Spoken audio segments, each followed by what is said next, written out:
questions so they can ask them live on air. So you can always send your questions right now to letsgoalberta1@gmail.com. So also do that as we continue our conversations with Keith and Tanya. And I would say maybe we'll get right into, did you have a question you want to start with, actually? You can start. You go ahead. Okay. Well, first of all, I do want to ask, because of Let Alberta Decide, and it's amazing that we've already raised about $30,000 for Let Alberta Decide, but I wanted to ask, what initially drew you to be an advocate for Alberta independence, and what has changed your perspective as it's gone forward? So what caused me to get involved? Is that your question?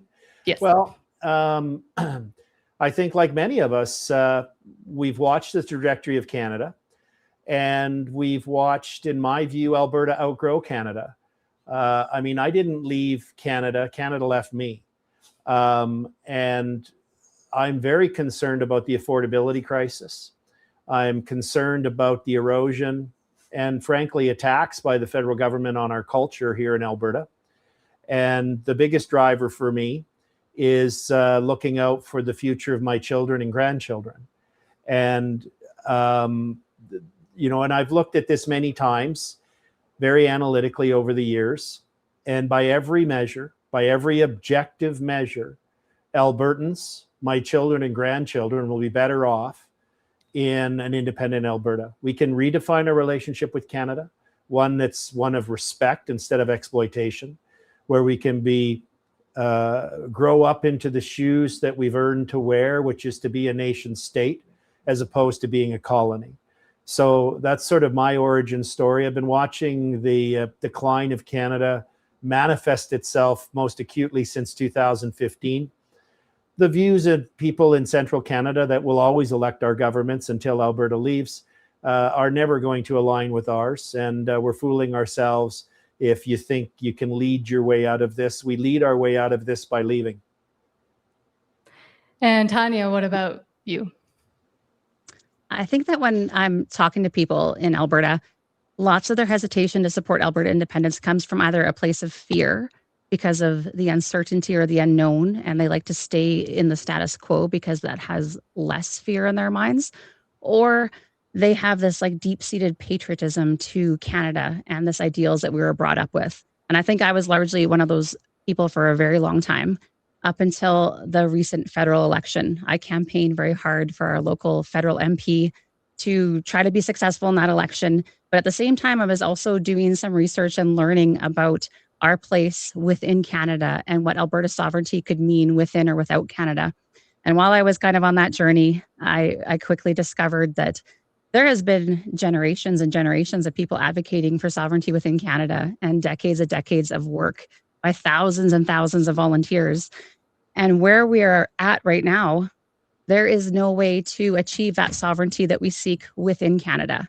And it's a little bit sad. We kind of crave that nostalgia and that connection that we have to the idealism of Canada. But if we are vested in the interest of future generations, as Keith said, in our children and our grandchildren's futures, then the path forward is to claim that sovereignty and pursue an independent Alberta. And with these two great motivations you have and this drive to see an independent Alberta, what made you jump to say, okay, let's actually create a TPA called Let Alberta Decide? And what are the plans also moving forward? Well, I'll take a first crack at that, Tanya, if that's okay. Yep. One of the things that I've been involved in grassroots initiatives over my career. The most dramatic one, I guess, was the Freedom Convoy protests in Ottawa in 2022, but others before that. And grassroots movements are essential, but grassroots movements also have a limitation. And this particular initiative for Alberta independence, the limitation we have is that we have tremendous support in rural Alberta, but we haven't been able to get our message yet into the cities. And so Tanya and I recognized sort of a need, a gap, and we created Let Alberta Decide. So not so much as to focus on those who've already concluded on their own that Alberta and our children will be better off in an independent Alberta, but to focus on those in the cities who are not yet persuaded or just not engaged. They're busy with their lives. They're busy trying to afford groceries. They're busy worrying about the needs of their children. Or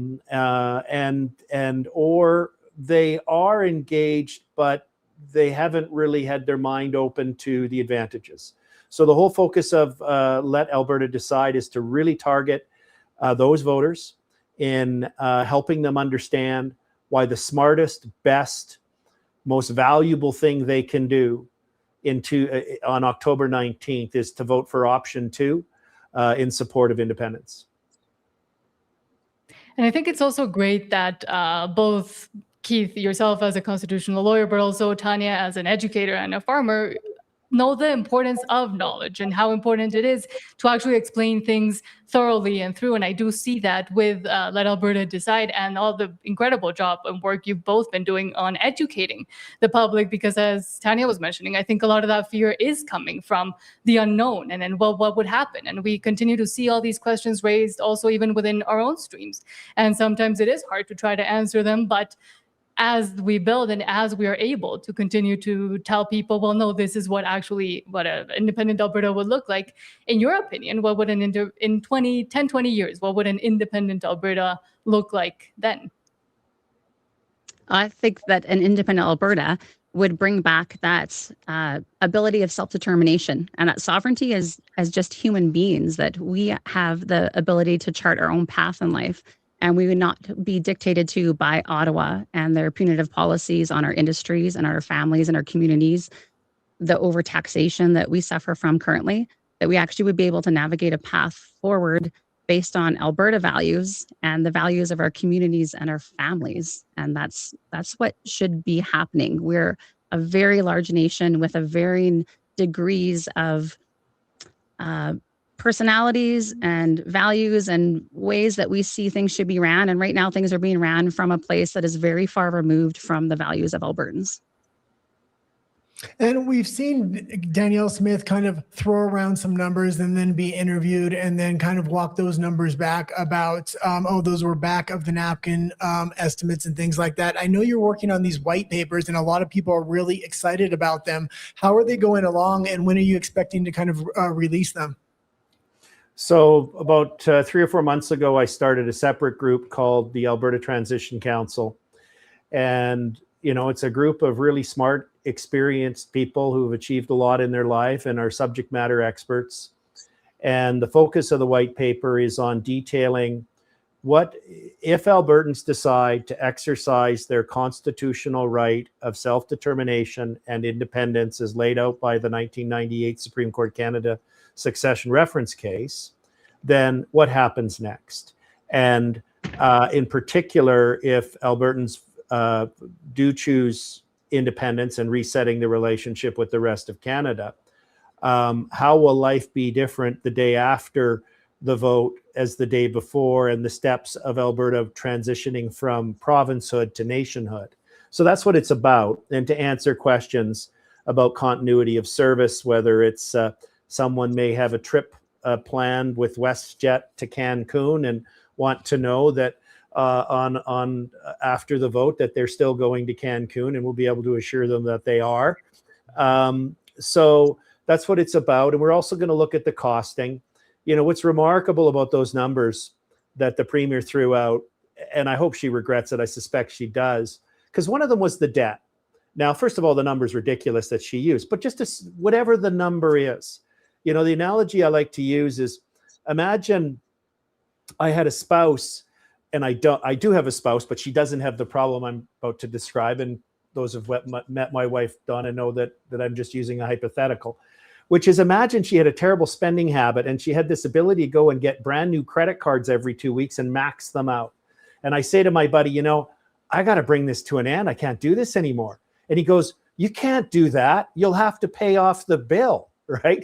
And it's like, no, I'm trying to stop the bill from getting bigger. So that's one of the points. First of all, it's not even clear we're going to owe the government Ottawa any money, because we've sent over $300 billion since equalization's been in force, more to Ottawa than we got back. So And there's other issues about, well, if the money we sent to Ottawa, in addition to the $300 billion, helped buy the new buildings that the federal government built, don't we own 12% of that building? So there's a lot of adjusting that needs to be done.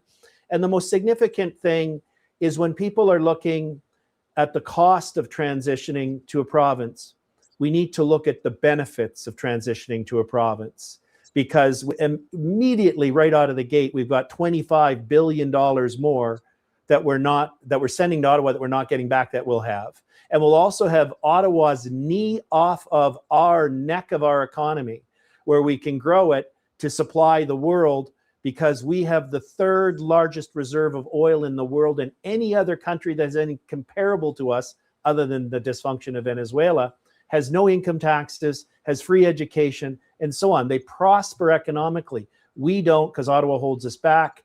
I'm not worried about this math. It's going to work out, especially if you consider the benefits. And also, speaking of money, let's not forget to continue to raise money today, because we are at a telethon, and there's amazing TPAs that are doing the hard work and are going to get us, I think, to independence. And I really do hope so. And it is a hopeful movement, and which is why we decided to fully throw our backs behind it and support it, because we understand the value of freedom, not to steal from Dennis Kama, but which is why, once again, go to albertatelethon.com and don't forget to do that. But also, I wanted to ask, what does the money that has been raised indicate to you, to both of you, about the grassroots effort and support and the actual sentiment within Alberta and Albertans? Well, the grassroots movement is strong, and we have a very solid base, and it's growing all the time. I did a little bit of looking back into traditional telethons, because I kind of grew up watching like the Country 105 Caring for Kids radiothon that benefited the Children's Hospital. And it said that since 2003, it raised $50 million. And that was by people donating $10, $25, or $100 at a time, and not thinking that their contribution was really going to make a huge difference. But by having many people making small contributions together, we've built hospitals, we've funded research, we've changed lives in many areas of our communities. And absolutely, those $10, $25, or $100 can help us build a future Alberta that we can be very proud of. So I'm very excited that this telethon is happening, that John Bolton took the initiative to do this, and everyone has joined in to do it. I'm very grateful, and every contribution helps us achieve our goals. And just on that note, if I could, I was on the ground in Ottawa during the most successful fundraiser in Canadian history, which was the Freedom Convoy that raised over $24 million in 3 weeks. And what was so significant about that, because I remember standing beside Tamara Leach on the ground in the war rooms there, and she's going, oh my God, we just went up by another million. And what it was an opportunity for Canadians at that time to lay down a marker. They couldn't be in Ottawa, they couldn't be on the side of a highway, but they could show their support. There's a lot of Albertans who are feeling somewhat similar, in the sense that they're concerned about putting a lawn sign up, some of them, right? They're concerned about showing their outward support because of the extremist approach by the Stay in Canada crew. But sending a donation is a way they can put their marker down, just like donors did in the Freedom Convoy. And they can say, I support this. I'm showing people I support it. And on that note, I just got a note from our control room that Let Alberta Decide today alone has just passed over $38,000 in donations. Thank you, thank you, thank you. We are going to give you a return on that money like you could have never imagined. We're going to win this. And that's amazing, because right before we were about to go on, it was at 30. So that's amazing that everybody is and showing that support and that care also for a cause that I guess many would call, or many do call, the critics and the skeptics fringe or an uphill battle. But how would you respond to that? And especially given today what we're seeing? Well, I wouldn't say that it's fringe anymore. Maybe at the beginning it seemed a little bit fringe, and we had that large base that was very angry at the outcome of the federal election and quickly joined forces and came together to start to combat this. But now we've kind of elevated that conversation, and it's grown. And I think that's what Keith and I are very proud of doing with Let Alberta Decide, is we're creating that space for the conversation to continue to grow and to reach into that undecided category, where we know that Albertans share a very common sentiment of being frustrated with Ottawa and their punitive treatment of Alberta, but not necessarily everyone is ready to make that step to independence. And then I'd also want to add that this first referendum to have a referendum is not a binding referendum. So if you vote option 1 in that, you're voting for the status quo. You're voting for nothing to change and for us to continue as per usual with the increasing overreach by our federal government and the increasing punitive treatment of Ottawa to Alberta. But option 2 gives a pathway for people that feel just disenfranchised with how Ottawa has been treating us. And what a vote for option 2 does is it empowers our provincial government with all the negotiation strength to be able to negotiate with Ottawa with that leverage and position of strength that we've never had in the past. So if you want to pursue more sovereignty within or without Canada, you have to vote option 2. I would implore you to vote that vote, and then it will be up to us to convince you that, let's take it a step further and look at what the benefits are to Alberta standing on its own 2 feet and achieving independence. Well, it seems like there's 2 opportunities here to really send Ottawa a message today with raising a large amount of money to really push this thing over the finish line. And then on October 19th will be the second opportunity to really send Ottawa a message. And when we get to that binding referendum, I think there's going to be a big surprise of a lot of people that were pushed out of their own country, like us, like conservatives across Canada, wanting to move to Alberta to take a part of their country back and save Western values. Well, on that point, if I could, the rest of Canada needs some tough love. They've been living beyond the means. Alberta's been propping them up incredibly. I mean, which province has a growing economy in Canada right now versus how the rest of them are declining? Alberta. Which province has created the most amount of jobs? A report came out this week. 80,000 jobs were created in Alberta. Meta just announced a $13 billion investment in an AI center. Other companies have announced over the past year record investments in Alberta. But Ottawa behaves recklessly. The Prime Minister every week announces billions and billions more going onto your credit card, your kid's credit card, your grandkids' credit card, and your great-grandkids' credit card. Corey Morgan was talking earlier today about the trillions and trillions in debt. That causes inflation. That causes workers who go to work and work really hard. And each week, each month, that paycheck, even though the number stays the same, it buys less and less and less. Their money becomes worth less over time. And nothing the federal government's doing is changing that. And they're going deeper and deeper into this debt cycle. And Alberta has an opportunity to break free from that and start again, and start from a foundation of our young entrepreneurial population that Tanya talks about, our resource economy. We've got, we've got more agricultural, highly productive agricultural land than most countries in the world. We've got the 3rd largest reserve of oil in the world. We have a very high tech, a tech sector in our province. We have an aviation and aerospace industry. We've got everything going for us, but for Ottawa, holding us back and pursuing ideological agendas at the expense of our children's future. More and more Albertans are waking up to that. Our goal, what we're using these dollars for, is we're running a very sophisticated professional campaign, some of which won't become manifest for some time because of its nature. But we're covering every aspect of traditional campaigning and taking advantage of the latest technologies and tools, and recognizing the fact that just about everybody is on these all day, getting their information from this thing. Exactly. And I also think you raised excellent points there, but also previously you raised that people might be skeptical or scared to show support, for example. And I think that within itself, supporting something like Alberta independence and being afraid to do so should tell us something about the state of Canada at least, but Alberta as well, inside Alberta. But Albertans also have really strong values that we see every day: the hard work, the resilience, the responsibility. So how can those be leveraged to actually achieve independence? Sorry, did you want to go, Keith, or do you want me to? Go for it, Tanya.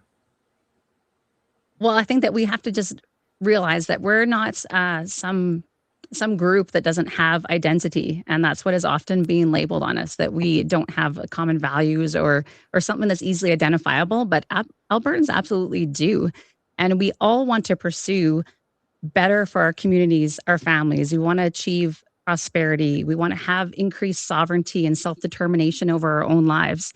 And I think to do that, we have to get behind a process that is actually enabling us to do that. And the conversation in the past has been very limited in how we can actually achieve that. And now we're trying to bring that conversation to the forefront, that it is normal to talk about Alberta's future and Alberta's path and what we want to achieve for Alberta.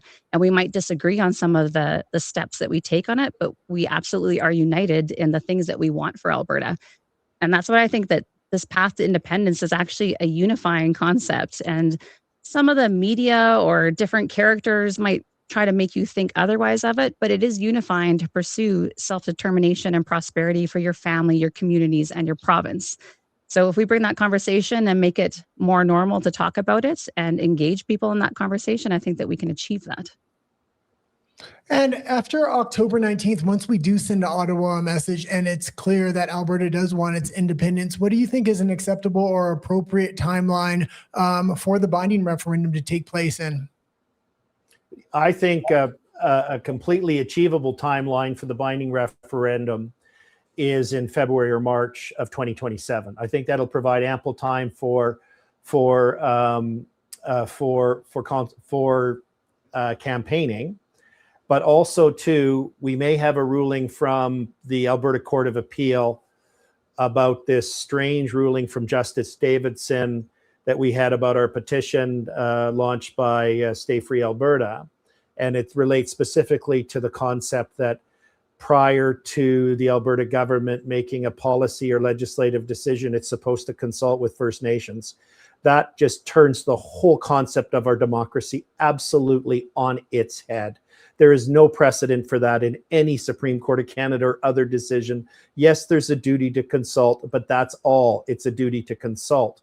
So what's remarkable too is that, as Sheila Gunn-Reid pointed out today, the ultimate form of consultation is giving every one of your First Nation members the right to vote. And they can exercise it by an X and choose where they put it.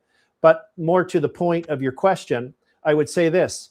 We're either going to have a court ruling saying that the obstacle for the Alberta government holding an up-down vote on stay leave is resolved, or if it's not, it'll be open to the government of Alberta to hold its nose and consult and go and meet with each of the First Nations and rent a town hall and say, okay, hey guys, in February or March, there's going to be a vote and each of you get to decide, okay, check mark. So I think we can get around the politics of the legalities, because it really is a political stunt wrapped in the pretext of law, this most recent decision from the Court of King's Bench.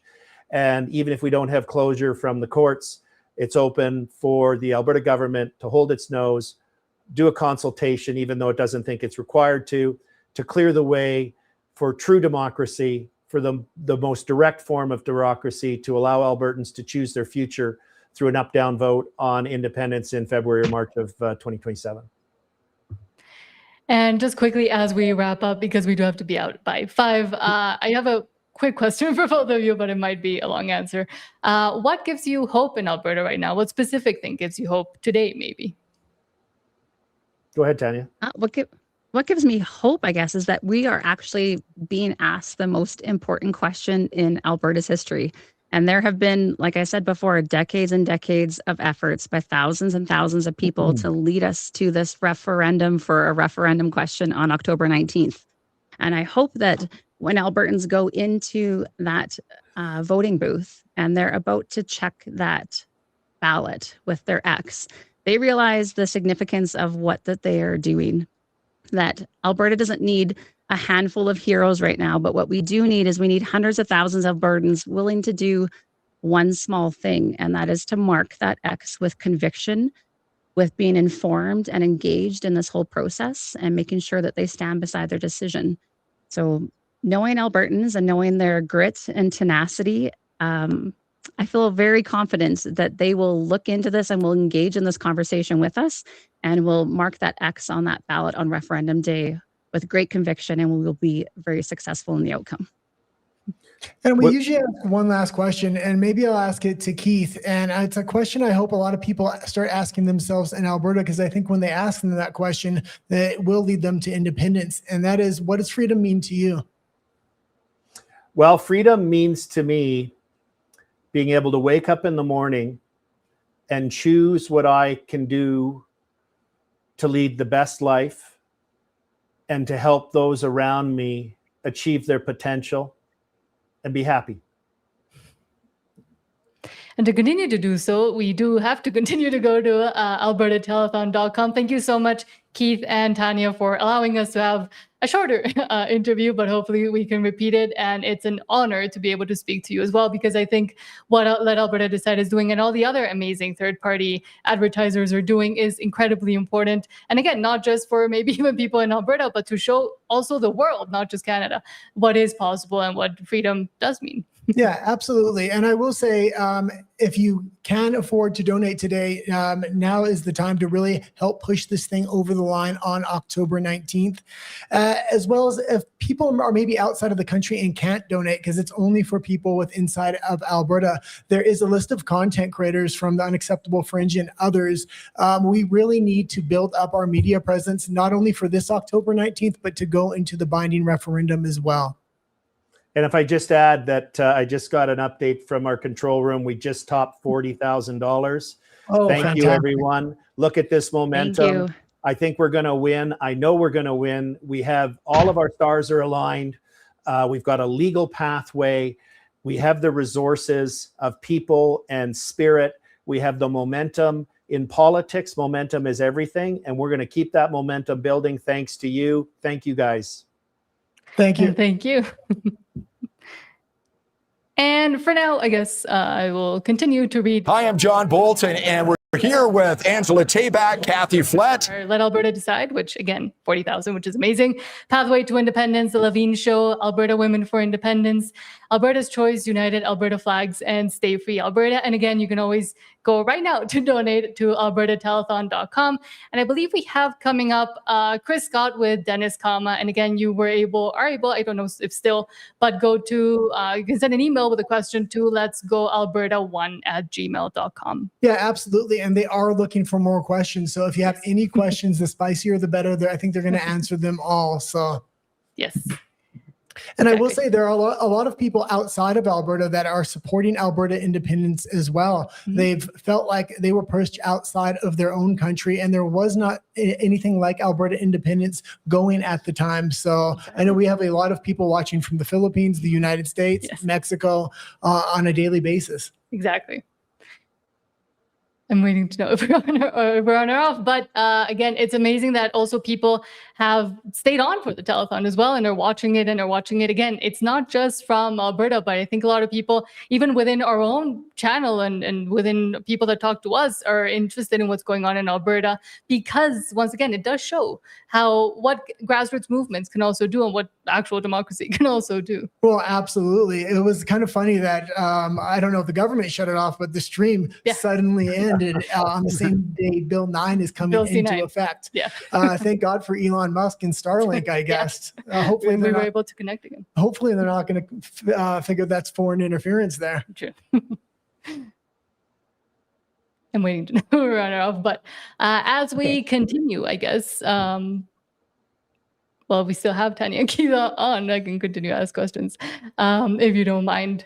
Yeah, continue to ask until they just cut us off, I guess. Yes, I will then. I wanted to ask for younger people that are looking towards Alberta independence, but are maybe also still skeptical or are unsure which way they should go or what it would mean for them in their future. What would you tell younger skeptical people? Because I think we are missing a bit of the younger crowd as well, or at least for them to show up. Well, I think that a lot of the younger crowd is actually more engaged than you realize, but lots of activities we've done in the past have been town halls, and that traditionally happens with an older age group because that is part of their culture, right? Before telephones and cell phones, like we used to have to go to our town hall, to our local community hall to engage and find out the local news. So lots of people attending those are an older crowd, but the younger crowd is very engaged on social media, and you can see that through politics and TikTok and different places. They're engaged, but I guess that they need to look forward to their futures and be very realistic with what their timelines are of things and what the monetary policies are going to look like and what that can allow them to afford. I believe the average age in Canada now is over 40 years old for being able to purchase your first home, whereas 20 years ago, that age was 24. So right there, that's a huge deterrent from the path that Canada is on. When you take home your paycheck and you look at how much comes off with taxes, when you look at your buying power for the money that you do take home and what it's able to purchase at the grocery store or the gas station because of all the hidden layers of taxation in there, it's pretty disturbing. And I don't want that for my children. And as Keith has said too, he doesn't want that for his children. We want better for all the future generations of Albertans. So there's quite a few things that they can look at going forwards and maybe start to question, is there a better pathway out of this? And maybe we should engage in the conversation and hear some of the merits of a sovereign Alberta. Well, and I will say on October 19th, I hope young people really come out and realize this is an opportunity to send Ottawa a message, because I know when the binding referendum comes out, that's one vote that changes the rest of your life. So I think you're going to have a groundswell of young people come out from that binding referendum. I really hope they realize now that October 19th is an opportunity to really send Ottawa a message for the direction they're kind of going right now. Exactly. Do you have another question there? Yes. And the way I always put it is trying to also incentivize younger people to say this is a literally historic moment where you get to be able to have your voice heard, but then also once Alberta becomes independent, being able to almost look at how to do governance, inform governance, and continue to be engaged, which at least as a young person myself, when I was living in Canada, I didn't feel like I had that opportunity. Well, this is a really easy thing for them to act on, right? Like, we're not calling on young people to join a political party. We're not asking them to come to weekly meetings. We're asking them to vote once. Well, twice, I guess. The first vote in October and then the one that follows. And, I was interviewed by a lot of the legacy media after the pipeline announcements and all the fanfare about the announcements of announcements, because that's all they are, is announcements. They're nothing more than real things. They're not real things. I said to the reporter, I said, one of them, I said, so now with the announcement about the announcement of a pipeline, is a 21-year-old's rent going to go down? Is a 21-year-old who goes to a grocery store and looks at a jar of pickles and goes, someday I'm going to be able to afford that? Is that going to change? When he looks at his or her paycheck and sees how hard they work and what the top number is, and they see what the bottom number is that going to change? No, none of those things are going to change. So I don't think, I think reality is real for all of us. And what our job is to cause young people, and I actually don't think that's the toughest demographic. I think our toughest demographic is a couple in their late 30s, mid 40s, early 40s. Both have fairly good jobs, and they got 2 kids in a house and 2 cars, and their kids are from 8 to 12 years old. That's going to be our toughest demographic to crack, because they're going to go, oh, life's not so bad for me. Why should it change? So we're really focused on targeting them as well to help them understand the dark path Canada is on and the responsibility for their children and what opportunity could come to Alberta and their children and future grandchildren through supporting independence.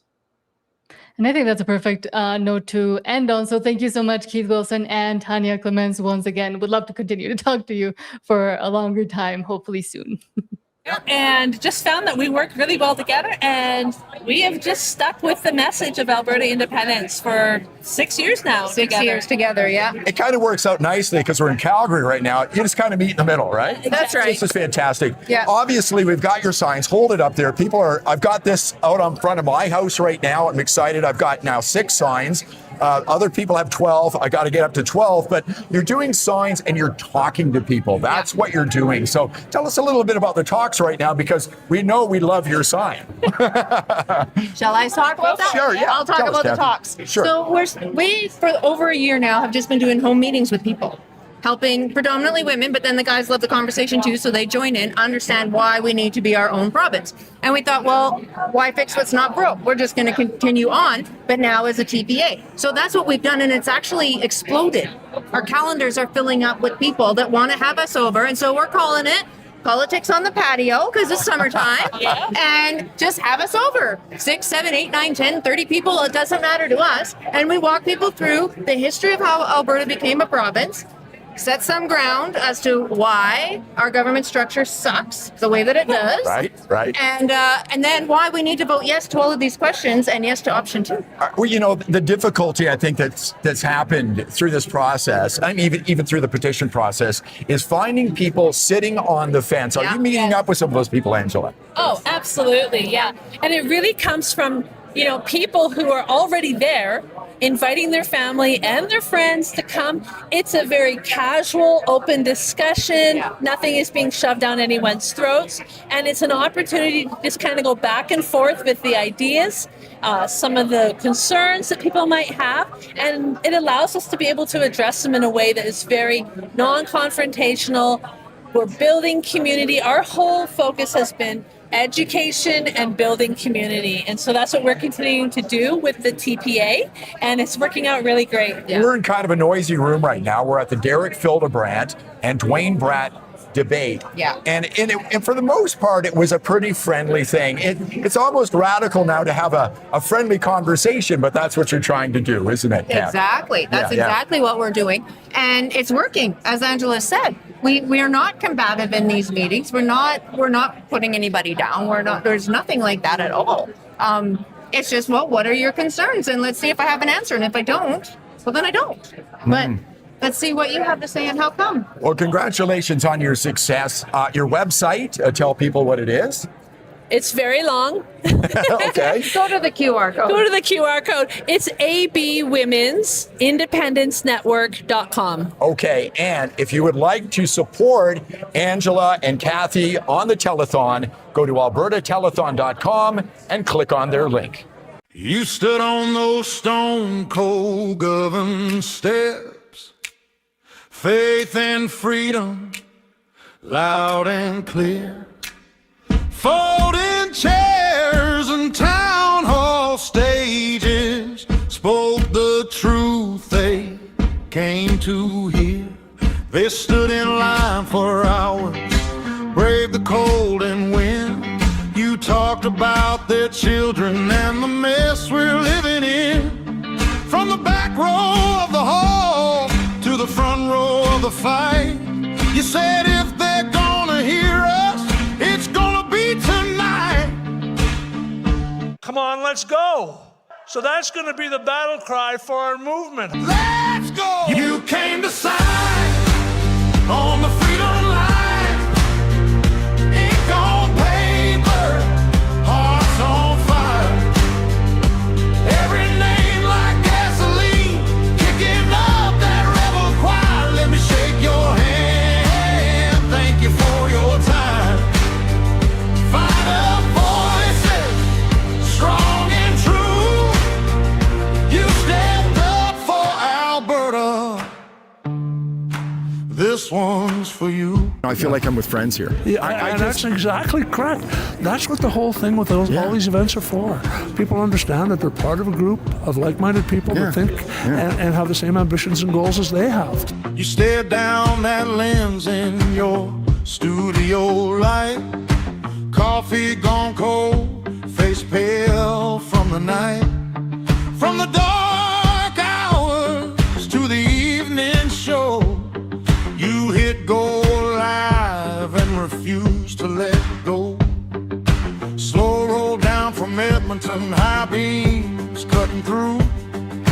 Northbound up from Calgary, every small town waiting on you.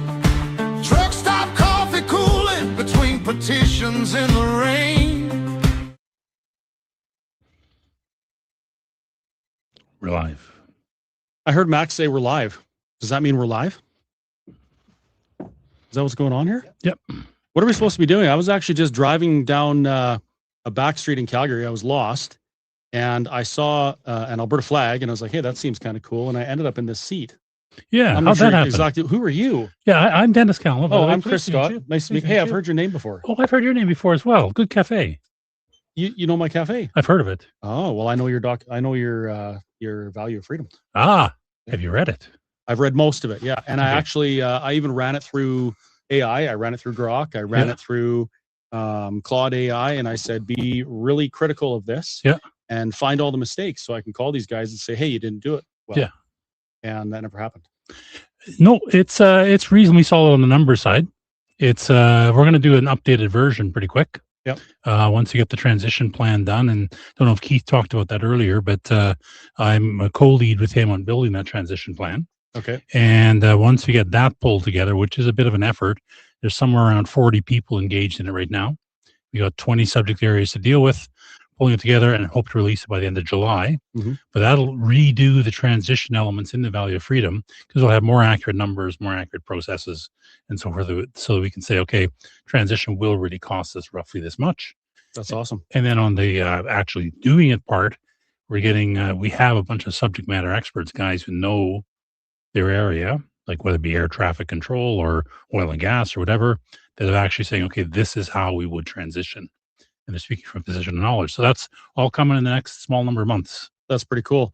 So before we get more into that, I should do an introduction. And I'm sorry, folks, for the people that are watching my stream. It seems as though there's always technical issues, and the camera shows up that it's totally fine. And when I try and put it on the stream, it's not there. So if you're watching my stream and you can't see me or you can't hear me, head over to freedomcalendar.net or John Bolton's page. I think it's back up. Or I noticed the young ladies, Madison Macy Holmes, they have it streaming on their YouTube as well. So you can find it elsewhere. So my name is Christopher Scott. I'm the owner of the Whistle Stop Cafe in Mirror, Alberta. And I'm also, I just happened to accidentally find myself as the leader of another, I don't want to say freedom-minded, although we are freedom-minded, another organization that's dedicated to having conversations with Albertans. So the most important thing that I've realized over the last 6 years is that people aren't talking to each other, and we're making decisions on our governance, on legislation, those types of things, and we don't have all the facts. Right. Most of the time, I think it's most of the time, people are making decisions and voting based on what somebody else said, and they fail to actually dig into it and listen, especially to the other side. So Let's Talk Alberta exists specifically to facilitate the conversation between conversation amongst Albertans about Alberta's future. Mm-hmm. And that's extremely important. It's critical right now because we're going to be asked a question on self-determination. Yep. Right. And it's not a constitutionally binding toothed question. It's a question that kind of opens the broader conversation, but it's a question nonetheless. Yes, indeed. And I believe that we have a responsibility to learn as much as we can. So when we go into that referendum, we make the best decision possible for Alberta. So that's who I am and why I'm here. And where did you come from, Dennis? I mean, you just kind of popped up, and then I saw the Value of Freedom, and I'd never heard your name before. So I have been following politics my whole life. I've actually been seeing how Canada is failing for, I'm going to say, at least 15 years. And my personal plan was to say, okay, this country is not working. Let me go elsewhere. And then I saw Pierre Poilievre come up, and I thought, okay, we have a chance. We have a new leader. He sounds pretty good. Seems to have a lot of the right ideas. Can really eat an apple. You can really eat an apple and speak at the same time. That's the critical part. Amazing. And thought, well, we have a chance. Then the election came by. And then before literally it reached the Manitoba border, it was done and dusted. There was no way. And I was very, very angry. So I happened to go on X at that time. I saw Jeff Rath's posts, and I thought, well, this guy seems interesting. So I pinged him and said, hey, need any help? Like, maybe I can help out. He and I got on the phone, and he said, well, can you write a business plan? Well, heavens, I spent 47 years in business, probably written 100 of the wretched things of various sizes. So I said, sure, I'll give it a shot. So we worked on that for about 6 weeks. And I did a lot of the analytics. Jeff did a fair chunk of the policy elements, and we pulled it together and published it. And that's where it came from. And then one thing led to another. Then people said, oh, would you mind coming and talk about it? Oh, by the way, would you help with the Constitution? Oh, by the way. And next, I'm sitting here in this studio talking to you. One day I'm getting out of the oil patch because I was sick of the government interfering with my career, with my business. Mm-hmm. And I bought a restaurant in July 2019. Mm-hmm. Not the right time to be free of government interference in a restaurant. And next thing you know, I'm speaking at hundreds of town halls across Alberta on the topic of Alberta sovereignty. Yep. So life has an interesting way of, throwing these curveballs at you. And, they say, they say about the best laid plans, right? So I never planned for any of this, but here I am. And what a privilege it is to be here and in the midst of this conversation. I can't think of a more important conversation. So I think the theme of this telethon is we're trying to raise awareness and raise support for the conversation around Alberta independence. Now, there are a number of third-party advertisers that the telethon itself is supporting. As far as I know, I don't believe they're working together. This is something that John put on to try and get things public, because that's what he does. So the goal here is to encourage people to donate to the TPAs. And I'm sure you've already heard it, folks, but if you haven't, there is a contribution limit. There's a $5,000 contribution limit for everybody donating to a TPA. I believe your corporation can also donate up to $5,000. So you should be spreading it around as best you can. And I would encourage you, if you're a forever Canadian supporter and you're watching this telethon, by all means, contribute to your favorite TPA, which may be the Forever Canadian TPA. Now, my organization is different. We're not a third-party advertiser. Okay. And there's a very specific reason for that. The Elections Finance Act has a carve-out in it that allows people to express themselves for political purpose. Mm-hmm. And that's what we're doing. We're facilitating town halls, open conversation. We invite people from both sides, although because I'm very vocal about my position, it's very rare that somebody that opposes me shows up. But I wish they would, because if we're going to be asked this question, I want to make the best decision. And if they can tell me why their position is better than mine, I need to hear that. Yes. Because I want to make the best decision. So I would love for the front row to be filled with people who oppose my position. So what we're going to do, and I'm not exactly sure how the logistics of this are going to work. I guess we're going to have to rely on some of the folks in the back end. But I have a little bit of a contribution limit left for my personal TPA contributions. I donated $1,000 to Corey Morgan's TPA. And so that means I have $4,000 left that I can donate. What I'm going to do is, during this portion of the telethon, the top 3 TPAs that people donate to, I'm going to match that up to my contribution limit. Mm-hmm. So it's like $1,600 or something like that to the top 3. So folks, now's the time. You're going to maximize the impact and the input to those people that you want to support by leveraging mine as well. And if you want to support the work Let's Talk Alberta is doing, you can be from anywhere. Mm-hmm. You have no contribution limits. You can donate as much as you want. As a matter of fact, we had a donor fund us with a nest egg of $95,000 a few days ago, which allows us to go and book town halls and do all sorts of things. And people are going to see a rolling billboard within the next few weeks. And it's going to be a lot awesomer than the Forever Canadian Unity mobile. Mm-hmm. So you can look forward to that. So a nicer motorhome. Yeah, a nicer motorhome. Yeah, it's big. It's 40 feet. It's a diesel pusher. It's an Albertan mobile, rolling coal, and it's going to be an absolutely fantastic expression of I love Alberta and I want to have this conversation.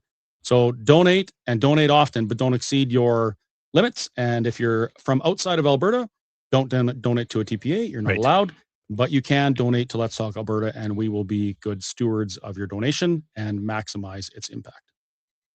Now that that's out of the way, Is there anything in particular you wanted to talk about, Dennis? Because all I really wanted to do is I wanted to come on and just answer questions. We've been doing that for months, and I have fun doing it. So we can talk about whatever you want, and then we'll do that. Well, there's a couple of things I wouldn't mind talking about. And first of all is I've been co-leading with Keith Wilson the development of the transition plan.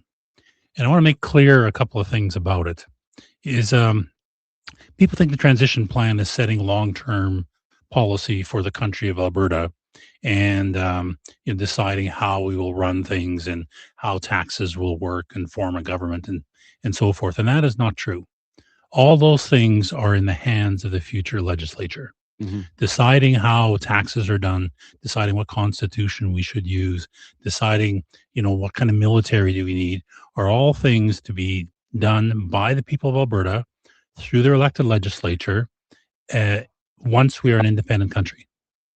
So all the transition plan is doing is covering that period of time from when we win the referendum until such time as that legislature is in place. Think of it more like scaffolding or temporary supports than a long-term plan. So all we're saying is, okay, how do you handle policing until the legislature can decide what the long-term policing model is?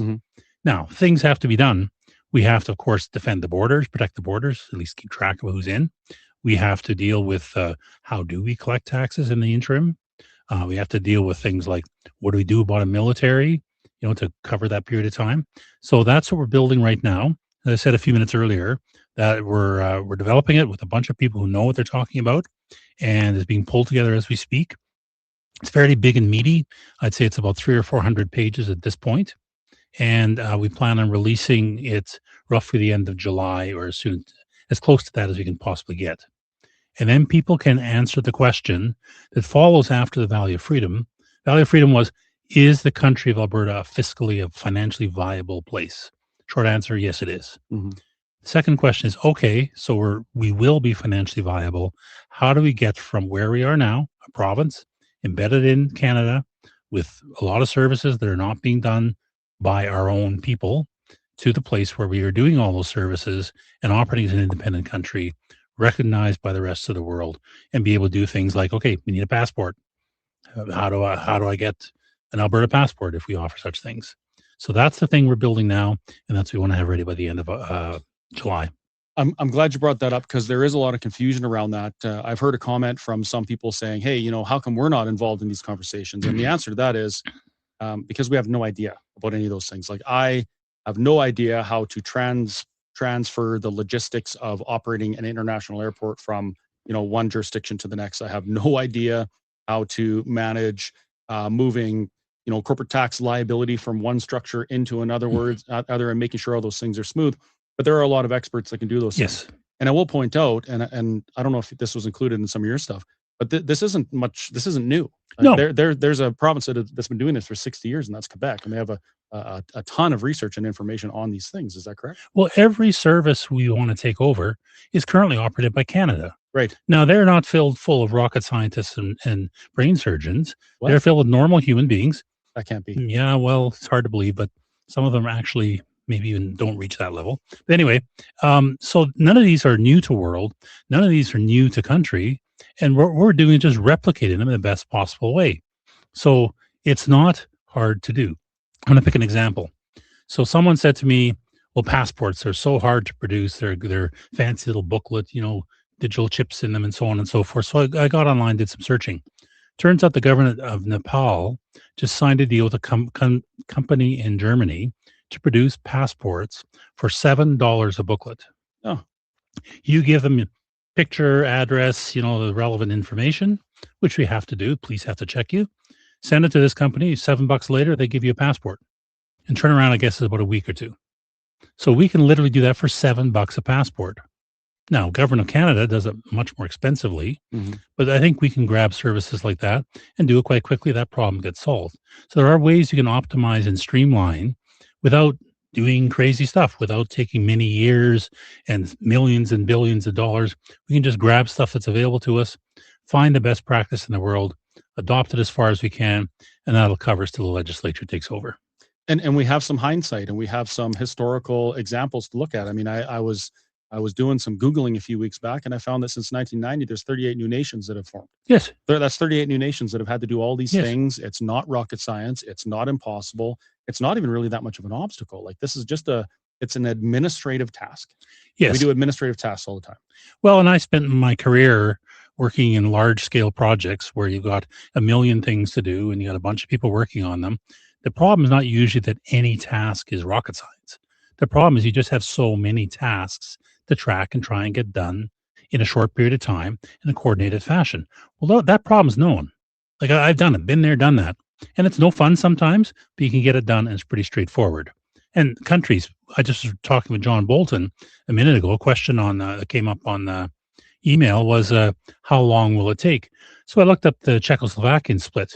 They took 6 months.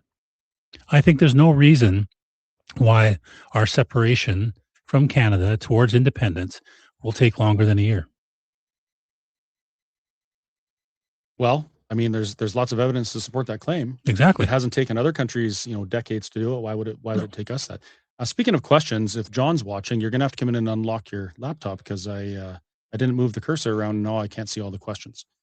The second part of that, you mentioned that these things have to be done kind of before our legislature does its thing and outlines Yes. things. I want to point out kind of the flow. So it's not like all of these things get done at once, right? No. So we have a referendum on independence, it's successful. Well, now we begin negotiations with Canada. Yes. Right. The negotiations will inevitably fail, I would assume. And there's a declaration of independence somewhere in there. After that, Albertans get to decide what their future looks like. Yes. And this is the opportunity that gives me so much hope and is so amazing to me. An opportunity that other countries have like they've sacrificed millions of lives to get the opportunity to answer a question of self-determination, and we're going to get that. So we would get to decide through constitutional convention what our government's going to look like, what our legislature is going to look like, how our executive is going to work, all of these things. And we can look to other countries, to other constitutions all around the world for the things that have worked well and the things that haven't. For example, the United States just celebrated their 250th anniversary. Yep. Greatest experiment in freedom the world has ever seen. Not perfect, but it's a great example, a great constitution to look at to say, hey, how did they maintain their freedom and how did they maintain, their cohesiveness through that amount of time? Because a lot of countries don't. No, and I just came off a road trip that Jason Levine organized with Matt Rowley and with Bruce Party. And we went to Edmonton, Red Deer, and Calgary, and to answer questions and listen to people about what they thought about constitutions. And in that case, the three of us have different points of view. Matt Rowley's in favor of an improved Westminster system. Bruce Party is a very libertarian-minded guy, and I tend to be roughly in the middle with a republic, much like the Americans have. So we discussed those. We took a lot of input from people. We answered a lot of questions. And key to all of this, and actually the number one paper on the transition plan, is the development of the Constitutional Conference. Mm-hmm. And that's been mapped out. That paper is actually pretty well done. And it's a process by which we can get multiple groups, not just government, not just lawyers, not just, a bunch of academics, but a public open forum made up of a wide representation of people to work through the process of picking our system of government. And from that, you actually then structure your elections, you structure your houses of government, the legislature, your judicial system, and so forth. And like you said, there's nothing new under the sun in many ways. I think we can improve whatever model gets chosen. I think we make serious improvements over what's there. I've seen the weaknesses in the American system. They have some challenges that I think we can fix. And even if we went down the Westminster system, we know the holes. Heavens, we're experiencing the holes today. Every day. And we can plug those. Bruce's system is a brand new to world approach, but it's got some really good thoughts in there and some real lessons to learn no matter what. So we have approaches. We'll give it to the people of Alberta to decide ultimately. So the Constitutional Conference generates a document, but ultimately the people of the country of Alberta will vote to accept the Constitution, and that's when it will become the law of the land. So that's something that process is designed, and we'll be publishing it, like I said, roughly the end of July. And that is the opportunity and the blessing right there. Absolutely. Nobody is saying things are going to be perfect. I've actually even stopped saying things will be better, because I don't know. What I do say is that for the first time in history, Albertans will get to decide. Yes. Albertans will decide the laws, the governments, the policy, all of those things, and they will reap the benefits or suffer the consequence. Right now, it's a group of people thousands of kilometers away that make the rules largely, and we kind of go along for the ride, for better or for worse. And I think there's a better way to do it. I think that the people who are affected by legislation should be the ones that choose their legislation. And if it's not that way, and if you can't influence the laws that govern you, I think that's a big problem. Yeah. So I'm supposed to mention, and I will mention, this is a fundraiser, and if you folks want to donate to any particular TPA, I'm not going to tell you which ones to donate to. Visit albertatelethon.com, and you can click a link and fill the appropriate information for whatever TPA you want to donate to. And keep in mind that the top 3 TPAs that you donate to right now, I will match those TPA donations up to my maximum allowable contributions, which I believe is I think I can donate about another $1,600 for 3 more TPAs. So I'm happy to do that. And, if you got a couple $100,000 kicking around, you don't know what to do with it, Let's Talk Alberta can accept anything from $1 up into the sky's the limit. Elon, if you're watching, and we'll be, like I say, we'll use your money very well. The TPAs in Alberta right now are subject to a number of rules. Yes. And the reason is that Elections Alberta wants to know who is paying to advertise for an outcome of a referendum, election, whatever. Yes. And the purpose of that is so that a giant corporation in wherever doesn't, stick their $1 billion in and influence an election. They want to know that it's coming from the people of Alberta, and that's why there's contribution limits. So I think Elections Alberta has an important job to play in that, and it can be frustrating to navigate those rules. But I have noticed that some TPAs, particularly one, doesn't seem to be really following those rules. And that's the Forever Canadian TPA. So do you have any thoughts on that? Have you heard anything about that? How they're getting away with that? Well, I've read the announcements made by Elections Alberta, and they're cutting, in my mind, a very fine legal point. I've also listened to the Forever Canadian people a few times, and as far as I can tell, they're campaigning. Just like, for example, Keith Wilson's campaigning for his point of view, and I go, fine, let them campaign. But I am very unhappy with the idea that one side apparently gets free pass, and the other side gets a different one, and that's something that angers me. So I think that I would ask Elections Alberta to look very carefully at what exactly is being done by all TPAs. Make sure it fits within the rules. So I do agree with the idea that elections should not be able to be bought. That concept is solid. But then make sure all the TPAs on both sides of the question are in fact playing by the rules, living by the rules, and meeting the requirements that you set out yourselves.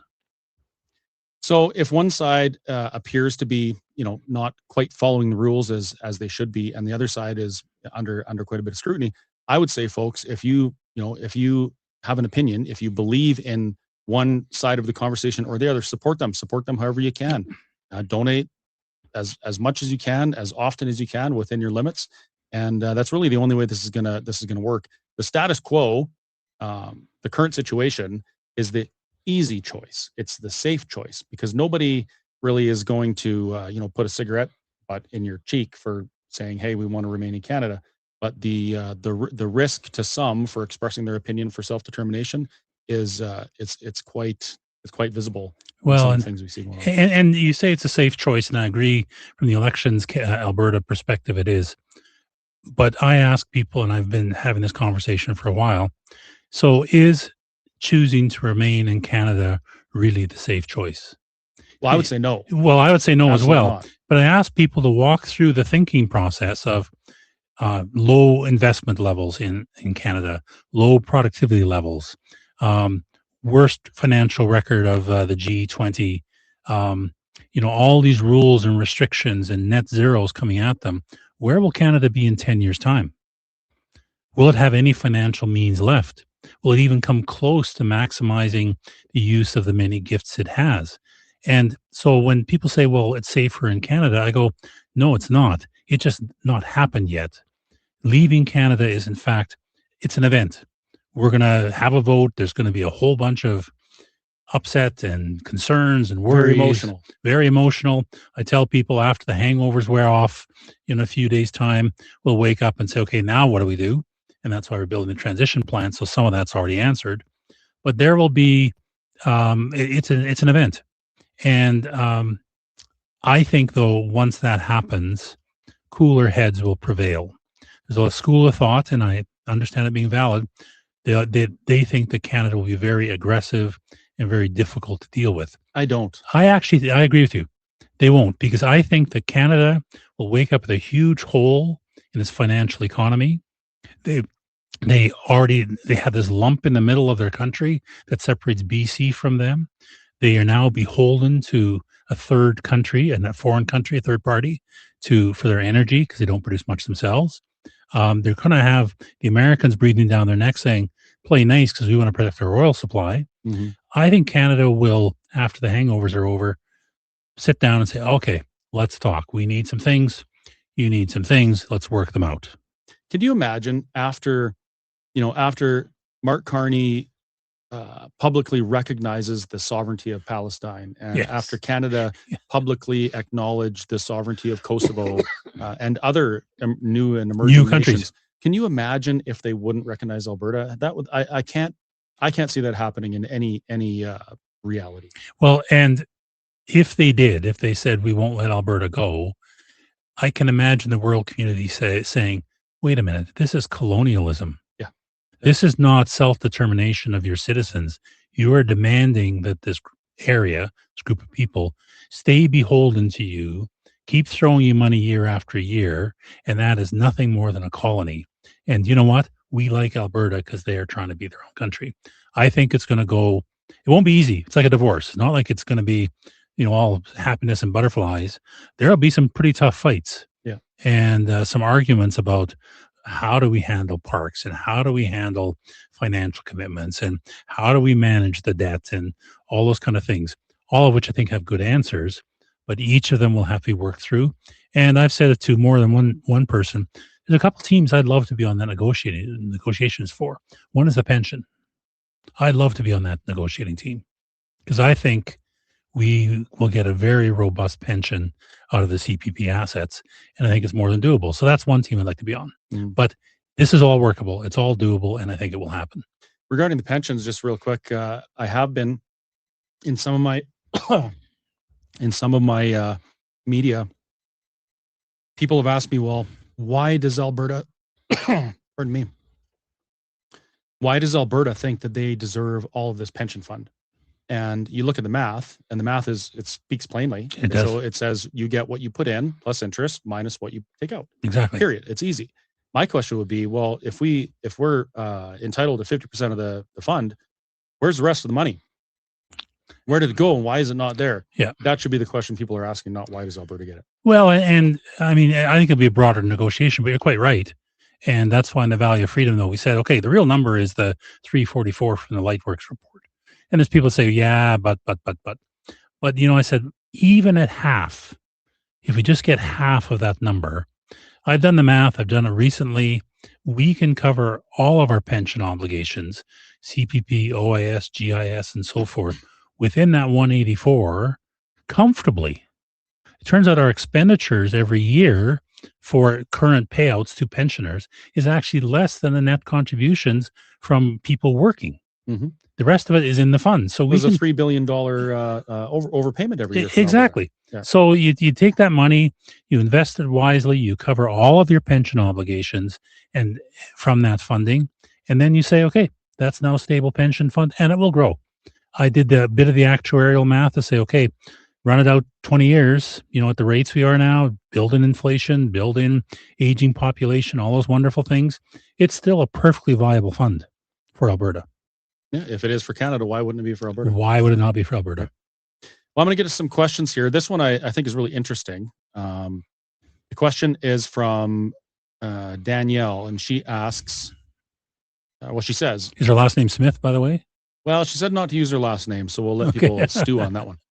She says, hello, I am not a separatist, but I'm listening to the telethon in good faith to better understand the situation, the issue, and the separatist perspective. Well, thank you, Danielle, for watching. I appreciate that. That shows you're a responsible, civically engaged citizen. My question is, what provisions are there for religious organizations in a separate Alberta? Will there be continued provisions for charitable exemption in an Alberta tax structure? What about immigration exemptions for religious leaders / clergy via immigration to be able to come to Alberta and minister? What about protections for religious-based schools? That's it's a opportunity question. What do you want? That's the point. Yeah, we get to decide in our constitution. Well, and to answer the question directly, in all three approaches, Dr. Party's, Matt Rowley's, and mine, all of them have at their core very strong personal freedoms. Things like freedom of belief, freedom of religion, freedom from religion as well, if you don't want to believe. And that includes the ability to worship as you will, as long as you don't hurt anybody else, of course. And that's all in the structure. And we will decide that. In terms of immigration, whether it be for a pastor or a religious leader, I mean, that's subject to immigration law, which again, we craft here in Alberta. And I think there always needs to be exemptions for special people. If we have a sports team, we'll have the 2 best hockey clubs in the world in our country. So we probably want to bring in the odd player from Finland or wherever it's from. And yeah, there has to be some special carve-outs for those kind of people. But generally, it's managed immigration. Only immigration for the good of the nation is what happens, not just bring in what we used to do. Yeah, what we used to do. I mean, we actually went back in the Valley of Freedom. We went back to the old Canadian point system. I think it was 2003, which was held up roundly around the world as being the best, most productive immigration system in the world. It was a points-based system. You had points for certain attributes and subject to quota. There's a limit on the number of people that could come in. And so what you did is you made sure that people that came in fit the needs of the nation, were going to fit culturally and language-wise, and going to actually belong and make themselves Canadian. Quebec does that now to some extent. Exactly. And I think that is the thing we always have to ask when immigration is, what does the country need? Well, wait a minute though, Dennis, isn't that racist? I did not mention what color you were. I just said, what does the country need in terms of skill set and talent? My wife is mainland Chinese. I really don't care. This is the argument we get though, and why I brought it up. People, every time you mention immigration, they say you're a racist. Well, no, I believe in preserving the values that made the country the place that people want to immigrate to, period. Right? And it doesn't matter what color you are, where you come from. If you want to acknowledge freedom, you want to be prosperous through hard work and opportunity, come here. Exactly. Build with us, right? Yeah. Well, and I talked to some folks from India, my friend Prakash, and anyway, he is grumpy and angry at the current state of immigration in Canada because he came in the early 2000s, went through the point system, brought capital, worked his ass off, set up a company, is successful, done very, very well. And he's angry because why are we letting these people in with no requirements and no desire to build the country? And, you know, Prakash, I'm sorry, he's from India. He doesn't look at all like me. I'm a very pale-faced guy. I thought you're from India. Well, you know, don't go out in the sun much. Oh yeah, well I'm doing. You know, I have a part of the whistle stop is a convenience store, and most of my suppliers, all but 2, I guess now, are either from India or Lebanon. And I've had this conversation about Alberta independence with them, and some of them they're not even citizens. They're just here on temporary PRs. Yeah. They're completely choked at what's going on with immigration, and the common comment is, if I could vote, I would be voting for independence, because this is not, you know, we should be protecting what we have here. And well, and as I said, my wife is mainland Chinese, and if you want to get a rise out of her, just say, hey, immigration's fine the way it is in Canada right now. She will go absolutely ballistic. I think I maybe will skip that one. Okay, next question. This one's from Dale. Dale says, lots have been said about, and by the way, folks, these aren't screened or censored or anything. I'm just reading them as they come. Lots has been said about transfer of assets and control over resources and the Constitution. When or how are the laws like C-22, C-9, and others subject to change and not hang over the heads of Albertans? Well, that's an easy one. That's immediately. Yep. Immediately. What happens if the Clarity Act is not negotiated in good faith and is vetoed or stymied by Ottawa or provincial challenges. 3 words. We're not asking. Exactly. It blows my mind that the Clarity Act is the legal pathway that Canada would prefer Yes. Alberta use or any province use to secede from Confederation. That's a preference. It is not a requirement. No. Under no circumstance in any time in history has a nation that has split from their parent nation been subject to do it only by the laws of the parent nation. Exactly. Right? It does not work like that. And certainly not the courts thereof. Certainly not the courts. The entire premise of an independent Alberta, for me, would be this in a nutshell. I completely reject the Canadian Constitution and the Canadian system of governance, and I want Albertans to create their own. Yes. Period. That means that the Clarity Act to me is almost irrelevant. Yep. And as a matter of fact, it's irrelevant to Quebec as well. Quebec, when the Clarity Act came out, they passed a law that said they will never use it. Exactly. They reject it on its face. Done. Over and done with, because they live their sovereignty and they would never ask permission. And I don't believe Alberta would either. However, it is nice to believe that we could use this legal pathway to achieve our self-determination. Yeah, but it may not work that way. But having said that, I mean, I am quite content to try and work within the rules. Exactly. Laid out as best we can, as long as everybody understands this is not we're asking for permission, pretty please, and if you say no, well, we're done. We are going to leave if we win the referendum. We are going to set up our own country. We would like it to be civil and reasonable and based upon good conversation and good negotiation.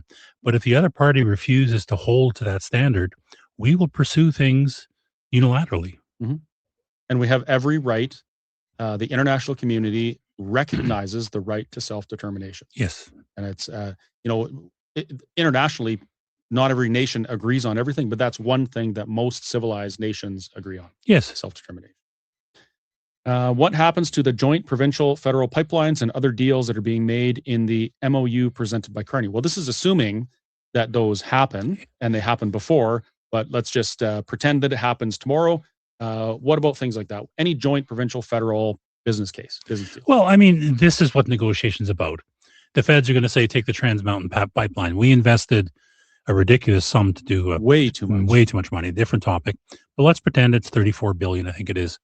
We'll say, okay, you invested that amount. We're going to use that pipeline to ship our product to the sea.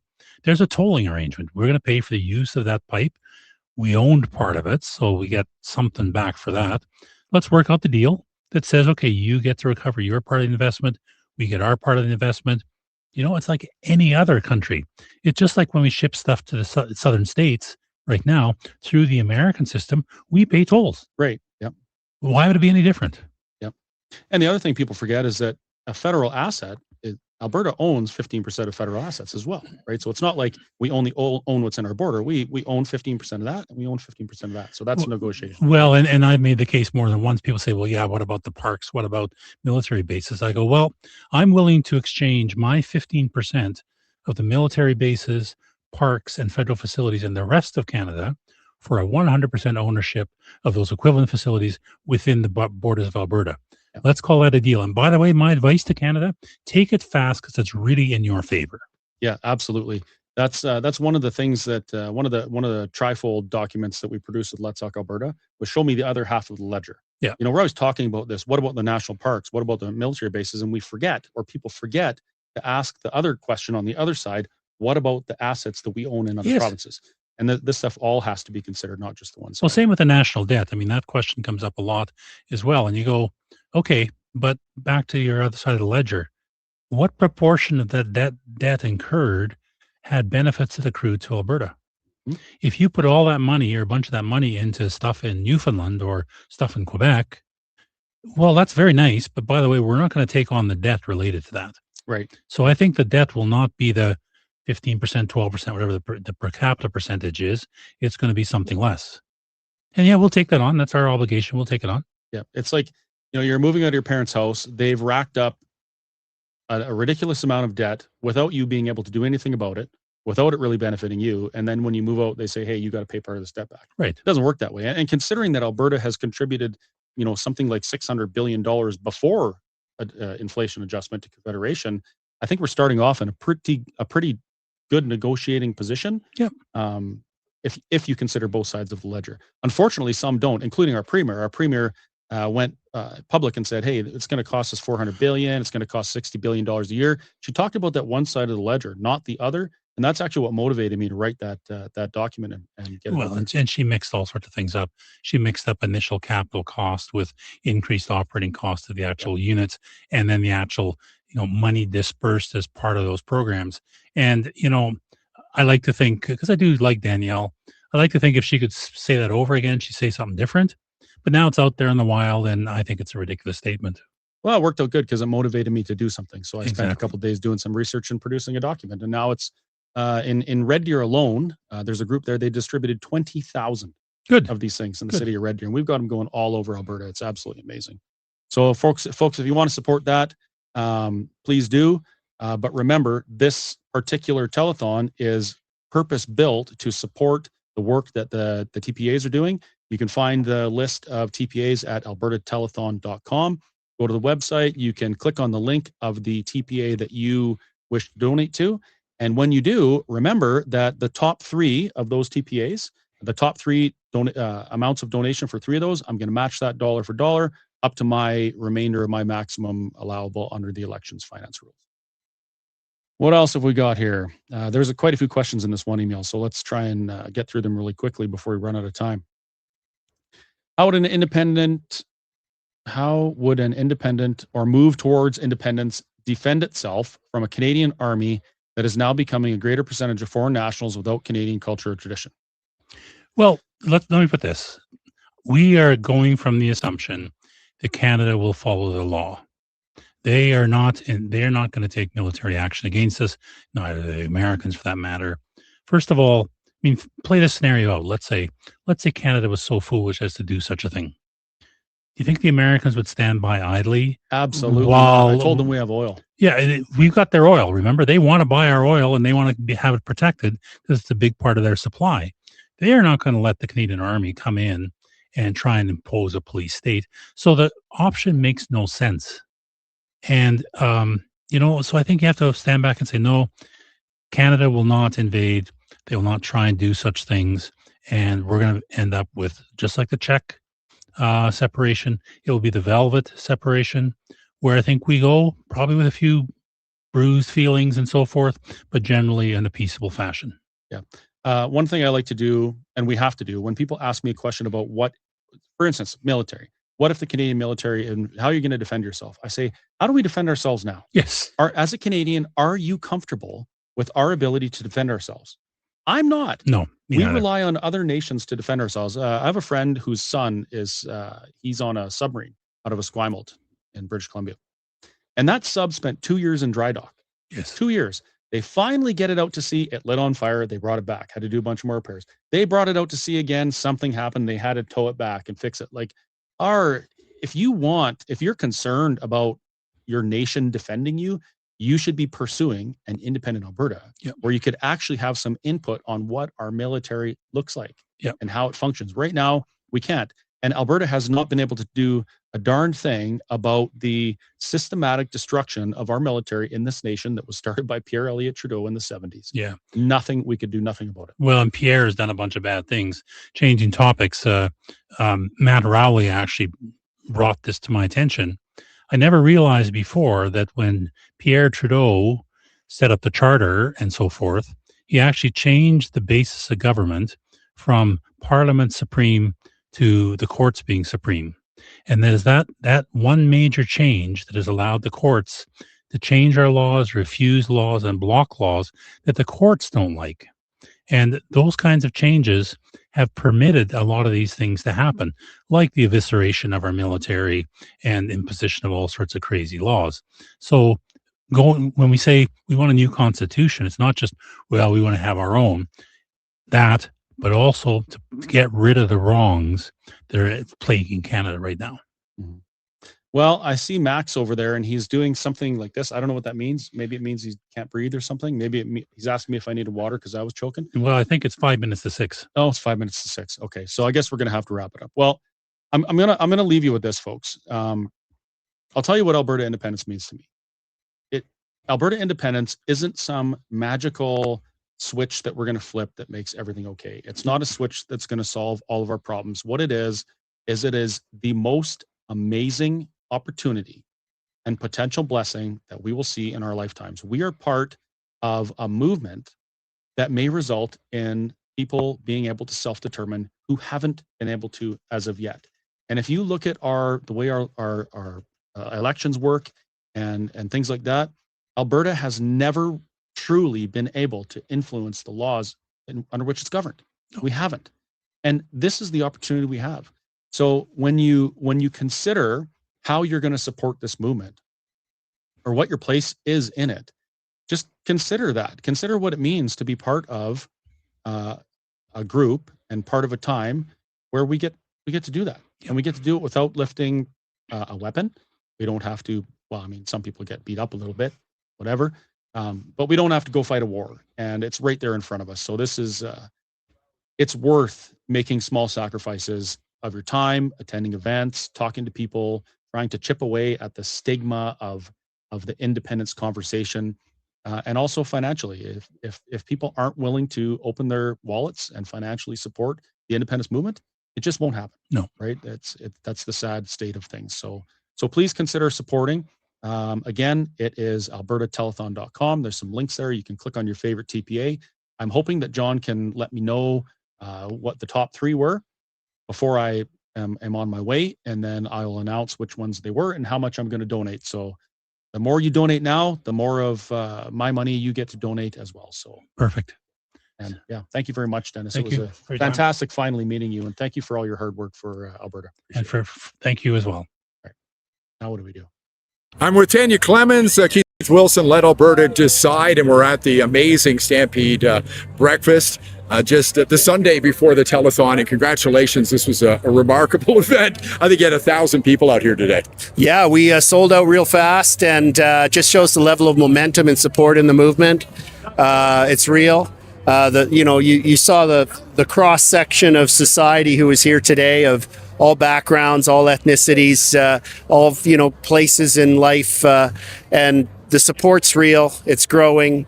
Albertans know that we can do better, and we're going to build on this to even take further campaign steps. We're going to be rolling out our large sign campaign to counter some of these larger red and white signs we're seeing, particularly in the Calgary area. Yep. And we're really excited about the turnout today. Tanya, I think it was about 3 weeks ago when you really kicked this thing off. Right. And of course, there's some nervousness when that kind of thing happens.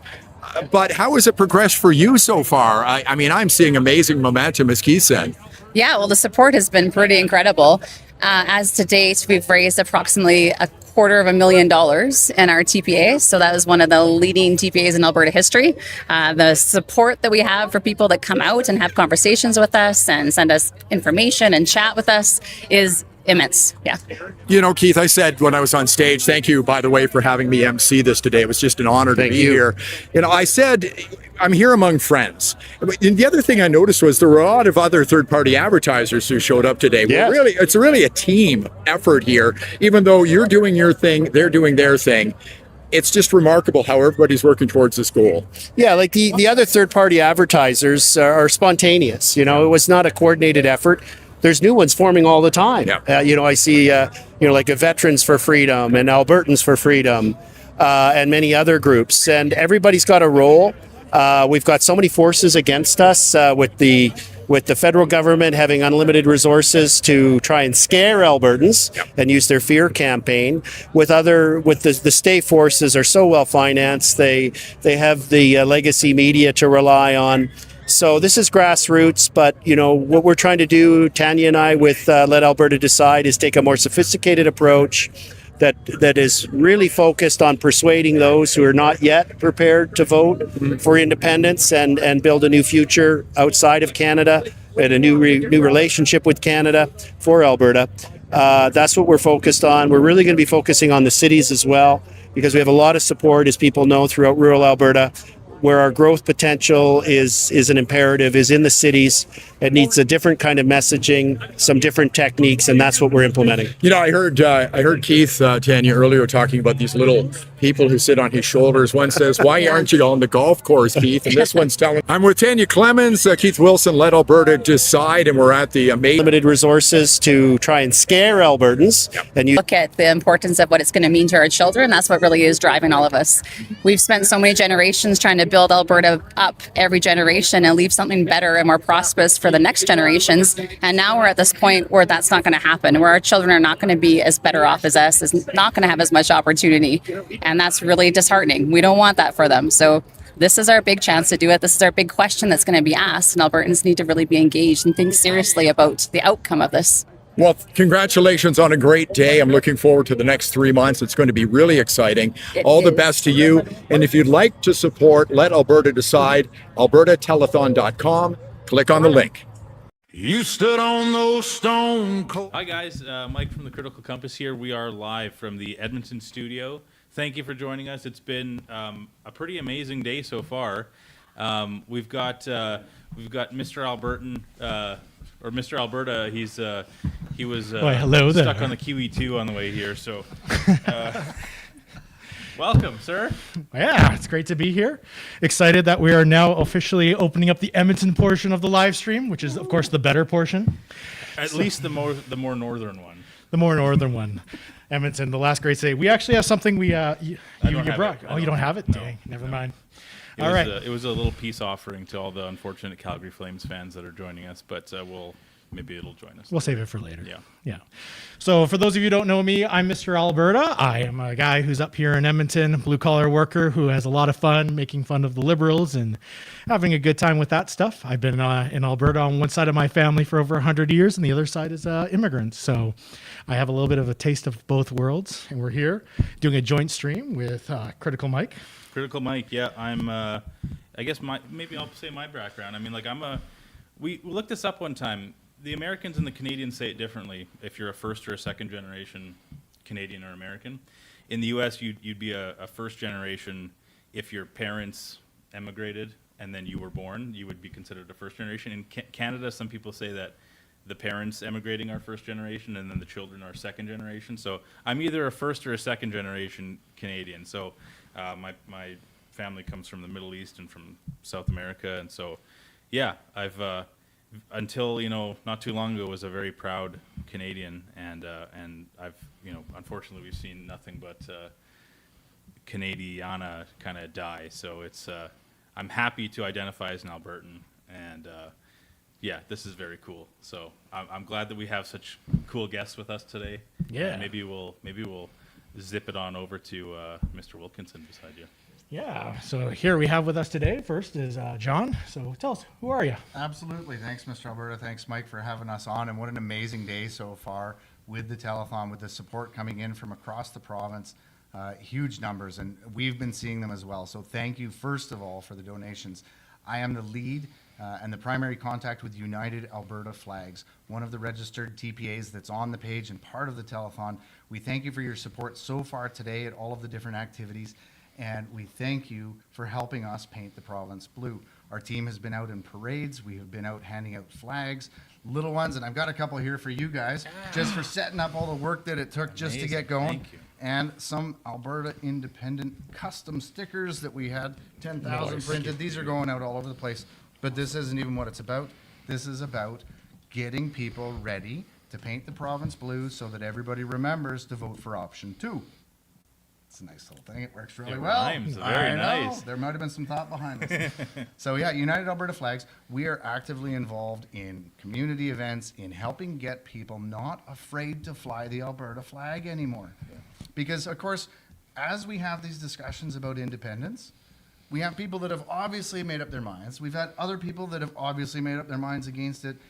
And what we're actually trying to do is engage in the conversation with the hearts and the minds of the undecided voters in the province. People are afraid. What Canada has become isn't the Canada we grew up in. That's true. Right? I love Canada. I've worked across the country. I've traveled across the country. I have family across the country. But it's not what it once was.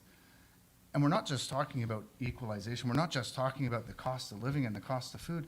We're talking about values. We're talking about orientation. We're talking about integrity. We're talking about a federal government that's off the rails. And so as we do that, that's what our goal is with our TPA today. And the donations help it continue to grow. That's what we're here for today. We've got an announcement. We'll wait a little bit here. I know some of my followers, some of our followers on our accounts have been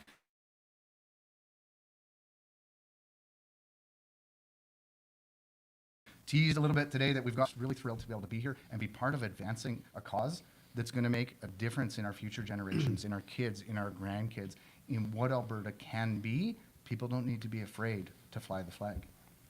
Yeah. Well said. Well said. Yeah. I'd like to touch on a couple things you said, actually, but first we want to introduce Phil. Okay, yeah. So Phil, Gamache, right? I've been involved from would probably be sometime in October, right? And got involved with the whole movement. And so a little history behind me. My family's been here since 1653 when it was New France. Oh. Right? We've seen a lot of changes over those times. We had to make some rough decisions, right? And in those rough decisions, feelings will get hurt, loyalties will be bent, but the whole thing is you got to come back to, okay, what's best for our family and our future? And I think that's what really struck a chord with me in this movement. And some people call me super volunteer, but there's a lot of super volunteers out there, right? He is a super volunteer, for the record. Yeah. But yeah, so I'm proud to be about, helping in this whole cause, and very excited for our future. And the education that behind it is what I think will make the difference. Absolutely. Awesome. So having you here has been pretty cool. And it's really funny for me because I remember last year, up until like last summer, yeah, the Alberta independence movement was always fighting over the flags. We come up with new flags, then everyone would argue about it. No, we can't have a North Star in it. No blue. Yeah. People still hate the St. George's Cross for some reason. Yeah, there's lots of discussion on different pieces, yeah. But then in last summer, a crazy thing happened where some forever Canadian guy, I think his name's Copland or something, Sean Copland, goes to a Medicine Hat Safeway and freaks out at the manager because they had an Alberta flag displayed over Alberta beef. And he went so far as to make the manager take it down. And like what we didn't know is that as soon as he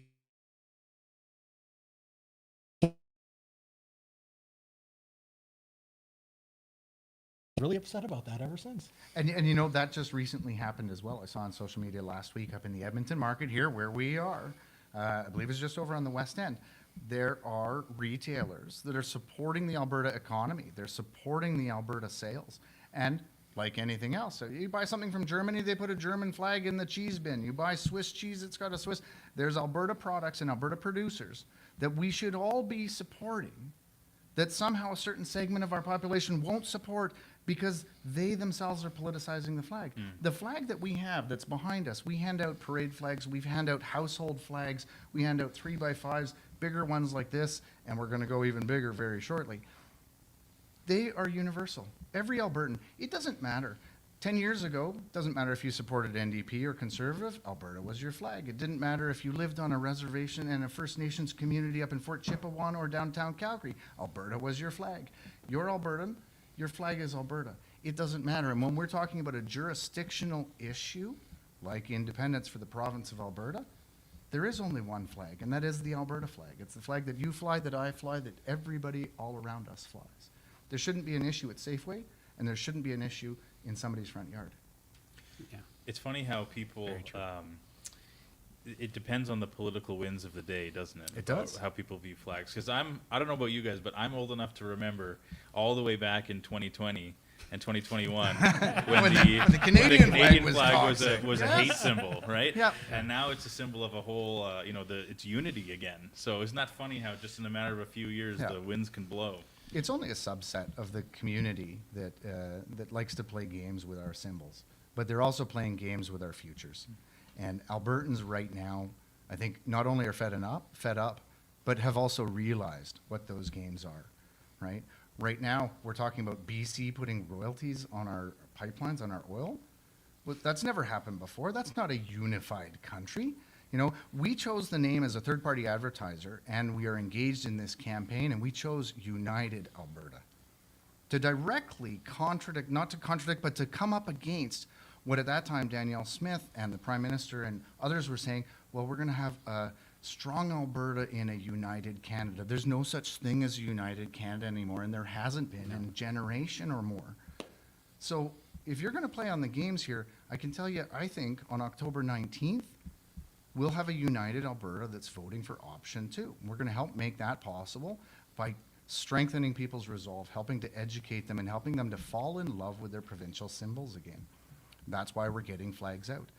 In the last 2 weeks, we've got out over 4,000 flags at different events of different sizes. Yesterday, we picked up another order of 5,000 flags that are coming out.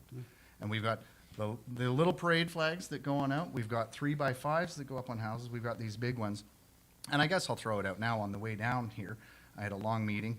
We've been announced on Rebel News a couple of weeks ago that we want to do big ones. But here's part of the problem. We couldn't find a manufacturer for the flagpoles here without going to the States or going to Nova Scotia. Now, in a normal environment, yeah, we could look at those things, but I really want to support local.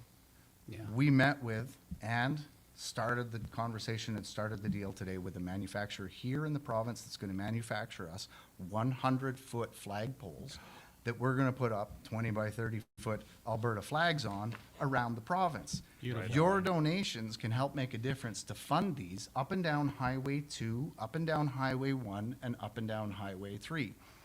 They're not the same price category as these, so feel free to donate up to $5,000. We are tracking absolutely Which everything. You can and do, I've folks. Yeah, you can do. You can go to unitedalbertaflags.com today, right now.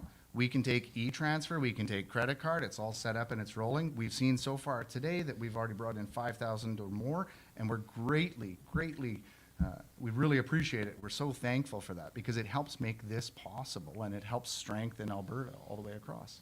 So $5,000. How many Alberta flags does that get?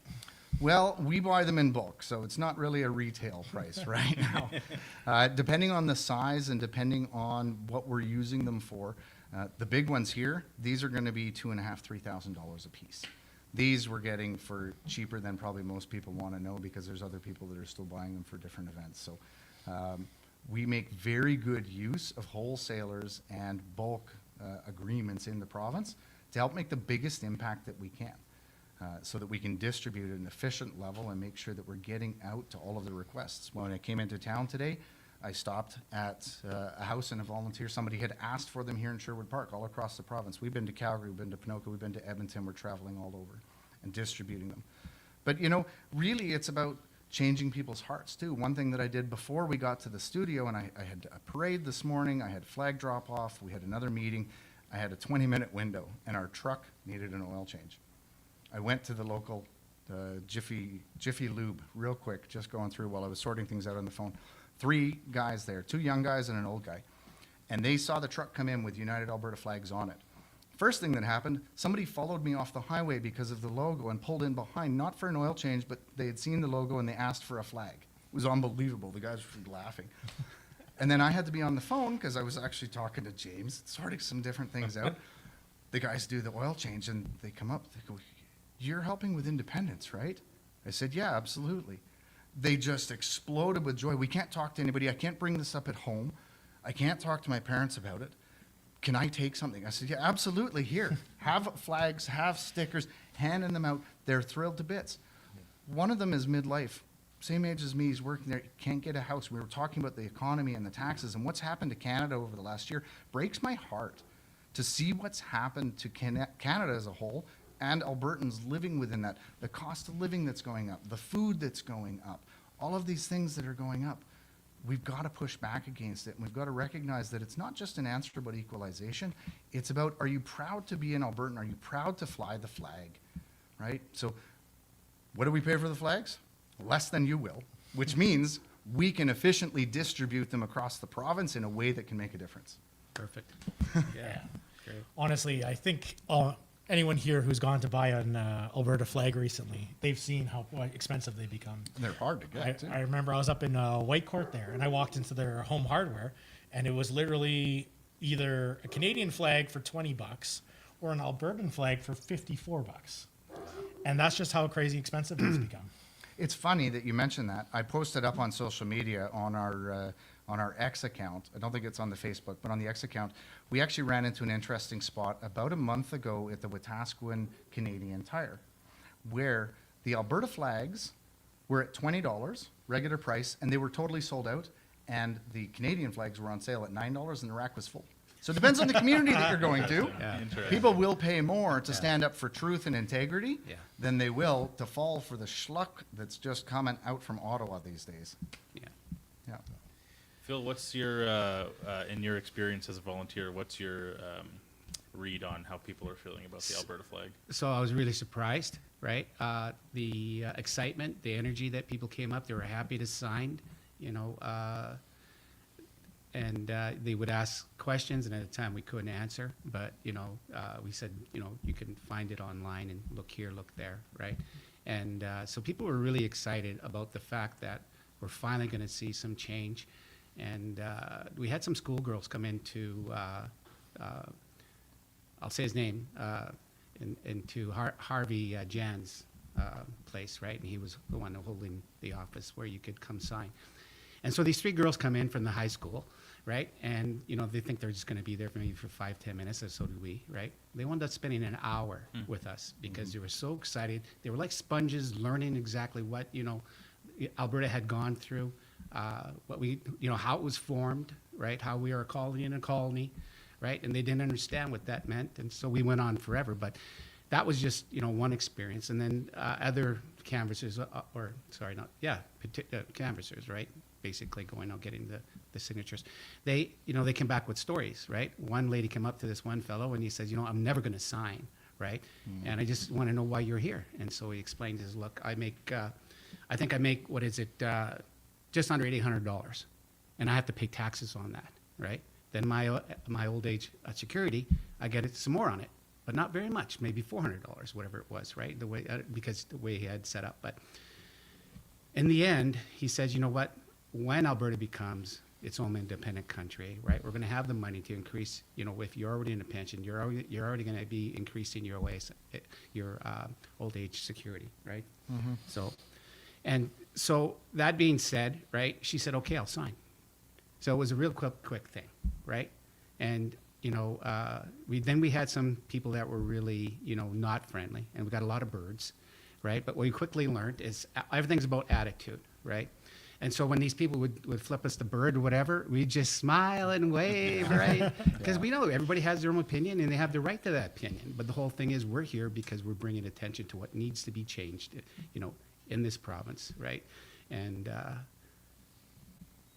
being around people that are like-minded, it just lifts your soul, and it encourages you just to do more, right?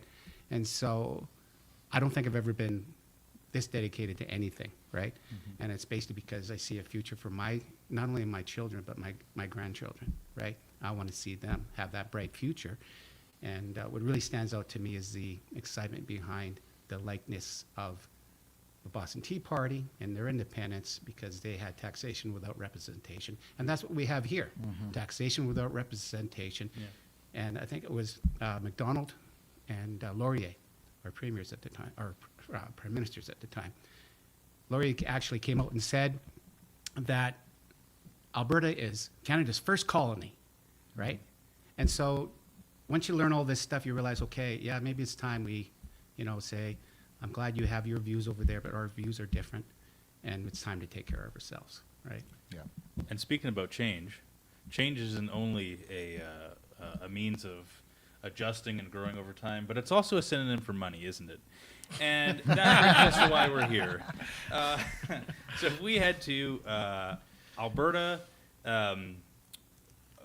plug your site again? Yeah, absolutely. UnitedAlbertaFlags.com. Yes. And on there we can take Interact, we can take Visa, credit card, MasterCard, whatever works for you, honestly, because at this point, it's a matter of, there are a lot of people that are volunteering. There are a lot of people that are putting in the time and the effort, but it takes money to also make that happen. It takes money to get the signs, for the lawn signs, for Jason's, for Corey, for Keith, for Tara, for the different TPAs that are working. It takes money to get the flags out there. We are all pouring our hearts and our souls into this because, as you just said, we're absolutely committed. This is about not just us. This is about the next generation. This is about the future of Albertans, and honestly, the future of Canadians too, because I think it'll be a good thing for Canada. We've gotten ourselves into a pretty awkward spot where that's the spot. But so for our third-party advertiser to help make a difference, UnitedAlbertaFlags.com. Otherwise, if you go to AlbertaTelethon.com as well, all of the different TPAs that are being supported, there's a drop-down menu. They made a fantastic little website over the last couple of days. We've been part of the behind-the-scenes conversations and know how much work some of these people have put in. It's remarkable.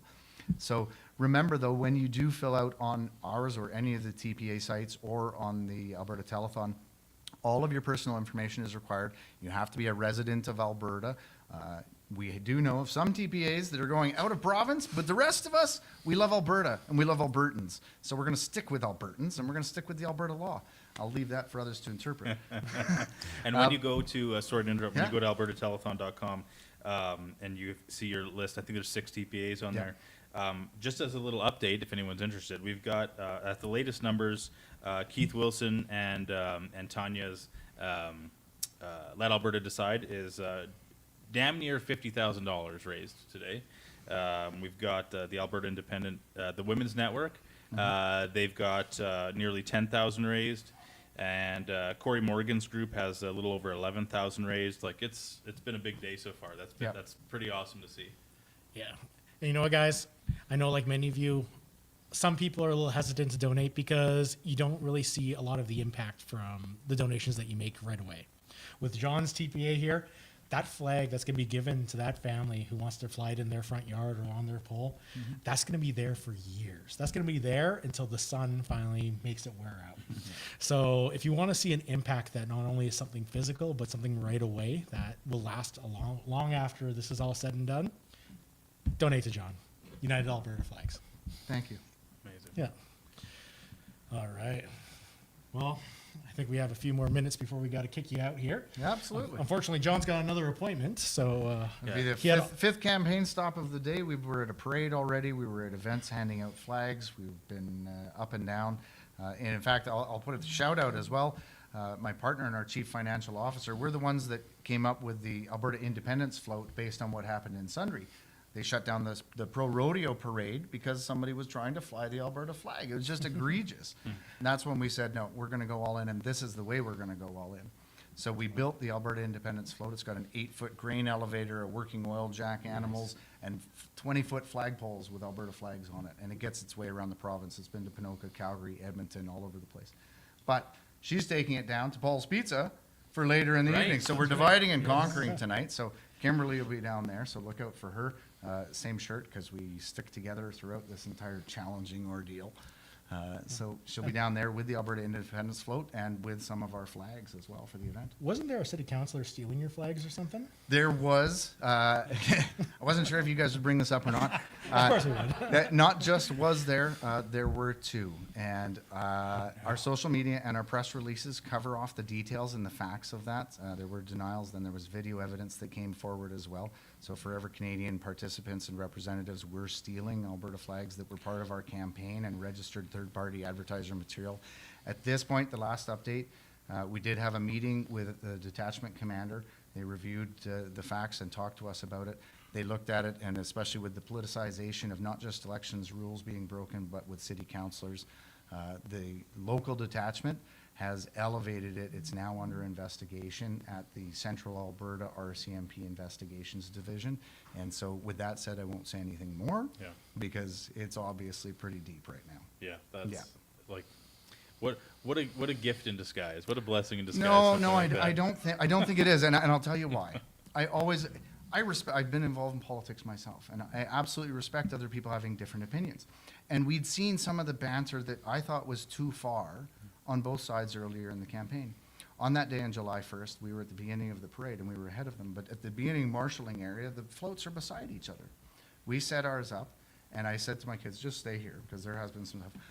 I went over there with Kimberly, and we went over to say hello, we went over to shake hands, we went over to take the high road and to be friendly and to show the community, our MLA was there, others were there, to show the community you can be an independent supporter and a Forever Canada and still have a respectful conversation. So we took the high road to go and do that. And we did do that. And people in the community were talking about it on social media. And we saw that. Look at the United Alberta flags and the independent supporters going and talking to Forever Canada. This can happen in communities. We had 3 more stops that day. I was a speaker down at Mirror, spoke after Tamara, and then we went down to Calgary for a pancake breakfast, kicking open the Stampede. And that's when we started getting phone calls back from the community. People were coming and saying, we witnessed this. And I said, there's no way.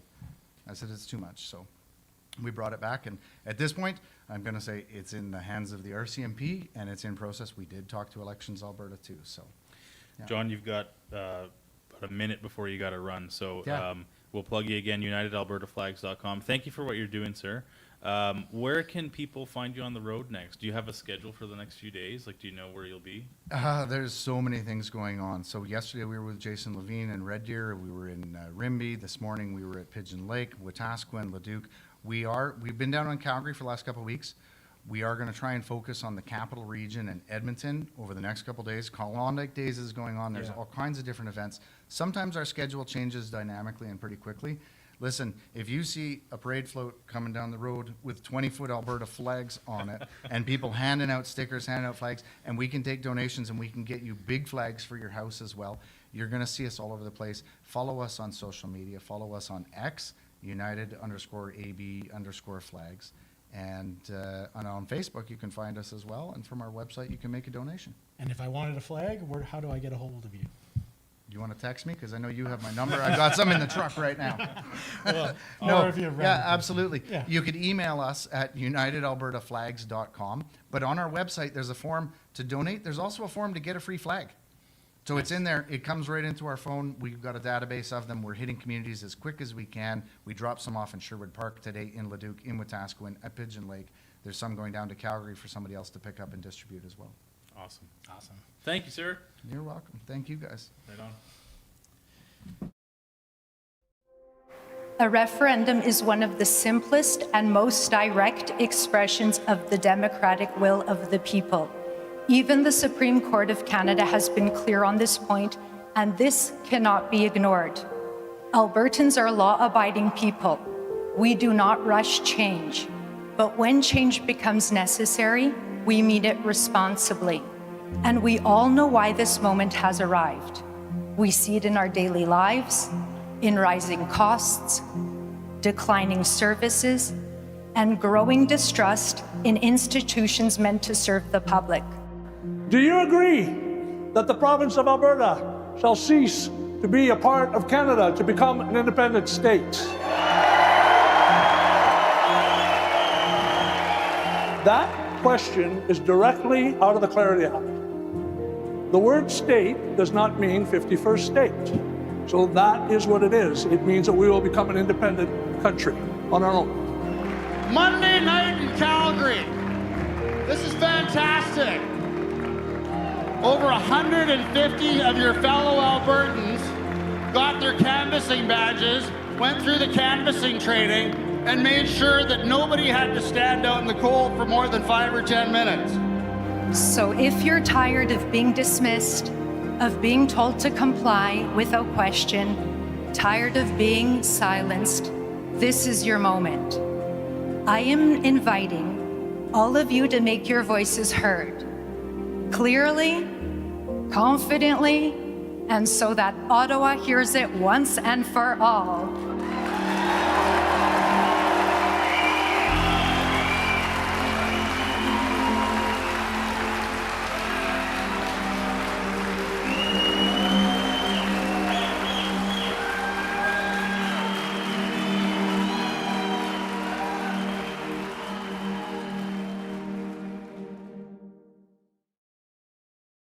So that was awesome. And just for the record, we'd like to get everyone else's opinion right now. Who has a better backdrop? Was it the Calgary boys or was it us? Because you guys know who got the better backdrop. Just super chat Unacceptable Fringe and tell him that it's us, and he'll donate all your super chats to TPAs. So Amazing. Wow. What a gentleman. Exactly. A scholar. So we are very, very pleased to be joined by Miss Kathy Flett, friend of the channels. Yep. Returning guest. Hasn't gotten sick of us yet. Never. And I can't even remember what your title is actually for the the Women's Independence Network? The TPA Yeah. is the Alberta Women for Independence. But your title within, are you the The- president? I'm the Queen? CFO, so I CFO, want okay. everybody to keep me as busy as possible. That's the deal, okay? I want to be going nonstop here for the next few days. Well, it feels like you've been going nonstop for years, actually. Maybe you can give our viewers a little bit of a background of your history within the movement. Yeah, so I started about 7 years ago in 2019 when the whole Wexit thing exploded and came on the stage, and I was part of that, and that's where I got to meet Michael Wagner, who you guys are going to talk to after, and made some other really great friends along the way. And then that exploded as quick as it went up, it came down, and then through a series of events, I was with the Wild Rose Independence Party of Alberta, and that exploded. And so then I sat down and went, well, now what am I going to do? And we were right on the cusp of having a provincial election in 2023. So I thought, well, what if I run as an independent candidate? I'm not going to win, but I'll never learn anything quite this quickly any other way. So I ran, my friend Angela ran as well. She ran down in Cardston, where she lives. And we worked our asses off and, of course, lost. Never worked so hard to lose in all my life. But I learned so much. And what I learned by doing that is that the independence movement was alive and well. As I was door knocking, that's what people were talking about. I went, oh, okay, we've got to figure this out. We've got to sort something out. So after we slept for about a week, we got back together, and Angela came to me and said, you know what, I have an idea. And I said, that's frightening, okay. What is your idea? Because they're always really good ideas when Angela's talking. And she says, who's missing all the time in this movement? Like every meeting that we go to, who's missing? And I said, I don't know. Like, I don't know. And she said, the women. We are always outnumbered by the men, easy 2-1, every single time. There's something wrong. The message is not getting through to the women in a way that they can understand it. I think we need to reach out to the women. And I was like, I think you're nuts. Like, I don't know about this. But anyways, long story short, we came up with a message specific for women. And out we went. And we started doing home parties because a lot of the women, they didn't want to go to the rallies. The rallies are fun, but they didn't want to go to the rallies. And if you looked at who would come up to the mic, very few women would go to the mic. There are some exceptions to the norm, but they weren't the norm. It was always the guys. And so we started having these home meetings all around the province, and then it worked. It just exploded. And the message was so good, I guess, that the guys crashed our parties. They kept wanting to come in and go, well, what are you guys talking about? And well, that's where all the ladies are. right, I guess, yeah, and the food, and the food. And so then it went from there, and then that message got out, and the next thing I know, I'm sharing the stage with all the folks from APP, saying, well, we want to hear what you're talking about. So I put together a slideshow and said, all right, so now I'm in front of hundreds of people. And then it was supposed to be stay free as well, but then that went kind of crazy with the whole signature thing because some rules, we didn't know what they were and what they weren't. But it still continued. And then Let's Talk said, hey, we want you to come with us. Like, okay, let's go. And so we just kept going. And then we kept doing these home meetings. And then this happened. And Angela and I had a decision to make because we're simply just two women who won't shut up. And if we chose to keep talking the way that we were, we could be kind of violating some boundaries as to what's allowed and what's not allowed as far as advertising goes, because we're also very opinionated in what we're saying. So we decided, you know what, let's just jump in. Let's start our own TPA. Let's let everybody know the women are here. We do make up 50% of the population, despite what the progressives might like to think otherwise. And this is as important to us as it is to you guys. And we're having way too much fun, but it's good. Well, we're thrilled to have you here. Now, who's this gentleman beside you? Well, he's amazing. Go ahead and introduce yourself. I'm Mark from the Alberta PIN. I'm here representing my son, actually. He's the one who's come up with a lot of this stuff. I've been just kind of, helping him out in the background with a lot of this stuff. And I have to say, though, and sorry to all the other people, but your sign is one of my favorites, and I think we spoke about that Yeah, before. you did, yeah. I like how you laid it out with all the questions and everything on there, and that's one of the things. And also, like, I've come to some of your handout locations, and you guys are picking some very prime locations and red in people's faces, and everyone gets to see that, and that's really wonderful. Thank you. I really, really like what you guys are doing with that, for sure. And I've gotten to meet you a few times, I think, here and there in passing, maybe, You gave me a pin. We gave you, okay, good. That's been my son's thing. You know, we've been trying to go around Alberta and just pin as many Albertans as we can. And that was our initial like, you know, we tried to put Alberta flags in stores that support independence. And now we're going to be moving towards putting buckets of pins in stores that support Alberta independence as well. So if you're a store out there that supports Alberta independence, hit us up and we'll send you a bucket of pins. Where can they find you? albertapin.ca is where we are. Unacceptable Fringe was the one that usually talked to us about us a lot and kind of got our name out there a bit, and we kind of just ran with it. My son has been trying to start the youngest TPA in history, which we were hoping to have set up by today, but we've come across a few you know, speed bumps, I guess you could say, and not surprising. but it's okay. I mean, I'm happy he's coming across these speed bumps. He needs to see that this is what we're trying to navigate. And how old is he, your son? He's 18 right now, so Right now. this is going to be the youngest TPA in history. So what does an 18-year-old think about Alberta independence? Because we're all old men. So what? I'm not. and one very young woman. Three old men and a young woman at this table. I mean, right now. I think I'm pretty young. Someone once said to me, "Hey, are you the son?" I said, "Yeah, I'm the son. I think Dad's somewhere over there." So I mean, I feel pretty young. You don't look like you have an 18-year-old son. I will say that. But what does he think? Like, what is he unique in his friend group, or is this like? Are 18-year-old boys like 18-year-old young men? I guess. What do they have to say about independence? So, and again, I really admire everything he's accomplished to this point, and I see where he's going with it. There's a lot of great people in this movement that are doing a lot of good work. And some of that work he's not going to try to touch because it's already being done. Like you had Keith today talking about some of the stuff he's doing.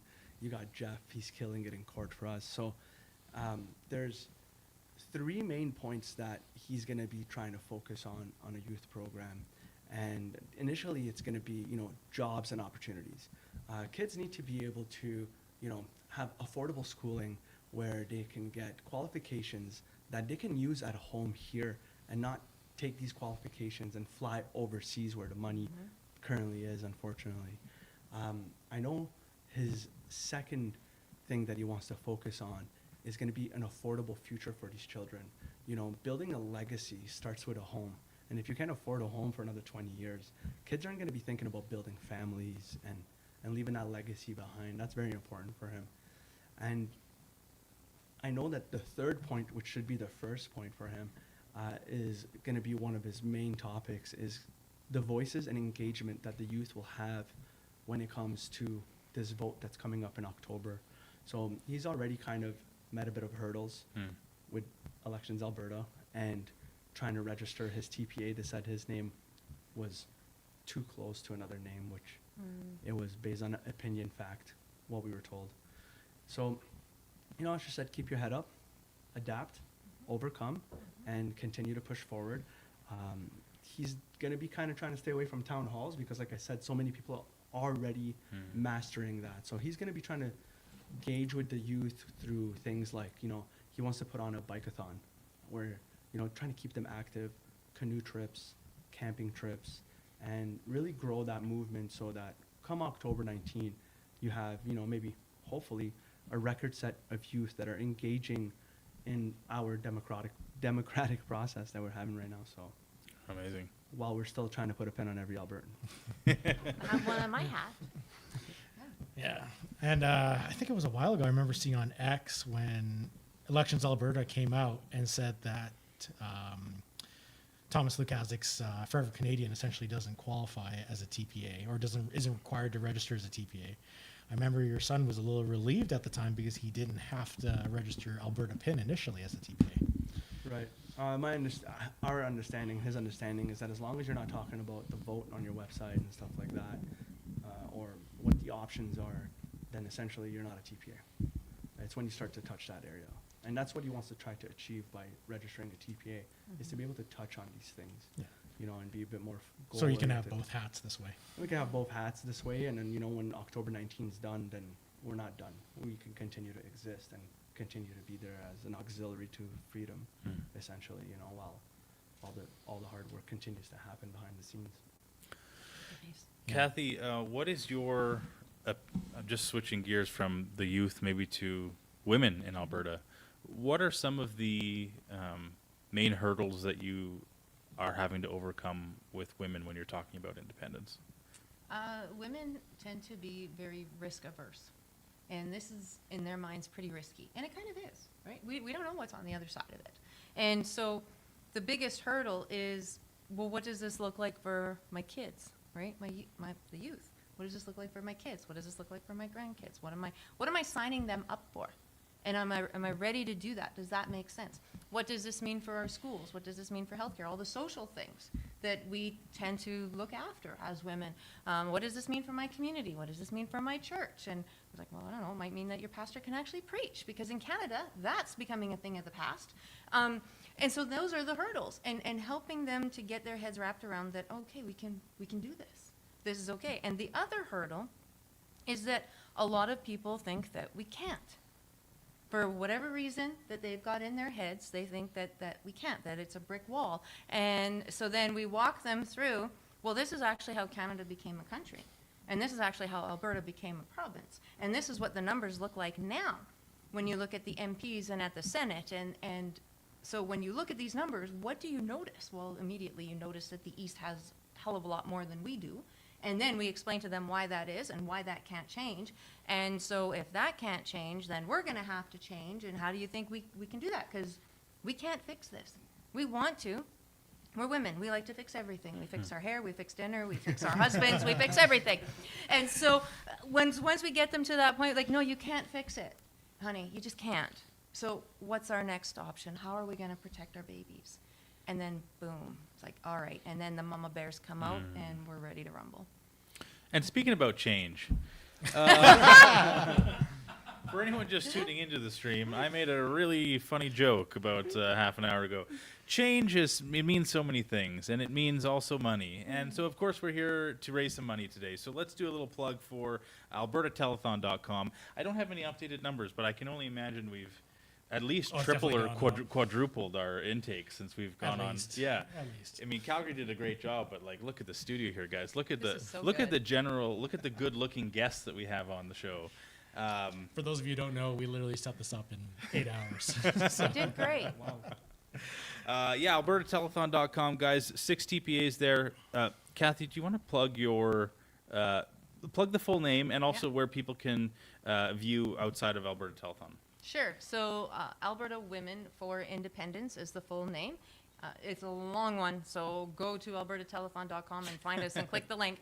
abwomenindependencenetwork.com is our website. And so everybody knows what your money will go to with us is lawn signs. We've got a bunch because people are asking for them. I think, and anybody correct me if I'm wrong, but I think we're the only ones covering all the questions. Okay. So we do, and in Right. our presentations, we've tweaked it up a little bit, that we talk about the first 9 that the government put out, and this is what they say, this is how convoluted and confusing and ridiculous they are, but this is what they mean, and this is why we think you should vote yes, and then we go to question 10, the referendum on a referendum. So we go through all of that. So yeah, you're going to go towards lawn signs, and we do a lot of travel. I'm not saying the others don't, they do. We're still doing the home meetings. And we're just calling it politics on the patio because it's 30,000 degrees outside. and I thought carbon tax was supposed to do something about that, but here we are. And Maybe we just need more. All right. It's supposed to be a super El Nino this year. All right, I'm very disappointed, super El Nino. You've let me down. Get that carbon capture sorted out. But yeah, so anyways, it goes towards a lot of travel. Today I was in Red Deer this morning doing some stuff down there. And next week we're traveling up north. We're going to be in Grand Prairie and Fairview and High Prairie before we come back down. And so that's what your money is going towards. I put so many kilometers on my last vehicle. I got a new one, so now I'm ready to mile that one out too. And I want everybody to keep us busy. If you want to have that smaller meeting in your house, there's no limit to the number of people. We don't care. Because those 5 people that show up will go and tell 5 others. We just want to keep the conversation going. So let me keep putting miles on my car and let's get this done. And when Kathy has to get a new car, she'll unfortunately have to get something from outside the province. And if you are watching from outside the province and want to support Alberta independence, you can't donate to Catherine. You can't. But you can buy from Alberta Pins because they have got some amazing stuff going on. So tell us a little bit more about your merch you got right now. Well, Alberta Pin has shipped and sold things all across Canada and even in the United States. We get emails from, all over Canada, people telling us, hey, don't forget about us when you get your independence. Alberta's independence is just the beginning, and it's a milestone to what's to come next. And Can we show off this flag? Yeah, of course. I've wanted to see it for a while. So I've said this on John's podcast on his YouTube channel. If you look at the original flag, the river flows from west to east, just like your money. So we came up with this. James came up with this new flag where, if you're looking at the mountain, the true depiction of the river flows towards you, just like our resources should. And the north stands free, representing Alberta, because Alberta is the north, essentially.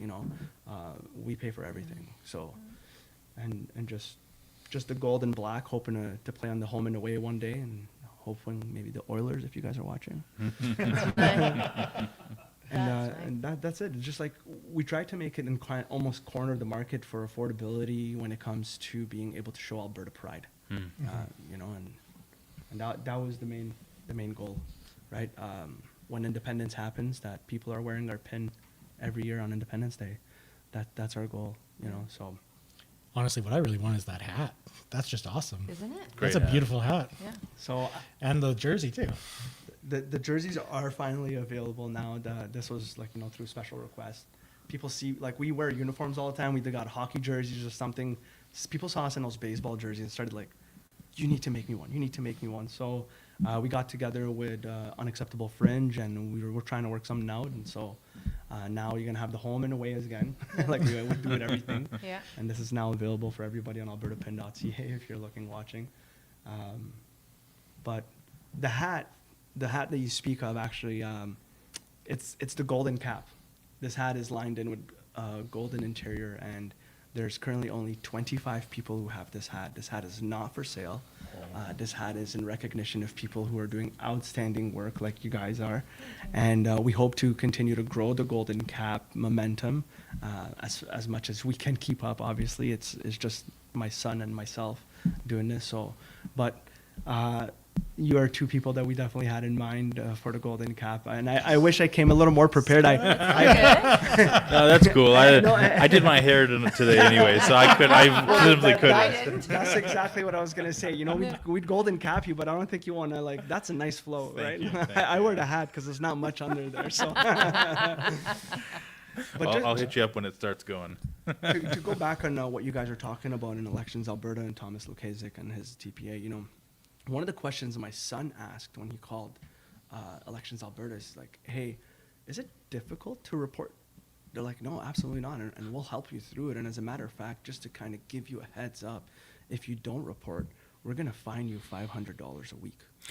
So, if you add up the amount of money that's already been spent with the kilometers that's been put on that bus, with the signs that have been printed, with the buttons that they're giving away, the magnets that they're doing, and you times with how many weeks are left over, it'd be very easy for him to afford $500 a week to not be compliant. And, I'm not saying that that's what's happening, but it's... Well, it's interesting because I remember hearing them saying that Thomas Lukaszek kept all the lists that he was supposed to destroy because the fine was only $50,000.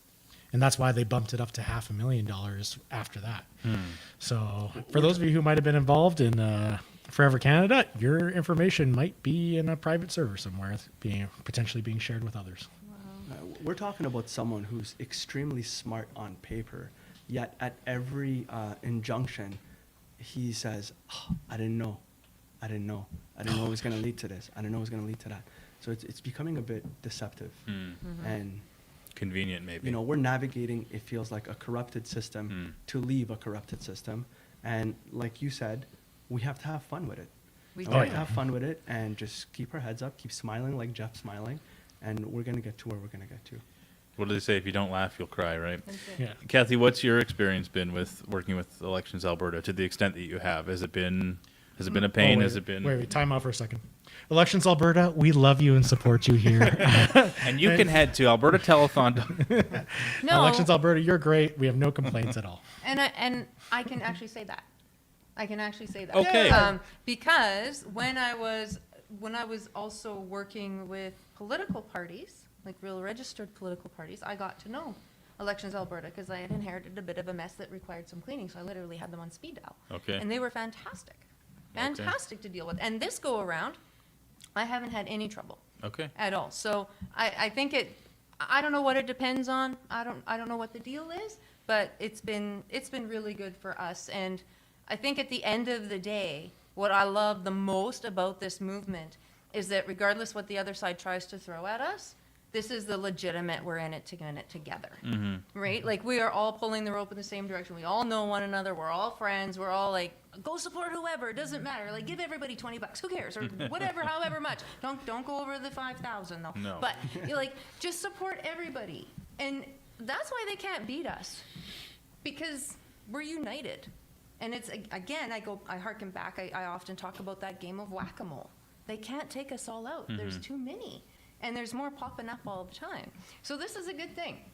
This is a really good thing. And I want to circle back something you said about being really good for Canada, because others might follow, right? When I did a Saskatchewan tour not very long ago, and I did a little talking tour over there, when I told them, you know, I'm not kidding when I say, and I'm not even exaggerating when I say, every meeting I go to, inevitably somebody will ask, is Saskatchewan coming with us?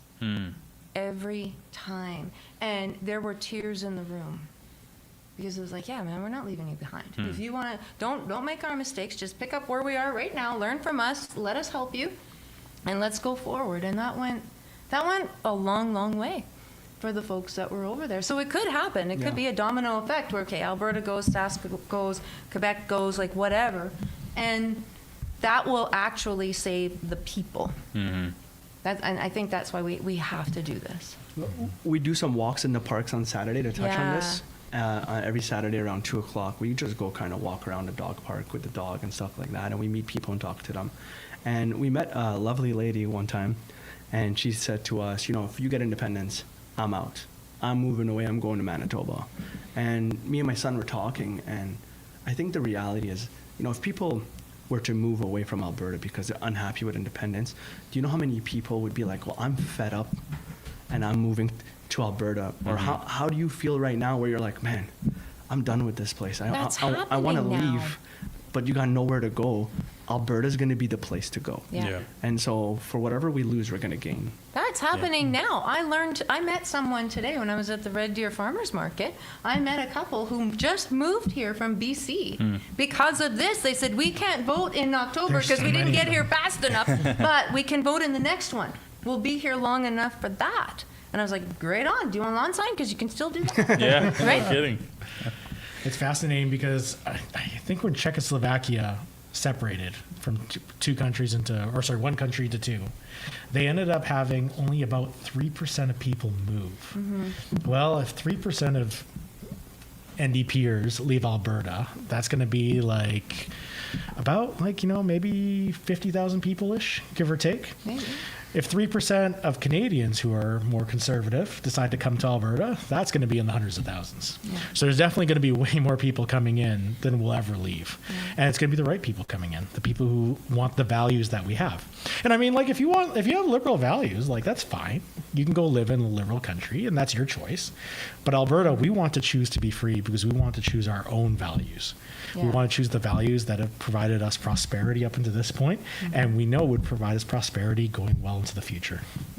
And if you are Albertan, reminder that only Albertans can go to albertatelethon.com and donate to one of our amazing TPAs. Keep in mind, please fill out the forms with as much detail as it asks, because as much as Elections Alberta has been maybe relatively pleasant to deal with for some people, you don't want your donation going to them. You want it going to the TPA of your choice. So fill the information out properly. I believe it's anything under $50 doesn't need information. Correct. If it's between 50 and 500 or something. 5,000. 5,000. It needs the info. It needs your info. So yeah, let's not give any money away unnecessarily. I wanted to actually just make a quick comment too. I learned this fact from Adam from, I can't remember his last name, from Army of Good Men. Yeah. He was saying, you know how liberal California is? Maybe you guys know this stat. And California is nowhere near ever, in recent history, electing a Republican. If you subtract Alberta and Saskatchewan from Canada, from our last federal election, the rest of Canada voted 64% Liberal. Yeah. Left-leaning, Liberal or NDP. California only voted 57% Democrat. So the rest of Canada minus Alberta and Saskatchewan is many points higher than even California is liberal. Like, that's so liberal. And like you said, I mean, fundamentally at a personal level, I got no problem with anyone. I have liberal family members. We all have liberal family members that, we love them. Maybe we think them as maybe a little gullible or naive or whatever. But the fact is they're here. They exist. And it's our job, and God bless you for what you're doing in your work in the TPA and your work as well, in educating people on why we're not just a bunch of mean redneck, what's the term? Ditch billies. I've never heard it before until I don't want to. I'll have to look it up Maybe sometime. it's even lower than a hillbilly, I guess. We're actually quite nice people, and we just want more prosperity for our family and our future, right? Yeah. How much time do we have you for? I can't recall. Do we have you till 7? Yeah, Michelle, as long as you want. Doesn't matter to me. Also, 5 minutes. Fantastic. Okay, so we got to think 5 minutes before we do a switch. Can you maybe give us like a 4.5 minute? What does the process look like if somebody contacts you and wants to do one of your a porch party? Before we do that, I do have one thing I'd like to bring up with Kathy. Please. So Oh, no. most people don't know, but there's a Facebook group called Alberta Independence. That's true. It's got about 120,000 members. Yeah. And Kathy and I are the ones who do all the work validating all those memberships. We're admins on the teams. And it's been an absolute roller coaster of an adventure. It really has. Yeah. Yeah. I'm the one I'm a bit sticky. If you haven't answered the questions, I probably won't approve you because I don't have patience for that. Yeah. But that's me. Sorry, I got to interrupt for 1 minute. I'm gonna bring it right back to you. Okay. We have a note. We have a note we have to mention on air. Sheila from the Alberta's Choice TPA. Yeah. Ezra and Tamara Leach right now are at the Gas City Campground distributing signs until 8 p.m. tonight. Nice. Get over there. Yep. Get over there. And Gas City also, Campground. I don't know Be if we there. mentioned the party at Paul's Pizza. Yeah. 'Cause crap. There's tons of people there. Angela's apparently. there. Yeah, Angela's there. Angela's there. Yeah. Paul's Pizza and Airdrie. Yes. Head on over there. That's where the party is. Yeah. We'll be switching to them at 8 o'clock, so you can be in the stream if you are there in time. So, sorry, continue. Yeah, so we've been doing that now for over a year together. We've had some moderators come and go. Yep. But honestly, the number of requests we get every day is anywhere from like 50 to 500. That's right. And we have to go and manually vet these people. And, maybe like 1% of them are like bots and stuff like that. So we kick them out. But most people who are coming there and we get, one of the questions is, why are you interested in this movement? Right. And the answers we get sometimes are so touching. People talking about, wanting their future for their kids, their grandkids, being tired of Ottawa's choices and stuff like that. Yeah. And so many people are coming and say, hey, I used to be a staunch, supporter of staying in Canada. But what Mark Carney has done for the last 6 months has made me realize we're on a sinking ship. Yeah. Yeah. How's it been for you? Same. And I love the ones where it's, my wife told me to. Good wife, keep her. Yeah, it has been that. It has been that. There's been a lot of emotion in those answers that I wanted it to work. It's not going to. I see it now. I just want to be around like-minded where I work. I can't talk to anybody about this, that kind of a thing. And so they're coming now to this online community on Facebook to participate in the conversation with others. There's some who go down there and say, I haven't decided yet, but I want to find some answers. And so, yeah, come on in. Let's get you some answers. Let's see what let's keep that conversation going. And it's been really good. Oh, really good. Yeah. And honestly, we let anybody in who answers the questions, is obviously from Canada, or especially if they're from Alberta, Yeah. regardless of what side you're on. I mean, but when people come in, sometimes they'll just make it like, you guys are a bunch of idiot hillbillies, That's the ditchbillies, nice one. ditchbillies. That's the nice one. Yeah, they go and do that. Well, that's going to get you banned. Yeah. Yeah. Yeah. You're out. You're Yeah. out. And it's been great because in those groups we get such a variety of discussion. Yeah. And that's the biggest thing, is like we have such a variety of people who are supporting Alberta for various reasons. Yeah. I remember one time we did a poll on there, and we had said, what's your primary reason for wanting Alberta independence? And we put in taxation with our representation, equalization payments, the culture war with Ottawa, all these different reasons. And we got the list, and the number one complaint was equalization. That was the number one thing that most Albertans had an issue with. And you were only allowed to select one answer, is one thing that we did. So I brought that to Mitch Sylvester, and he was surprised because he thought it would be the cultural stuff. Because for him, that's what is the biggest issue that he's currently facing. Oh. He wasn't expecting equalization to be the number one thing that bothers Albertans about Right. the system, which to me is interesting because that's something that could be fixed by the federal government, but they never will. No. Well, yeah, and that's the symptom, right? Equalization is a perfect symptom. of the bigger James problem. had started a golden hotline on TikTok, asking people to call in with their reasons and leave a voicemail on a voicemail that he had set up. And one of the main reasons that he was getting was young people are saying, I'm scared that they're going to offer my parents maid. You know, and that was one of the for us, one of the Oh leading, my one of the gosh. leading, exactly. And some people that were leaving the messages were almost in tears when they were saying that stuff. You know, it was like something I hadn't even thought of. Like, you know, we're upset with maid, but these young kids are scared that their parents are going to get offered maid, and they're going to be too proud to, you know, try to leave their kids with their disability or something like that, right? Wow. Mark, we're gonna sub Mr. Wagner in shortly here. Do you want to do another plug for your son's Okay, absolutely. future TPA? Well, and then we'll do a transition. His current TPA was called Forever Free, which we were told the name resembles too much of another TPA. Okay. The other TPA that it resembled too much was Stay Free Alberta. I know you wouldn't have guessed that. I will say Okay. that when I jumped on today to donate, I saw that Stay Free Alberta's website, they've gotten so much donations that it's actually, they're asking you to just, you know, leave your information if you Yeah. still want to donate to them, Yeah. as long as you're in Alberta. That's correct. Right? I do have one question before I give my plug. If we get freedom, will you take the mask off? Oh, heck yeah, if we get freedom. And can Then I won't have to worry. Okay, then I'll give you the hat.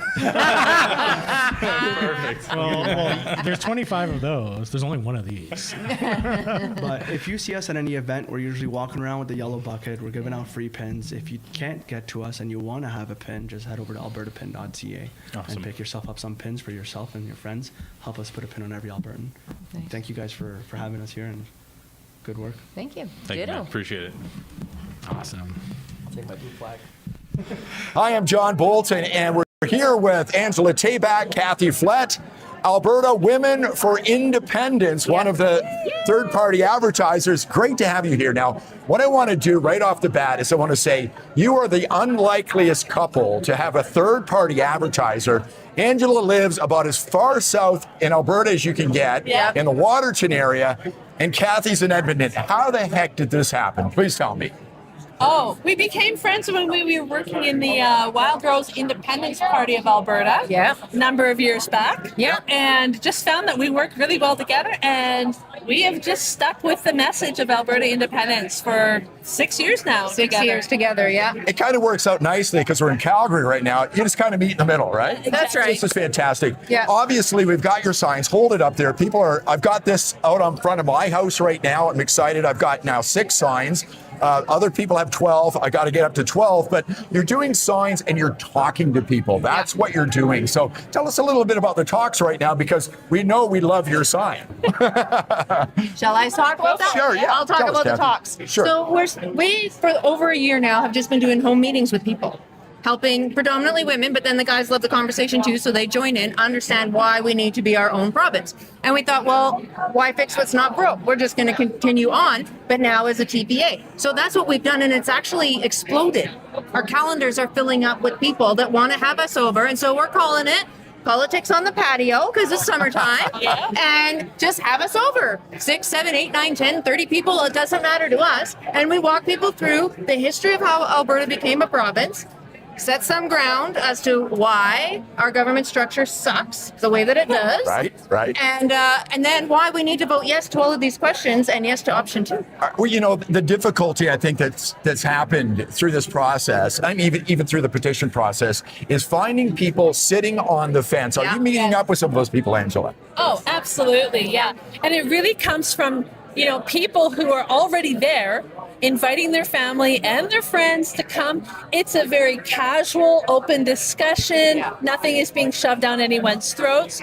And it's an opportunity to just kind of go back and forth with the ideas, some of the concerns that people might have. And it allows us to be able to address them in a way that is very non-confrontational. We're building community. Our whole focus has been education and building community. And so that's what we're continuing to do with the TPA, and it's working out really great. We're in kind of a noisy room right now. We're at the Derek Fildebrandt and Dwayne Bratt debate.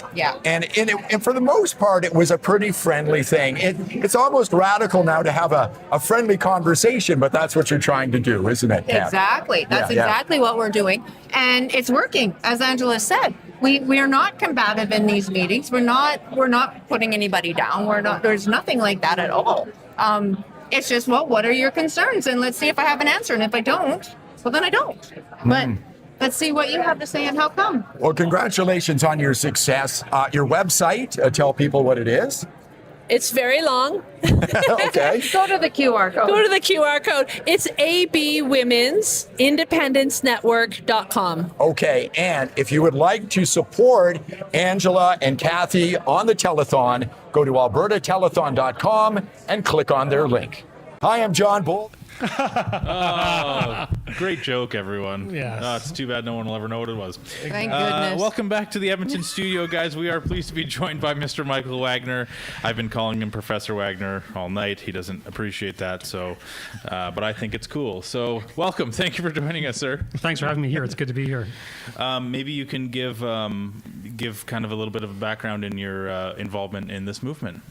Well, actually, I originally got involved in the movement in about 1981. I was a teenager in high school in Calgary, and I was triggered by Pierre Trudeau's National Energy Program, so I joined the first major independence group at the time, which was called WestFed.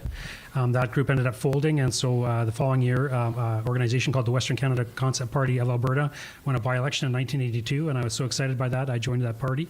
By then, I was 16, and then in November of 1982, there was a provincial election, and so I handed out pamphlets for that party at that time, my first political activity. So I wasn't even old enough to vote, but I was really engaged with that activity, with the independence idea, and so I participated in that, and I stayed a little bit involved with that party for the 1980s, but it folded at the end, and of course the Reform Party came along at the end of the 1980s and kind of absorbed all the independence sentiment for several years. So like most other people who had been involved, I was either involved with the Reform Party or doing other things, and I got re-engaged in 2015 when Justin Trudeau was elected as Prime Minister, and so I've been kind of re-involved since that time. So I kind of have a long history to one degree or another with this movement because I've really believed in this idea for a long time.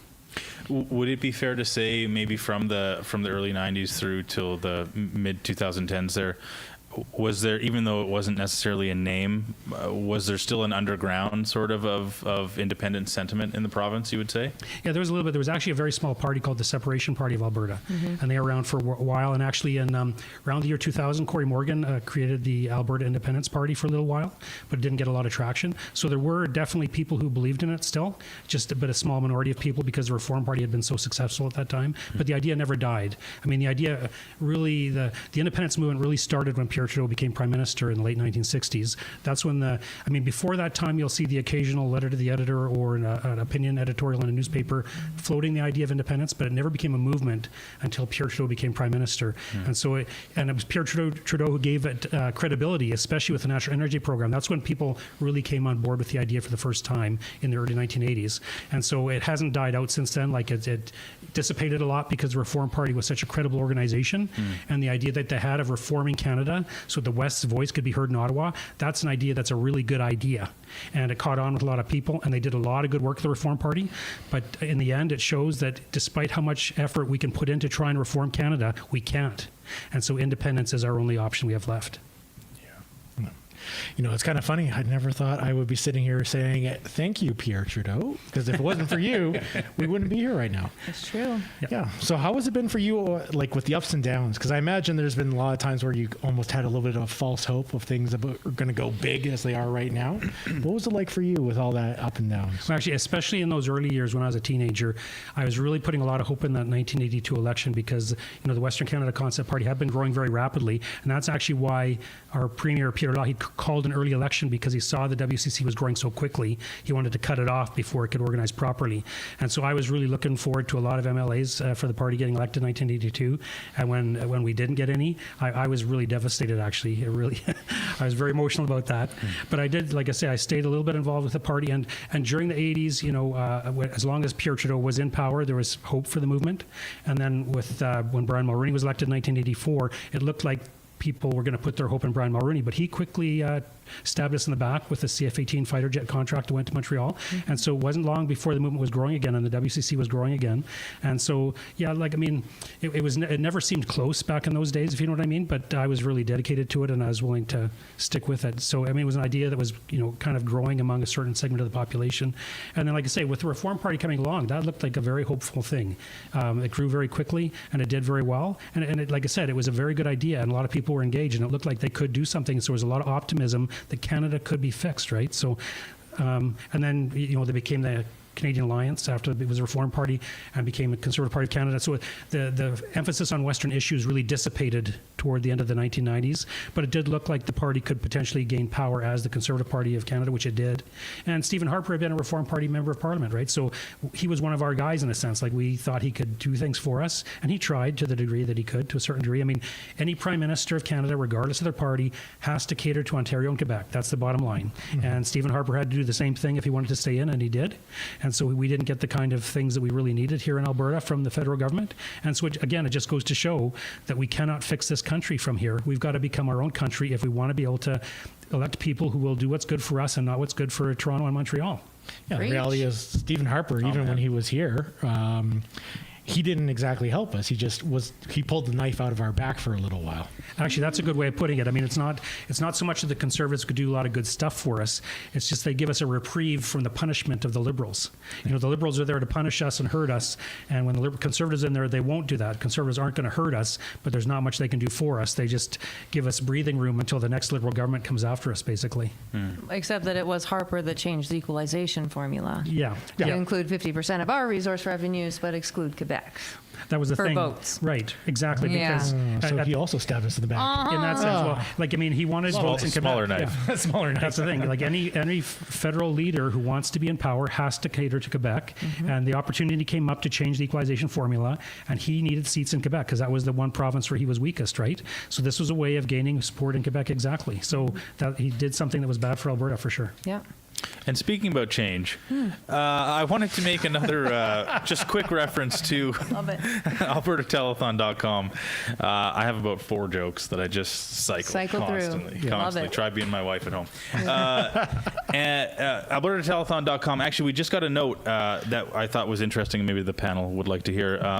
Mr. John Wilkinson, who is on from Alberta Flags, he messaged us and said that he's actually, since he's been on, he's been getting a lot of $49 donations, which is sort of an interesting note because how frightened people are about having to give their information away about what they're donating. Like even now, we have a question on a referendum.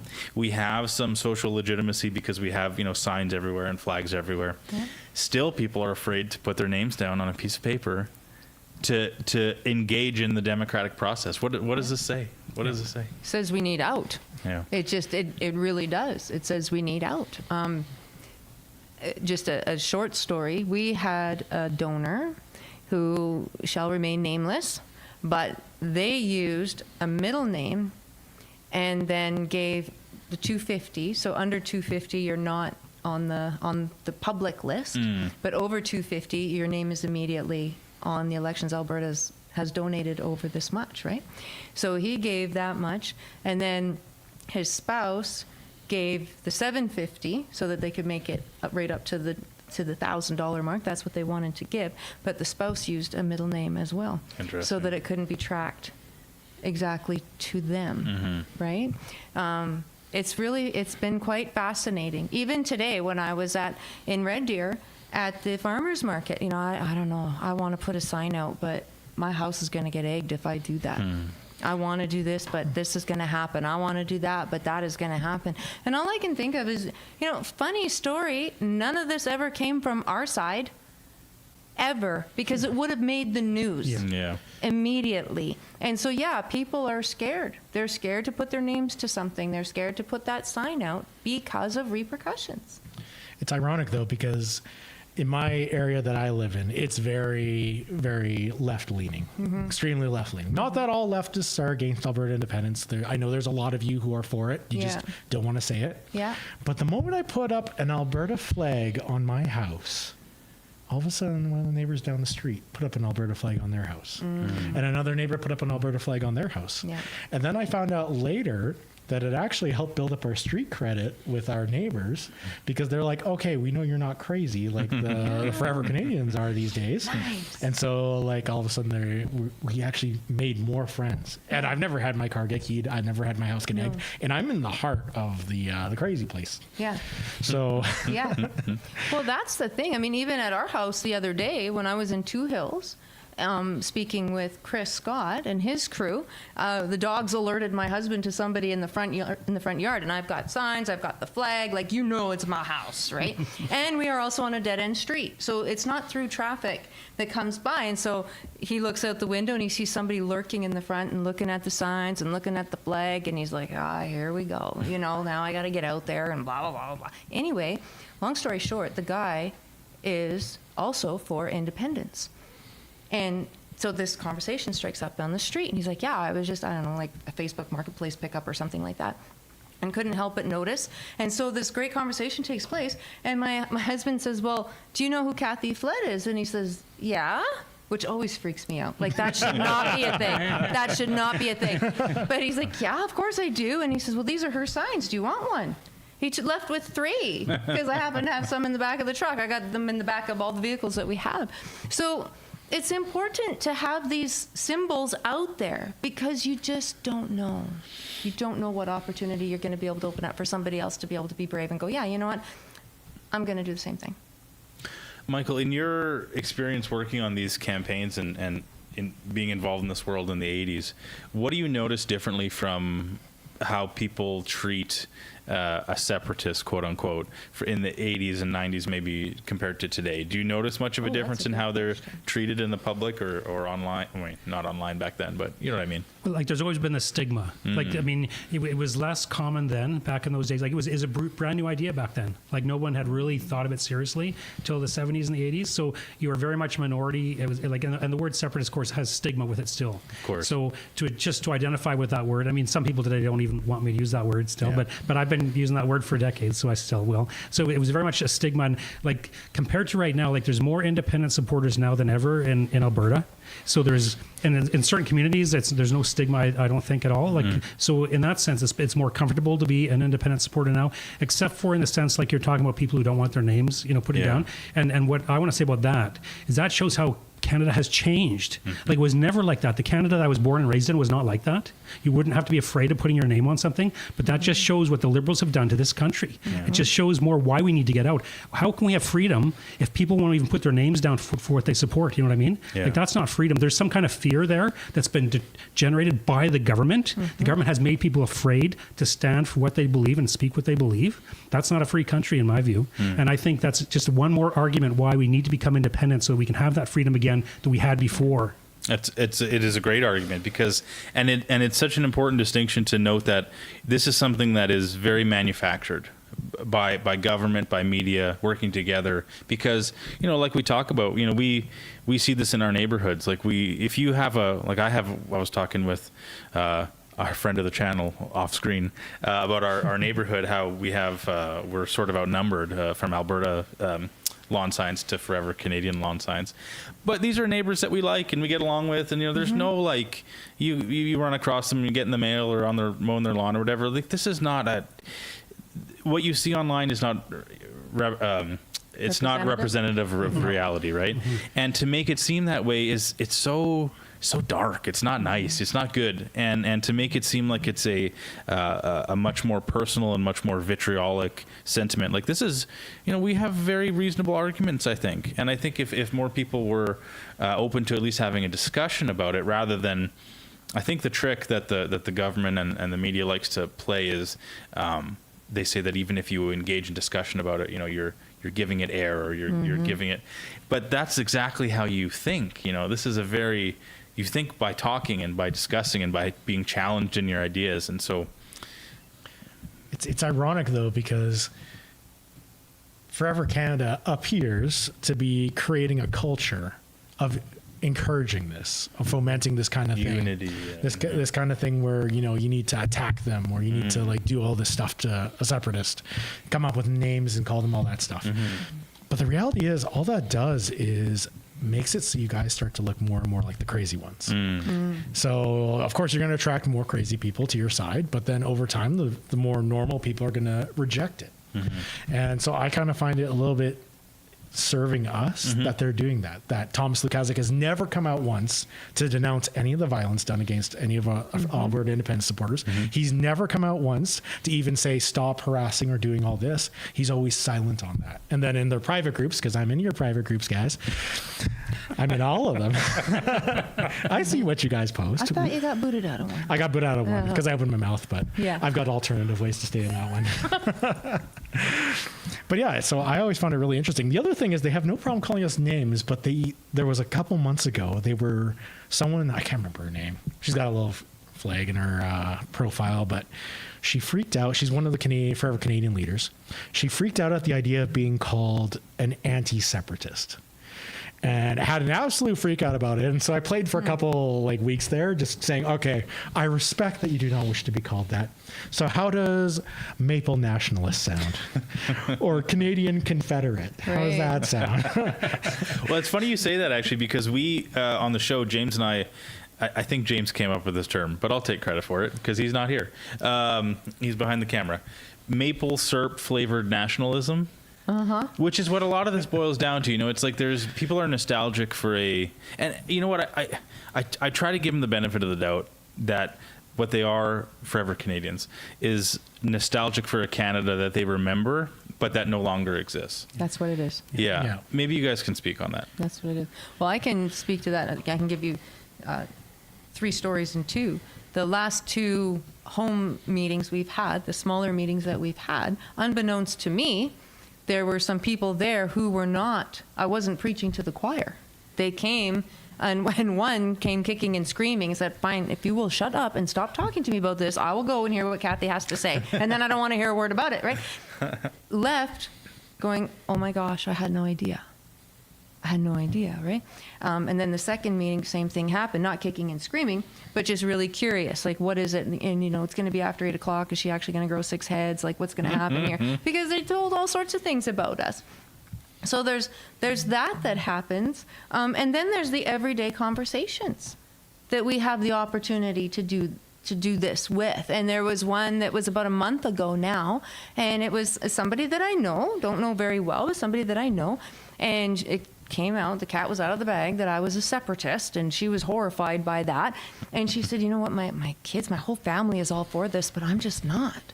And so we had this back and forth conversation, and she admitted, like, my kids and my grandkids are never going to buy a house. I know that, but I just can't give up this Canada and my sovereignty, and on and on and on. I said, so you admit that the Canada that you lived in and were successful in and had every opportunity to achieve everything, every goal you ever set for yourself doesn't exist anymore? And she said, oh no, I know that it doesn't.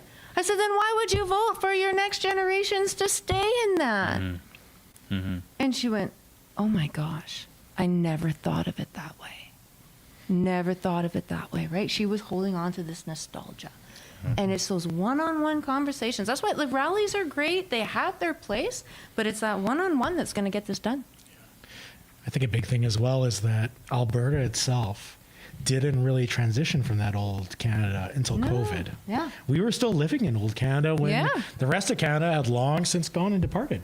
I lived in Ontario for a few years in the early 2000s, or 2010s, I mean, and it was hardcore shifting back then. I came back home to Alberta. I'm like, oh, good, everything's still normal here. And then COVID hit, and it's been on fast forward trying to keep up now. Yeah. So we still have that remnant of Canada and Alberta, and we're trying to preserve that and keep that because it's very hard to get it back once you give it away. Oh, yeah. And Michael, you have some books here. And I'm sure you've talked about this in one of your books, but kind of chronicling the shift as Alberta has maybe not shifted away from Canada, but as how Canada has shifted away from Alberta. Maybe you talk about how Alberta is a throwback to what Canada used to be, or reminiscent of that in some way. Like, can you speak to that a little bit from what you've written?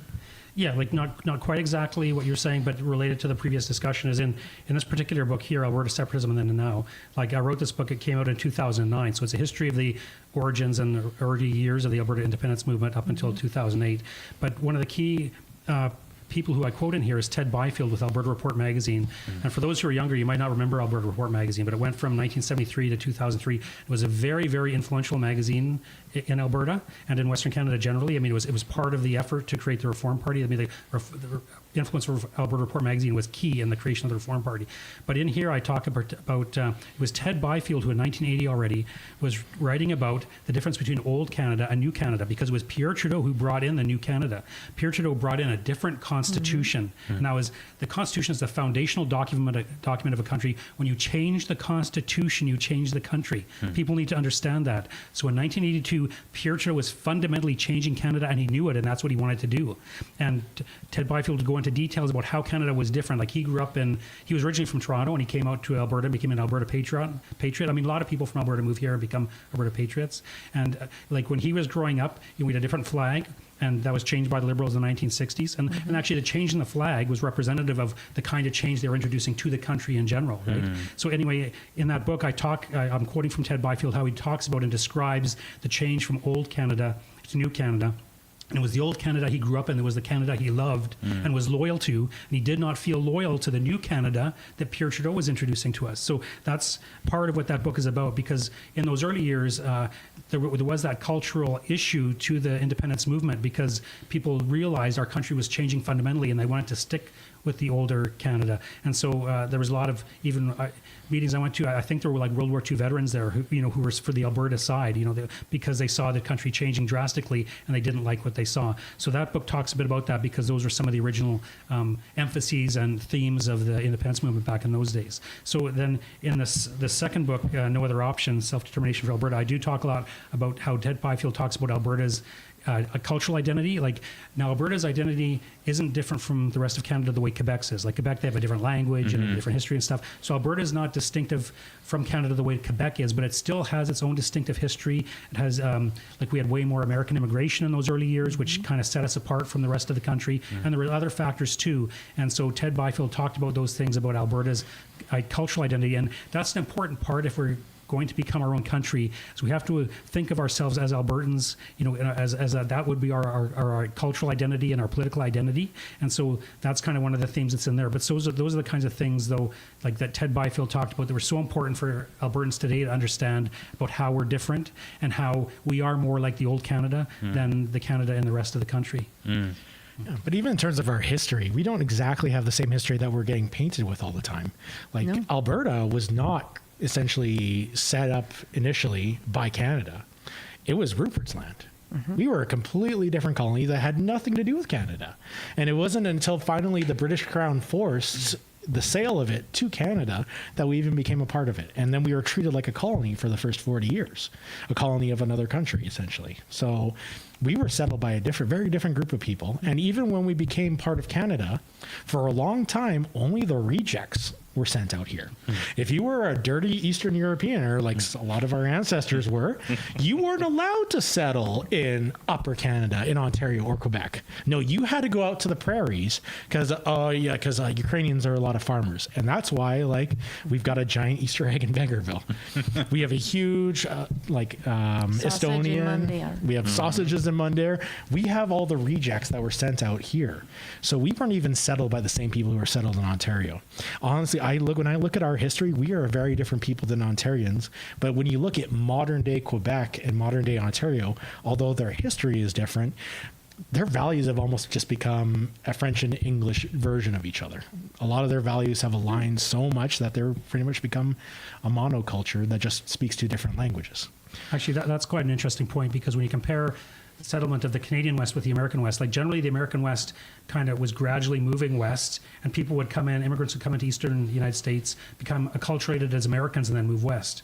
Whereas like what you're discussing, what truly happened is after the prairies were attached to Canada, it was like there were very few people out here, and they needed to bring in people to create an agricultural economy. So at first there was opposition to bringing in Eastern Europeans, like you mentioned, because some of the WASP people on Ontario didn't want those kind of people. Eventually we got an interior minister who went and advertised for people in Eastern Europe, and a whole flood of them suddenly came to the prairies. And they didn't go through Eastern Canada and become, like geographically they did on the train or whatever, but they didn't stay there and become Canadianized and then move out west.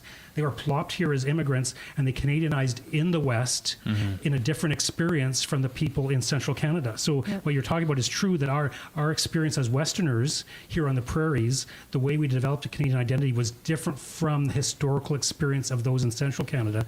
And like, this is important to me, like my paternal ancestors came to the prairies in 1902. And so this is kind of like and probably some of the others here, I'm sure people in the audience, their ancestors came early in that time period to the prairies, and we're descendants of that. We're reaping the fruit of their efforts to get us here, But so exactly what you're saying was exactly true.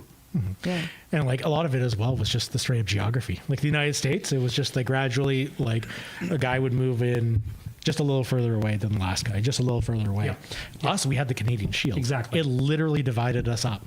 And so it's no surprise that when, they're looking at it, they're like, oh, convenient. We can just send them so far away that we don't even have to think about them. And that's what happened. And we just became a resource colony. They sent so many people out here. A lot of them did really well. A lot of them died, and they didn't care. They just took in the money from all the agricultural sales that they got over time. And sorry, please go ahead. I was just going to add one more way in which we were different from the rest of Canada is when you look at our provincial political history, we would form alternative political parties. So, the original party was the Liberal Party, but in 1921, the United Farmers of Alberta became our government. United Farmers of Alberta from 1921 to 1935. Then with 1935, it's a Social Credit Party of Alberta up until 1971. Those are parties that weren't in other provinces, in terms of forming government. I mean, eventually in BC, there was a Social Credit Party that kind of keyed off Alberta, but it was different in its own way. But Alberta was very distinct from the rest of the country in terms of our voting trends, and federally as well. We voted federally for the Social Credit Party for many years, and previous to that, the Progressive Party of Canada. So when you look just at our voting history, you can see how different we are from the other provinces. Honestly, if it wasn't for Stockwell Day losing so bad, I think we probably would still have our own parties. I don't know. Because we never would have become a conservative stronghold otherwise. Right. Yeah. I don't know. But everything you guys say is true. I mean, one of the quotes that I give in every presentation that I do is the Sir Clifford Sipton quote, right? Where every Canadian, every patriotic Canadian is going to want all the trade from the prairie to go to the east to enrich them. That's the shortened version of it. But that's why we were created, was so that all of our bounty, all the fruits of our labor could go to the east. That was the plan. And here we are all these years later, and it's no different. But what's neat to me is despite that, and people still came here, and a hardy bunch of people, right? Like you go way up north, and it's very hardy. Nobody told them about the snakes in the south and the minus holy moly in the north, right? They just showed up and did what they could with what they had. And when you dig into the history books, the few that there's stories of the women being home alone with the kids while the men went to go and work to try and support them. And they didn't speak the same language as their neighbor, but they would still go and have Sunday dinner just so they were around people. Like, that's what this province was built on. And that's why when you go to pick any small community, pick any one, and what do you see first? You see an old church. You see an old church that's probably dilapidated now, but that was the first building that was built. Yes. The second building that was built was the school. because everybody appreciated how important education was. And so then there was the church, there was the school, and if it was a bigger community, the next thing they would build is a community hall. And you go to all these little towns, and there's community halls. You go to the bigger centers, there's the German community hall, the Ukrainian community hall, the Dutch community hall, exactly what you were talking about, right? All these people came together, and they made it work. That's what this province is built on. And the three words that Angela and I have been hanging on to in this campaign is family, community, sovereignty. You cannot have the first two without the last one. And that's what they eroded. They purposely eroded the family, which then eroded the community, and now they're trying to take our sovereignty. And we just can't stand for it. That's not what this province was built on. No, it was not. It was built on being a resource colony. And speaking of resource colonies, really you can view us today as your resource colony for albertatelethon.com, where our purpose is to direct funds to our 6 great TPAs. You're good. That was very smooth. The king of the segue. Yeah. That's great. I wish I had updated numbers for you, but if you're tuning in earlier, we were reporting that Keith Wilson's TPA, Keith Wilson and Tanya, they surely must be over 50,000 now. I hope so. The Women's Network, the Alberta Women for Independence Network. Yeah. Did I get that right? Close enough, yeah. Perfect. They're over 10,000. Corey Morgan's over 11,000.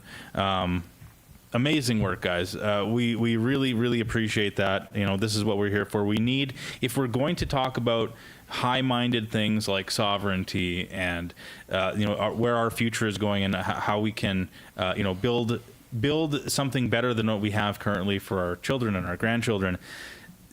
The fact is that these things take money, and the people on the other side of this debate right now have seemingly unlimited money. They have government money, in fact, and they have different reporting structures and rules surrounding their money than we do. So let's make sure to do this right. Remember that in order to donate to any of the TPAs, you have to be an Albertan citizen. Yeah. You have to, if you donate under $50, you don't need to provide information. Anywhere between $50 and $250, you need to give some information. Please fill out the information correctly so that you're not accidentally donating to Elections Alberta, because they'll take those funds I think it goes easily. right to the government. I think it goes right to general revenue. Yeah. And you can donate up to $5,000 in any one election cycle, I think is the rule, right? In any 1 year or something like this. Yes. If you're wanting to donate in the thousands of dollars, maybe double check that first. And if you live outside of Alberta, you can always buy one of Michael Wagner's books and learn a little bit more about Alberta independence and how it came to be. This guy's a wealth of knowledge, and his books are fantastic. I've read 2 of them. Yeah. Where can Michael? Where can people find buy your books? Can they buy directly from you? Well, actually, this particular one that Mr. Alberta held up is available on Amazon.ca, Okay. and all 3 of the books are available at a website called merchantship.ca, like it's a homeschool supply online store, but they carry my books as well. And so they carry all of them. I've got 3 books on Alberta independence. So if you go to merchantship.ca and put my name in, my books on independence will come up, and they're less expensive there than they are on Amazon too. So. Amazing. Did I ever tell you our cool story about your books? No. Okay. So we had, Angela hosted a home meeting, and there was 20 women there. And the way that the host got these 20 women to show up was she said, you know what, it's been a long time since we've been in school. Perhaps we need a refresher social studies course. And so these 20 women showed up for charcuterie and tea and all the rest. And Angela brought out your books and gave them the social studies course that we do. And they left doing a book club on your book. Oh, thank you so much. Yeah. That's great. Professor Wagner, See? working even when he's not there. That's so good. That's how we work together. There's no competition here. Oh. No competition. Yes. Before we run out of time. Yeah, Oh. I mentioned this earlier in the stream. So we're going back to Paul's Pizza. They're in Airdrie, so just north of Calgary. Well, not right now, but at the top of the hour. And we bring in the Edmonton location. We were talking about, like, what can we... we wanted to maybe put a little bit of Edmontonia in this stream. And we talked about maybe some Oilers gear. Oilers would be good. Oilers would be good. So, they talk about in this movement having a big tent. We want to have people of all stripes. We're not just preaching to the choir. And so, in the spirit of that, I just wanted to maybe put this on the table for everyone. All you Calgary independent supporters, you are welcome, in fact, to join us in supporting the Edmonton Oilers. It is not a good time to be a Calgary Flames fan. We all know this. Your arena is garbage. Your team is almost as bad. And so we want to invite you to be a fan instead of the Edmonton Oilers, because we have the greatest player to ever play hockey playing for us currently. I'll die on that hill. So we just wanted to just have this is a little gift from us, just a little visual gift for the next 20 minutes on the stream. So thank you for reminding me. Tent. Yeah, you can fit in our big tent anytime. Anyway, go Flames. That's it. So it's been great having Michael Wagner on the show. I was in high school in Calgary when the Flames came from Atlanta. Wow. So it's deeply burned into my heart. Those early years, the Flames did really well. Those early years. They did. Nostalgia, right? It is nostalgia. Just nostalgia. I actually think, technically, even to this day, they still have a winning record against the Oilers, much to my chagrin. I think and they may have adjusted in the last 5-10 years, but I'd have more respect if they actually made it to the finals. Well, hey, Well, fun fact, we do often get asked what's going to happen to our sports teams once we're our own nation. Right. Well, I mean, that's an interesting question. Little things like that come up all the time, Yeah. Big concerns about my family lives in BC. Like, am I going to be able to? Well, it's like, I mean, yeah, like if people have family in the U.S. that go visit, like we're different countries. In the NHL, the NHL is made up of two different countries right now. Mm-hmm. What would be the difference of adding quote unquote a third? They play official NHL games in Europe now. The NFL plays games in Europe and South America, and we're as much as we maybe hate to admit it, we're a fairly global world right now. Things can just happen. That's one of our kind of rallying cries in the movement. You can just do things. Yeah. Not only that, but once our taxes drop, That's by what I was 50%, thinking. We'll be able to keep some players here. They won't be going down south. Well, they don't have to give away their money. Yeah. Well, people scratch their heads and wonder why, why does it seem like every, middle to high value Canadian player, they just always end up playing in Florida? Can't imagine. What could be the reason why? Could it be their tax structure? I don't know. Could it be the beautiful weather? We can only really accommodate one of those, I think, here. That's right. Although it's been really hot this week, so we'll have 1 week of beautiful weather. Yeah. It's been comparable to Florida. Yeah. It's been great. What are some weird, maybe we can take the last 10-15 minutes here. What are some questions that you guys get, or concerns that you guys get a lot when you're talking to people about this movement that maybe we wouldn't think to ask? Like some of a very personal concern that somebody might have if they were on the fence of, well, I understand the value of being independent, but X. What would be what are some of the maybe more interesting things that you've heard that people have been concerned about? Well, I think one of the issues that was addressed earlier was risk. And for me, that's the number one thing. Becoming an independent country is a risky venture. What we're doing is risky. Let's just admit that. But staying in Canada is risky too. That's my reply. You know what I mean? Even more risky. Riskier. Yeah, well, look what the Liberals are doing to this country. Is this the direction that you want to go with your future and your family's future?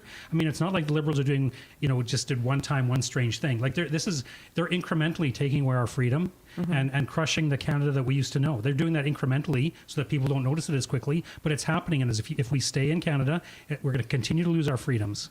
And so the risk of staying in Canada, there's a risk of leaving and there's a risk of staying. So it's a matter of which risk are you willing to take? We know which direction we're going with Canada.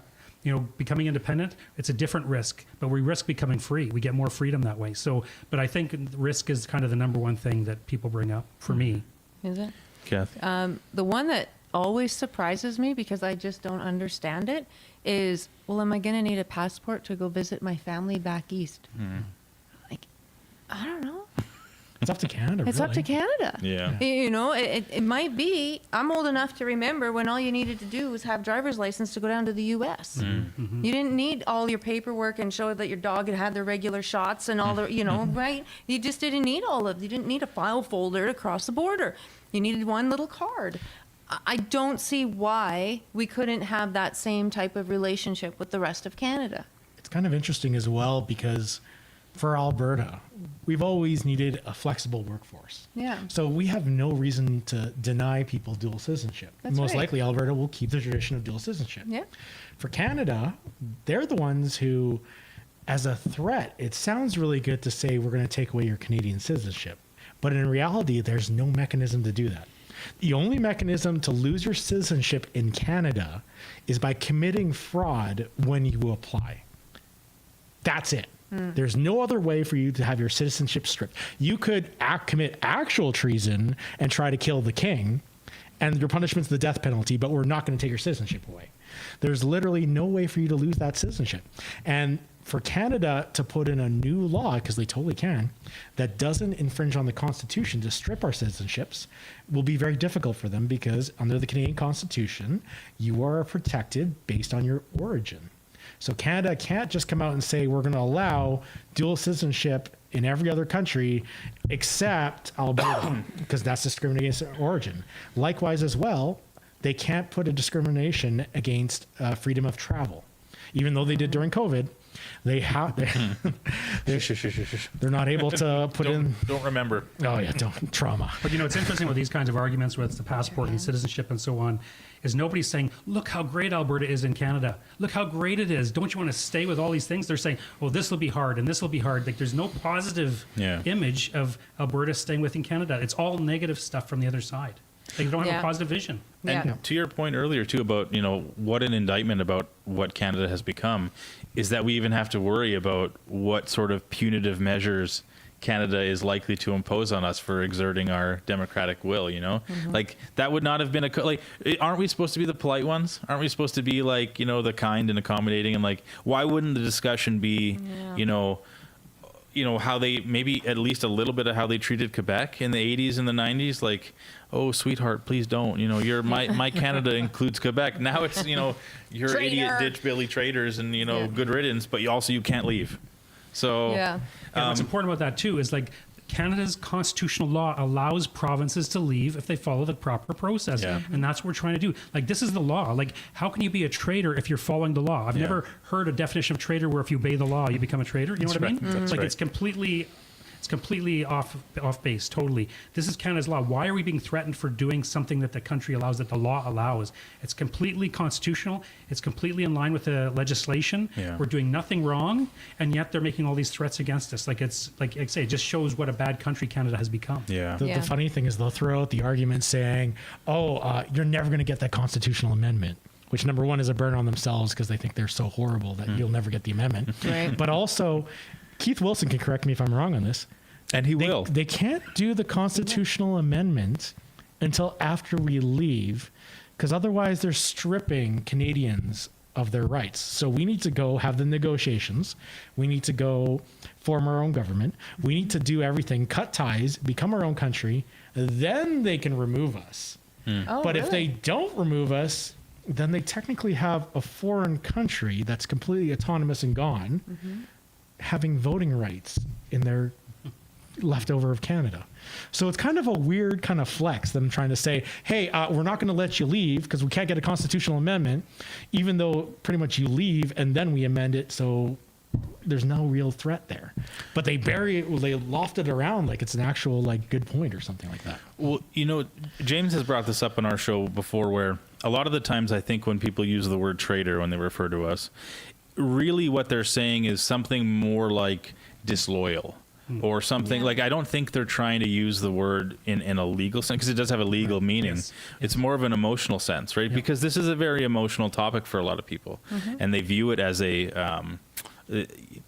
hard for some people to view it from a cold, logical, like, listen, these are why objectively this makes sense, because they view it as an emotional, like, we're Canadian, it's nice and it's kind, and igloos and whatever, and maple syrup on a stick, like, so it's I have some sympathy for that, because I get the patriotism aspect of it, but it's just, you got to use the right words. I got a small update, by the way.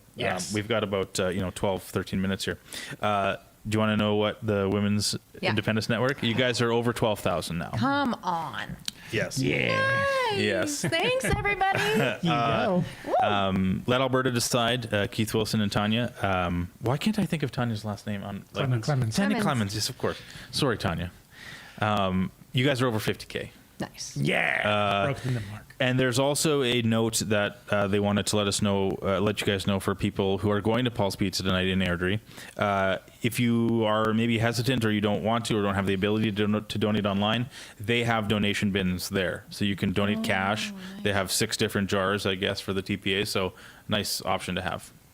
Nice, cold, hard cash. Yeah. Cash never runs out of batteries. Cash never runs out of batteries. It's always going to get used for the good cause. What I love too about all the different TPAs, and I think I said it in the first segment, is we all have kind of our lane. Like almost all of us have signs, but we all each have something specific that we are talking about. So it's not like, oh, well, my money's going to go to 6 of the same things. It is not. Right. It's absolutely not. It's going to go to 6 different things. Yeah. And that just completely helps build up that message, build up the movement, and get all the message out there in a way that all the different people can hear it and understand it.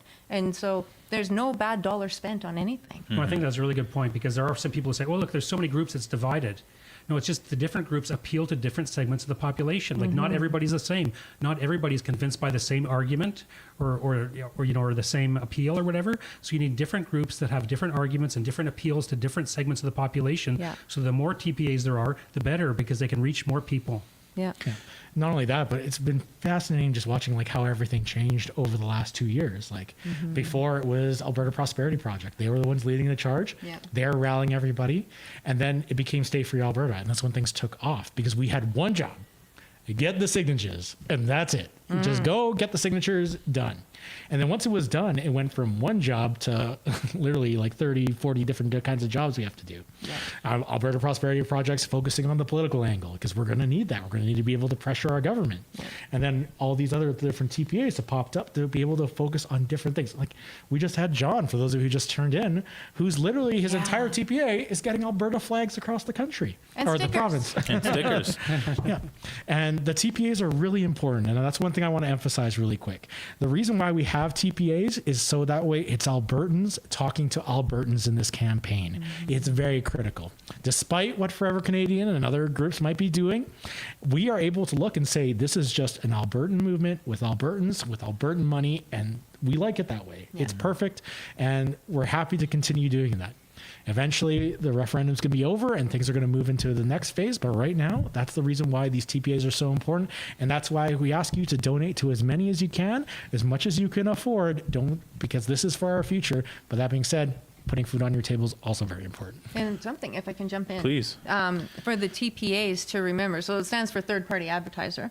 In this case, it's for the referendum. I know some people have been pretty hard on Elections Alberta, and I'm going to root for them one more time by saying, we've never done this to them before.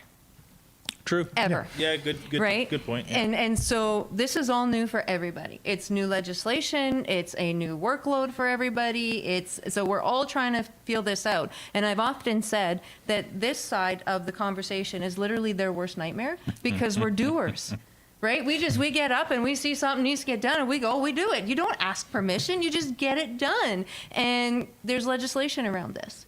And so we've, some of us who get up a little earlier than others have had to back up and go, oh shoot, sorry, I didn't mean to do it that way. How can I fix it? What can I do to make this better? And so some patience has been required because of that. And the reason that we have kind of these fences, if you will, around what we do as TPAs is because, I don't know if y'all know this or not, but in Canada, there's a small problem with foreign interference. I have to report every dollar that comes in, even if I don't have to tell them who gave it when it's under the $50 mark. I have to report it all, and I'm obligated to sign my name that yep, these are all from Albertans, and so there's reasons. Yeah. There's reasons for these parameters, and we want to make sure we're following the rules. So that's why they have TPAs. Yeah. Yeah, it is, just like many other things, something starts off as the intention is good, the ethics behind it is good, and just like so many things, it can be corrupted and pushed and maneuvered and bent, and so yeah, That's a great attitude to have, because we don't want to antagonize our, as easy as it is, and maybe as fun as it is sometimes, Little bit. to antagonize Little like dumb bureaucracy. Yeah. We still got to play the game. If we want to be taken seriously and be legitimate, and of course we do, because just like you said, Mr. Wagner, this is a legal process. This isn't a thing. Well, he was Professor Wagner earlier. Sometimes he's Mike. Depends how serious the point is. If we're talking hockey, he's just Mike. Go Flames. Anyway, like I said, great to have you here. But yeah, they will seize. Somebody will seize any opportunity to call this illegitimate and to make it difficult for us, because we are, like it or not, sort of like you say, we've never done this before, and we are the change. This is it doesn't take any guts to say like, no, I'm happy with how everything is. Yeah. And I'll have more of this, please. Yeah. Thank you. That's the default. That's right. Forever Canada is the default.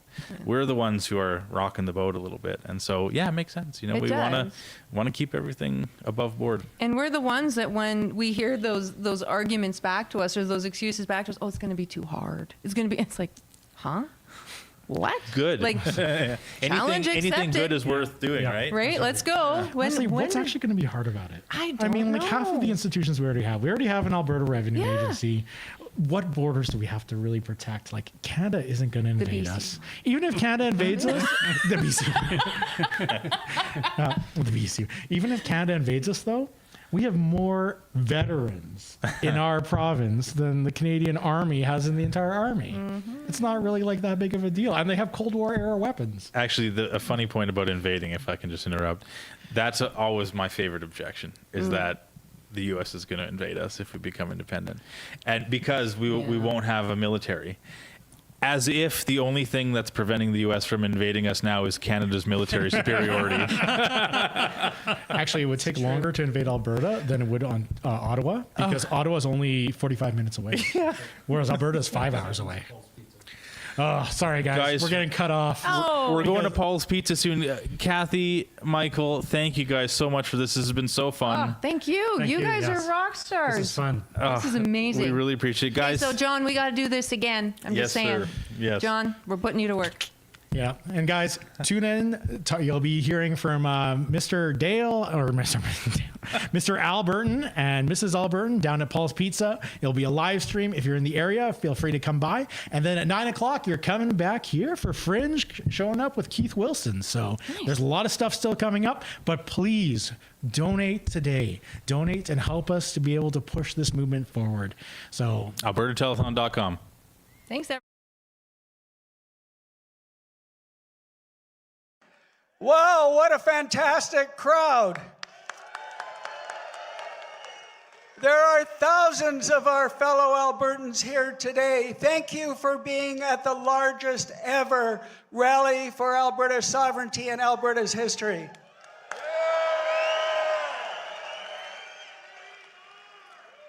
We are at an inflection point, ladies and gentlemen, a time in history where we have a choice.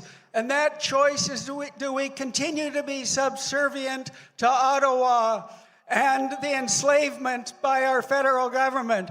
Or do we chart a new path forward to freedom and prosperity through independence?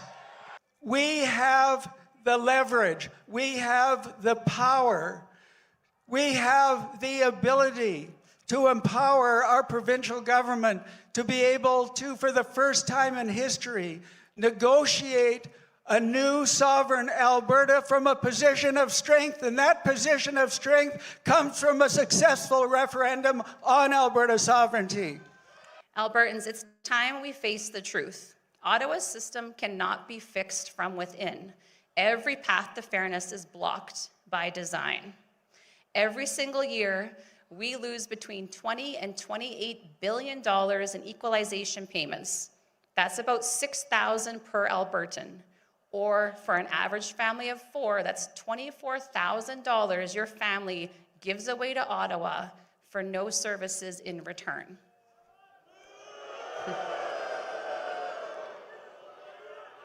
That's money that you earned and money you'll never see again. But after all these things, they have not yet broken our spirit. Alberta is not getting a fair deal in Canada right now. And here's the truth. If we actually want real change, the kind that means opening up the Constitution, that's nearly impossible for Albertans to do on our own. But if we vote yes in a sovereignty referendum, that changes everything. Suddenly, Alberta is not begging to be heard. We'd be negotiating from a position of strength for the first time in our history. And when that happens, when we vote yes to sovereignty, Ottawa will listen. I'm told constantly on my channel, Fringe, there is no way you can vote your way out of this mess. I beg to differ. Alberta, you've been handed a golden ticket. You've been given a golden opportunity. You've said for years, your vote has no weight in the federal elections. Our Senate is unrepresented. Our votes just put bums in chairs while Toronto, Southern Ontario, and Montreal decide who runs our country. But this vote, ladies and gentlemen, this vote gives you more weight and more power than you've ever had in your life. If you are a true Albertan, you owe it to your children, grandchildren, your future great-grandchildren to vote for prosperity, to ensure that there is a land left here for them, that they can afford homes, they can have families, they can build memories, and they can be prosperous and free. But I'm confident that no matter what happens in that process, and this is critically important, that next year, whether it's in the spring or the fall, there will be a province-wide referendum.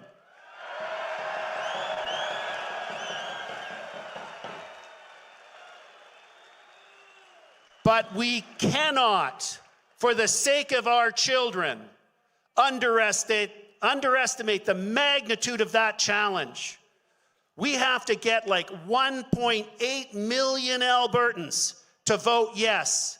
That means every single one of you is now charged with a mission.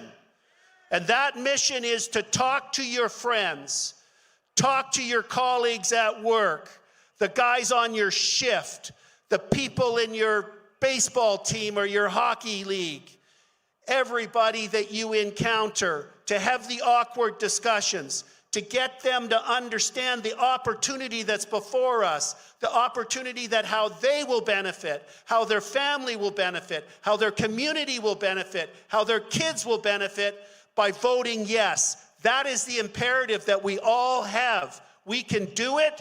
You must do it. Are we going to fight for our kids? There's a lot of people here today, but it's not enough. We need more people, which means that each and every one of you, you need to ask yourself, are you willing to make the sacrifices necessary, specifically with your time, to make this happen? Are you willing to actually go and have the difficult conversations with those who may scoff at you so that you can make these changes? Are you willing to give up your Friday night or your Saturday night, like most of these people have been doing for the last 3-4 years, to make this happen? And if you're willing to answer yes, which I'm sure most of you are, then you need to walk the walk. When you leave here, you need to start doing these things. You need to educate yourselves on what the situation we're in and what the solution looks like. You need to know the details so that when you have these conversations, you're an effective ambassador for independence. Every one of you is an ambassador for Alberta independence. Did you know that? So just in saying, I've got a little thing, Carney's got the elbows up thing going.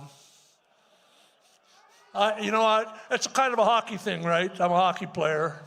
I'm going to tell you a little thing about hockey players. There's a challenge that goes on. I don't know if you're aware of it, but I'm aware of it. Sometimes guys will sidle up to you and say, come on, let's go. Do you want to go?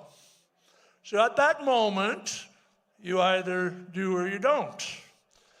And if you don't, that guy probably owns you, and you're a little intimidated, And then once you get intimidated, it stops everything from working. So here's what I'm going to ask you. Let's change that up. Because the answer to, come on, let's go, is let's go.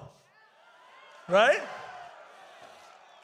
So I'm going to ask you as a group, you know, there's a double meaning there.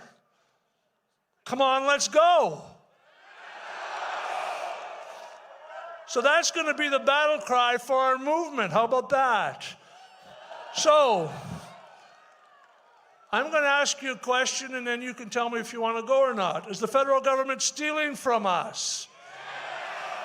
Are they sabotaging our industry? Are they taking us down the path to communism? Are they censoring us? Are they stealing our guns from us? Come on, let's go. Thank you very much. I want to tell every one of you that's here today, I have never been so proud to be an Albertan. I look out across that sea of blue flags, and I see that today, going forward, should be known October 25th as Alberta Independence Day.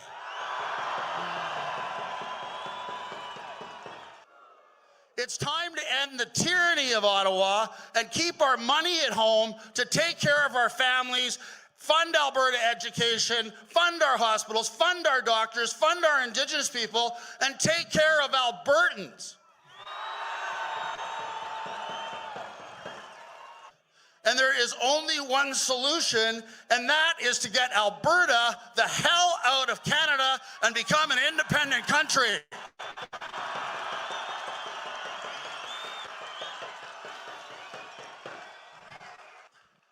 I want to thank all of you for coming out today. And again, I can't tell you how proud I am today to be an Albertan, to see all of you here standing for independence, standing up for your families, standing up for the future of your children and your grandchildren, and a prosperous future for this province. Thank you all so much for coming out. God bless all of you. God bless.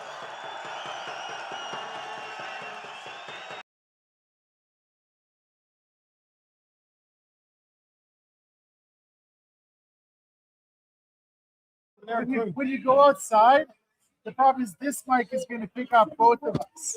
Oh. You know what I mean? Yeah. So if you're walking around, it's actually not good to have that. I probably don't need a mic. No. But I'll hold this.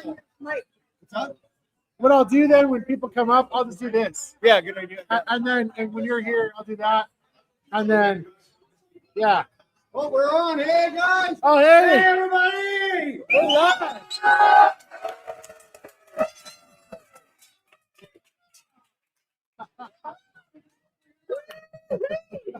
Paul's Pizza, guys. Everybody, we're live right now on location at Paul's Pizza for the fundraiser. Let's go over. This is it. Hey, everybody, we're live. Hey. We need to raise money. Welcome to Paul's Restaurant, guys. We got everybody, both sides. Fill her up. Set up, guys. You just click wherever you want to There's go. let's go. Make sure you fill out all the information, because if you don't, then legally you have to give some information. Make sure you fill it all out. My TPAs, even the ones that aren't.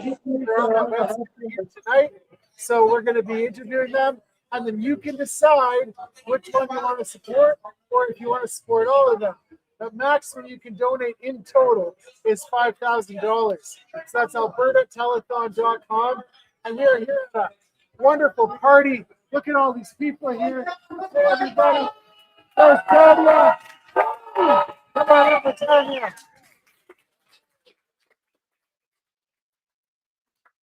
And hang on a second here. Hi, Tanya. How's it going? I'm going to use just one microphone. Sure, sounds good. So this is Tanya Clements. Hi. Famous. Or infamous. What's your TPA called? And give us your plug. Well, I have a TPA with Keith Wilson. It's called Let Alberta Decide. And our goal is try to reach the undecideds and anyone that's just disgruntled with the way that Ottawa has been treating Alberta historically, and reach out to them and be able to engage them in conversation. Yeah, thank you so much for all the work you're doing. Oh, thank you. Thank you too. And It I takes was- a whole army of us. I was following the X post today that you're making. 35,000 you've raised so far. I think actually we're over 45,000 today. 45,000? So John Yeah. Bolton's telethon is incredible. Yeah, This is it's amazing incredible. for Alberta. It's incredible. Yeah. So well, thank you so much, and I hope the other TPAs are making money too. And Yeah. so sure they okay, are. what do you plan to do with the money exactly? People want to know where their money's going. Well, some of our money is going towards our sign campaign right now. And we're doing like a hybrid of traditional campaign strategies, all the successful ones that you would typically see. Okay. But then we also have a very sophisticated behind the scenes digital strategy that is marketing and targeting that undecided group and trying to bring them into the conversation. Yeah. Well, something I've been thinking about a lot is like, how do we get through to the conservative who agrees with everything that we're saying, except they won't take it to the next step where independence is the rational thing. How do we communicate to those people? I think that's actually where this referendum for a referendum is a little bit of like a blessing in disguise. Yeah. Because if you vote option 1 in this referendum, you are voting for the status quo and you take away all power that Alberta has in Confederation. Yeah. But if you vote for option 2, you're going to enable our provincial government with all the strength to negotiate from a position of power with our federal government. Yeah. So whether you are fully independent or you just want Alberta to have strength, Yeah. that's what option 2 is going to give you. Yeah. It's like, okay, now that if we get a successful win on this, then we're sending Ottawa a message. And then I suspect they're going to come back with like their best possible offer to us.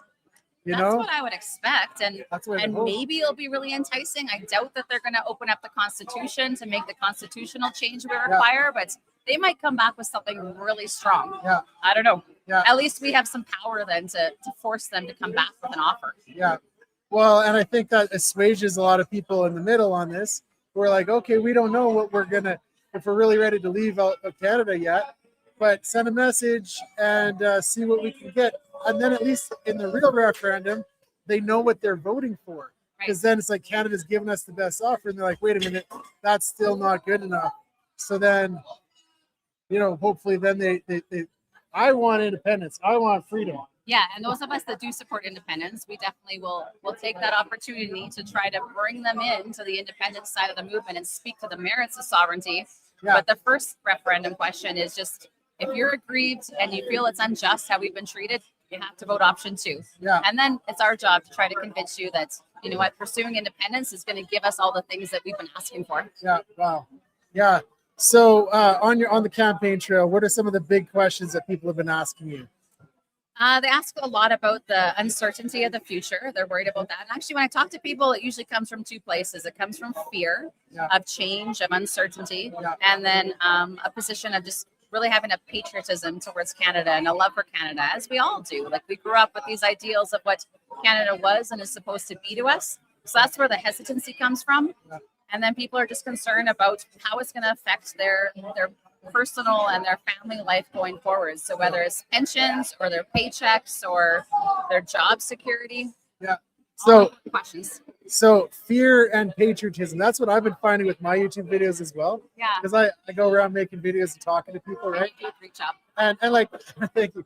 The patriotism argument confuses me, but when I think about the risk argument, like the uncertainty, it's like there's 2 ways to look at risk, right? There's the risk of changing, which is uncertain. There's going to be big changes and there's going to be unforeseen things, if we're being honest, right?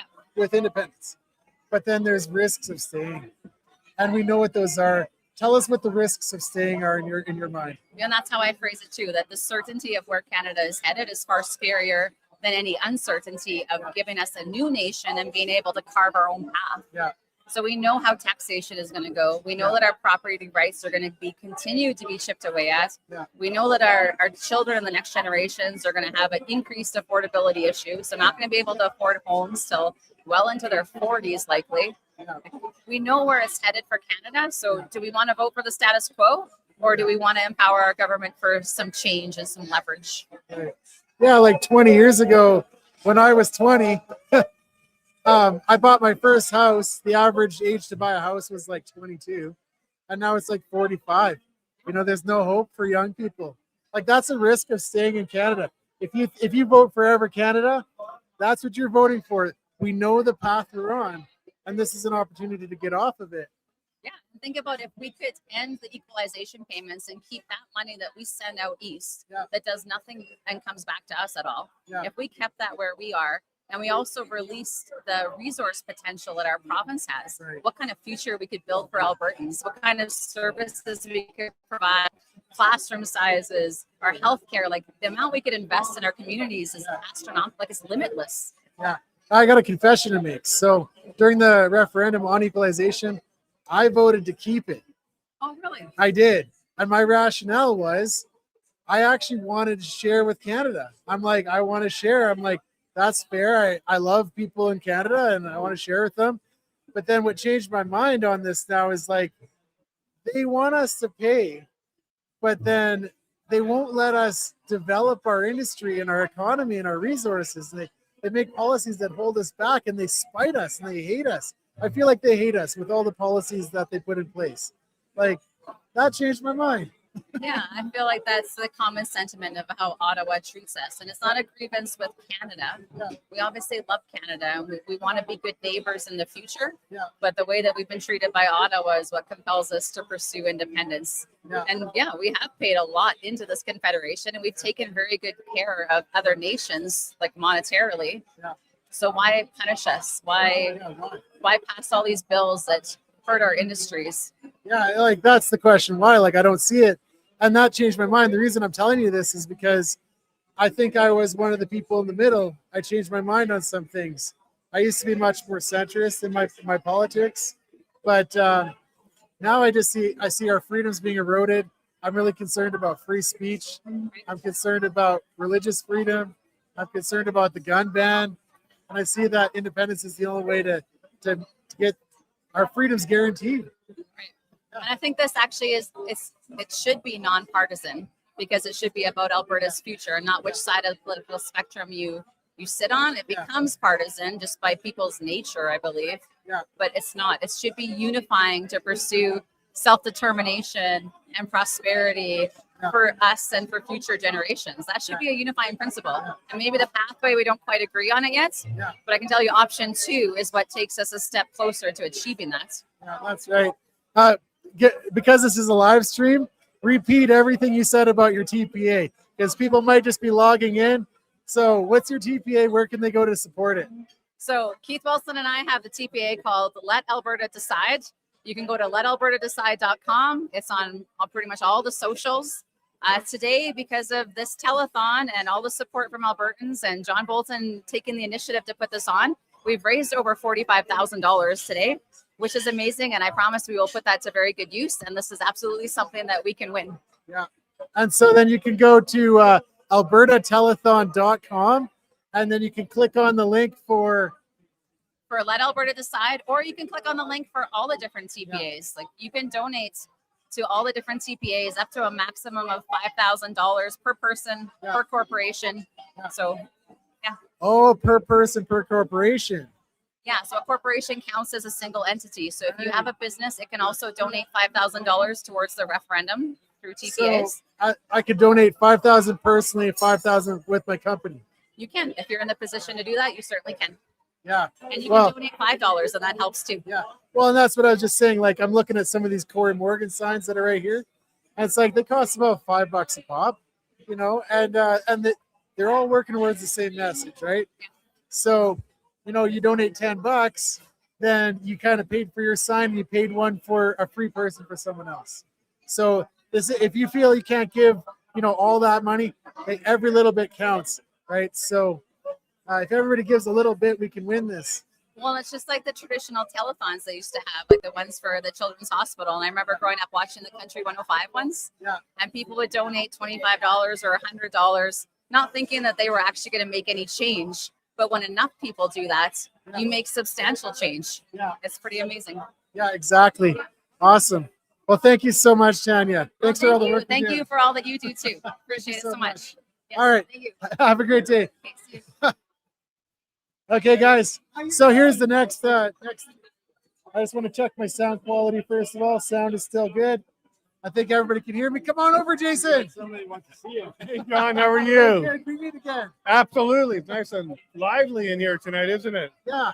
Awesome. Okay, so give us the plug for your TPAs. Okay, so the Levine Show TPA, what we're doing is we're putting up billboards and lawn signs everywhere, large events with debates. We actually could just announce that we've got Stockwell Day and Bruce Party agreeing to do a debate. Stockwell for the Federalist side, Bruce for the Independent side. We'll be releasing that one in September. And we got a few more in the works. We're even trying to get one of the other TPAs on the other side to agree to sit down. Yeah. We've already had some communication, so I'm excited that we actually might be able to make that one work. Yeah. Oh, so you agreed to get Stockwell Day. So, because people always want to know what is where's the money going if I donate to you? So you're answering that question. Continue answering that question. About 80% of the money goes to lawn signs that we hand out all over Alberta. We were just up in Grand Prairie, Lethbridge, Medicine Hat. We're going all over Alberta to handle lawn signs. We have some here tonight as well. And about 10% of the budget has gone towards the billboards, the digital billboards in Edmonton. And the other 10% is about producing the events, booking the venue, getting the hotels, getting everybody involved. Yeah. So roughly 80-10-10 is where we put the budget right now. Yeah. So like as far as political things like this go, that's a really effective way to give their money. Like you're using it effectively. And so I appreciate all the work you're doing here. So where can people go to donate? They can go to levineshow.com/TPA. They also go to the albertatelethon.com. You'll find our donate button there as well. You can mail it to us. We take checks through the mail. Yeah. We do credit card. We do e-transfer. And then in-person events, Yeah. we can take cash as well. Yeah. Well, and there's a cash bucket floating around here. It was getting pretty heavy. Well, that's good because we're up against a billion-dollar machine. Yeah. And that's just the media here in Canada. It's a Yeah. trillion-dollar machine. When you look at the globalist level of things, Yeah. they don't want people to have this kind of independence because it's contagious. Yeah. When other countries and other places see what we're doing here, they're going to start doing that too. Yeah. So we talk about the CBC and the Canadian media being like 1.4 or 1.6 billion. Yeah. We're against a $1 trillion machine Yeah. that wants to keep the globalists all together. Yeah. Yeah, well, and that's a really insightful point, is they don't want this to spread. But you know, okay, the other side, they're not reporting their expenses, and Elections Alberta says they don't have to, and that's a big pile of BS. But here's the thing: we're raising money from small little groups like this, right?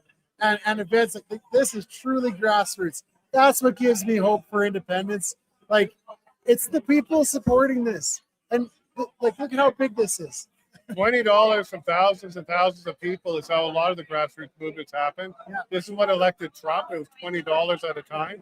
It wasn't $20 million at a time.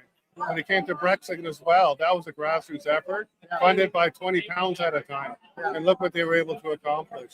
When people get together and they feel the support from each other, they step up. And this is definitely one of our best days when it comes to the TPA fundraising. Yeah. We've seen lots of generosity. Keith Wilson donated to us today.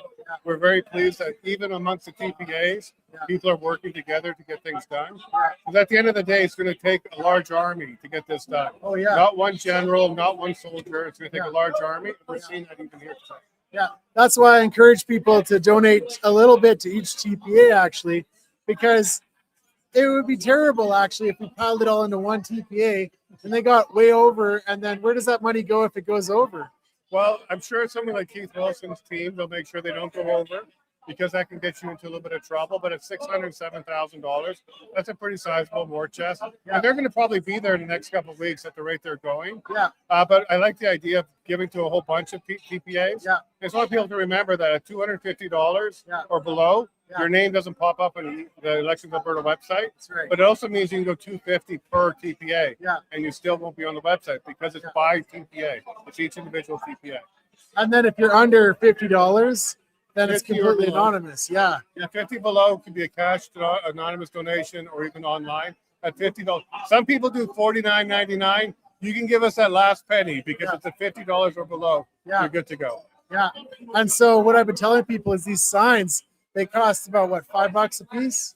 5 to 7, depending on the quantity. Yeah. When you get into the thousands, it's closer to the 5, and that's where we're at now. Okay. We distributed about 3,000 now. Just in the last 3 days, Grand Prairie, and I came all over Alberta. We gave away about 800 signs. Wow. So we're doing good. And I just want to let the viewers know, we had some fantastic support on the highway in Rocky Mountain and in Rimbey. There were so many people that would give the thumbs up or support. They didn't honk because they may be a little bit too embarrassed or don't want anybody to know, but lots of support. In Rocky Mountain, we even had a bus from the First Nations go by, and the driver gave us a honk and a thumbs up. So there's a lot more support than the media will ever tell anybody right now. I tell you that. Yeah. Well, you think about, hey, Todd, come on over and say hi. Every time I see him, I say hi. Yeah, Todd's a great volunteer of ours as well. He helps out when we're in Drumheller and Stettler and other areas. He's a good man right there. But like that's a good example. Like all of these people here, they came out to show their support, you know. And a lot of the people that I talk to, they actually say that they've never been engaged before. They've never donated or volunteered before until now. Yeah. And you know, myself, I was kind of involved in politics more than the average person was before this, but I was really disillusioned. Alberta independence gives me hope. It gives us a lot of hope too. And people are worried that their name's going to be on a list, their bank accounts will be frozen.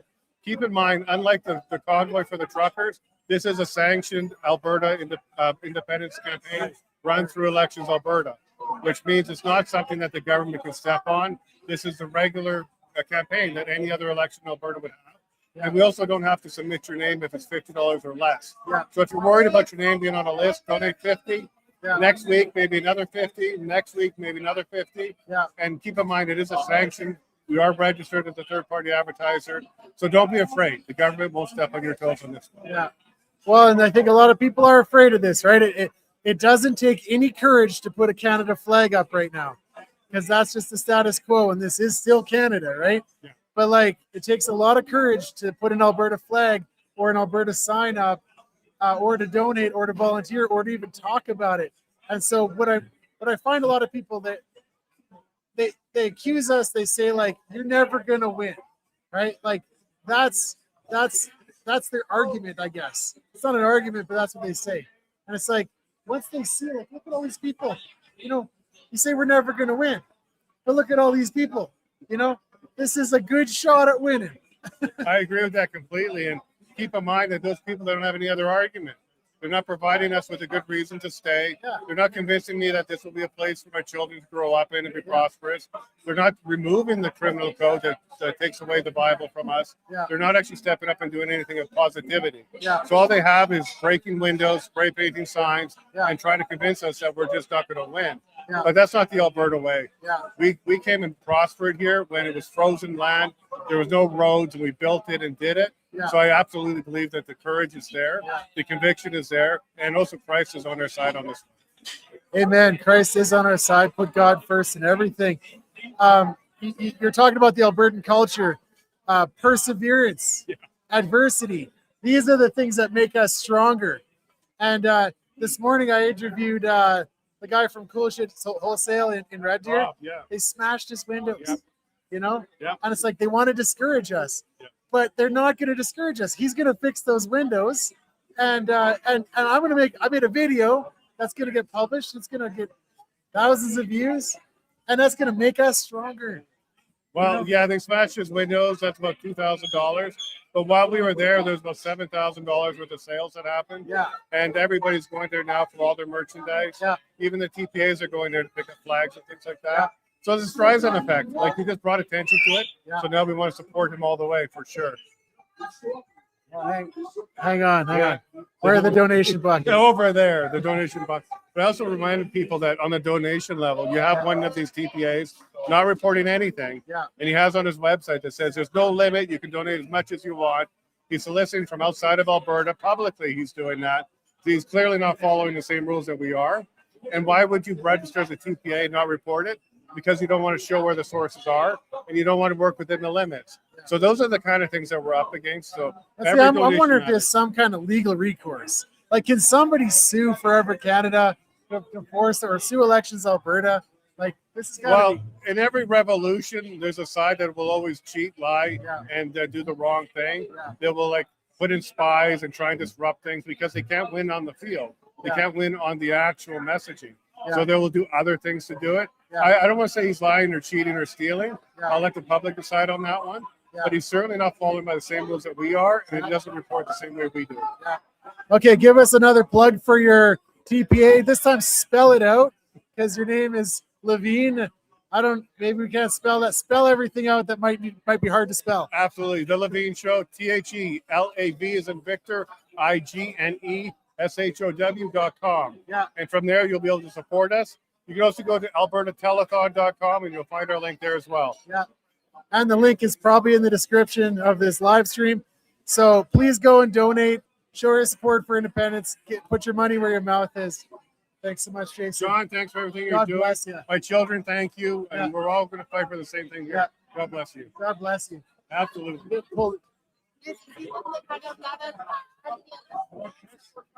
Okay. Hey, we got somebody else coming in. All right, come on over. Chris Scott. Hey, how's it going? Hey, how's it going? What's that? This is my microphone. Is that a recording device? It's a recording device. The government puts chips in there. Are you a fan? And then they can they can download the data from your phone, and they send it to the Chinese in the Communist Party. Well, I don't know about the Chinese, but I want the government to know what I'm doing. Okay, tell us more. Well, I mean, I want them to know that we're advocating for self-determination. Yeah. That makes me happy. Yeah. I hope they're listening. Yeah. Hi. Yeah, hi. And this is the thing. I feel like I've crossed the Rubicon. I watched from the sidelines when all that COVID stuff went down, the Freedom Convoy. I watched from the sidelines. Fun times. And I said afterwards I was ashamed that I didn't do anything. Because I have friends that joined up and I didn't do anything. I was afraid. I was afraid that if What were you afraid of? I was afraid of getting in trouble with the government. I didn't know about the bank accounts happening yet, but I was just afraid of everything. And now I'm like, I will never do that again. I'm going to stand up. This is the time to shine. I'm going to hold my shoulders up, and I encourage other people to do that as well. You know, we're all afraid of something. Yeah. And I got to say, in January 2021, I was terrified of the government. Yeah. Like people think that I just was brave. It wasn't that I was brave. I was less scared of the government, what they might do, than what I knew was going to happen if I didn't stand up. Yeah. So I was, I thought about that, and then I had to make a decision. And part of the decision to stand up in civil disobedience was I also had to accept what I believed was inevitable, and that was I thought I was going to get crushed. I thought the government was going to destroy me, bankrupt me, fine me, put me in jail. And so I thought about these things, and I made peace with it, and I accepted it because I knew that I had to do something, right? Yeah. And I find like we're in another situation. Like the trucker convoy gave me so much hope for Canada. I wanted in, I wanted unity, but now I want out, and this gives me hope. Right? Independence is the thing that's giving me hope. But plug your TPA. I don't have a TPA. You don't have a TPA? No, I'm not a TPA. Oh. So I lead an organization called Let's Talk Alberta. Okay. We're not a third-party advertiser. We're not subject to contribution limits. We can take contributions from anybody, anywhere, at any time, and there's no maximum. Oh, but you're not allowed to say like go and vote this way or that way. Is that true? No, I share my opinion and my political leanings and beliefs with people, and I invite them to have a conversation with me about it. Specifically, I invite people. Here's my message. I believe that Alberta independence is necessary and inevitable. Yeah. That's my opinion. In October, we're going to be asked a question of self-determination. Yeah. And that question, one way or another, is we're gonna pursue it or not, right? So if we know we're gonna be asked the question, I think we need to talk about these things. I want to make the best decision too. Yeah. So if somebody on the Forever Canadian side, the status quo side, if they believe that the current structure and situation within Confederation is the best for me and my family, I want them to tell me. Tell me that. Explain why. Change my mind, right? Because if they don't do that and they really believe it, I'm going to go into October and I'll make a decision based on the information I have now. That's why we need to talk. So in your travels, what are some of the best arguments for Canada that you've heard? Or what are the angles that they seem to always take? The best argument for Canada? Yeah. The most difficult one to challenge or debate is the emotional arguments oh, I'm Canadian, I'll always be Canadian, this is my country, I'm patriotic. Yeah. Patriotism, I've realized patriotism, it often blinds people to the failings of their nation, and it prevents them from doing something better. So the emotional one is difficult. The other one is fear of the unknown. Well, you don't know exactly what independence is going to be for Alberta. And you're right, I don't know if it's going to be better even, but I do know that we get to decide, and whatever we decide, we get to reap the benefits or suffer the consequence. And if there's a consequence we don't like, we can decide to change things and make it better. That's what it is for me. Well, and you that whole risk argument, right? The uncertainty, the fear of the unknown. I think if we're honest, there are a lot of unknowns with independence, and that's like intellectually honest. But there's an uncertainty of staying. And so what are the risks of staying in Canada? Well, what do we know? In the last 20 years, Canada has experienced, or Alberta has experienced, a net loss of approximately $150 billion in investment capital. In that time, we lost the flagship Canadian energy company, Encana. They left, and it wasn't because of independence. What company was that? Encana. It wasn't because of independent sentiment. It was because of federal policy that Alberta couldn't affect that caused them to abandon their business in Canada. Yeah. Like, these are things we know. If you look at where our dollar is, our buying power has been plummeting. Inflation is going up. Social cohesion is disintegrating. These are things that we know, right? I know that if we don't do anything and we continue on that trajectory, 10 years from now, I'll be thinking back, and I'll be thinking we should have done something. Like, if you put yourself in your own shoes 20 years ago, and I know that's a tough thing to do, but just pretend you're 20 years younger, and someone came to you and said, in Canada, in your Canada, you're going to have to attend church secretly, illegally, because if the government finds you, they're going to throw you in jail. Or in your Canada, if you offend somebody, you're going to be fined or potentially jailed. Would you believe that? No, I wouldn't believe that. I can't even believe we got to that point. I know. Now you think, what's it going to be like in 10 more years or 20 more years if we don't stop what's going on right now? These are things we know. The unknowns about what is our currency going to be, what's the military going to be, all of those things, I don't know, but we get to decide, and that's the opportunity. We get to decide. We Albertans have nothing but good ideas. Every Albertan I talk to, it's like good idea after good idea, but they fall upon deaf ears. We have no power at this point. That, like, as a province of Canada, we are always outvoted. We're always at the behest of Ottawa. We have no power. And so independence is about asserting ourselves and deciding our future. Albertans deciding our future. And even worse, sometimes we're the sacrificial lamb of Confederation.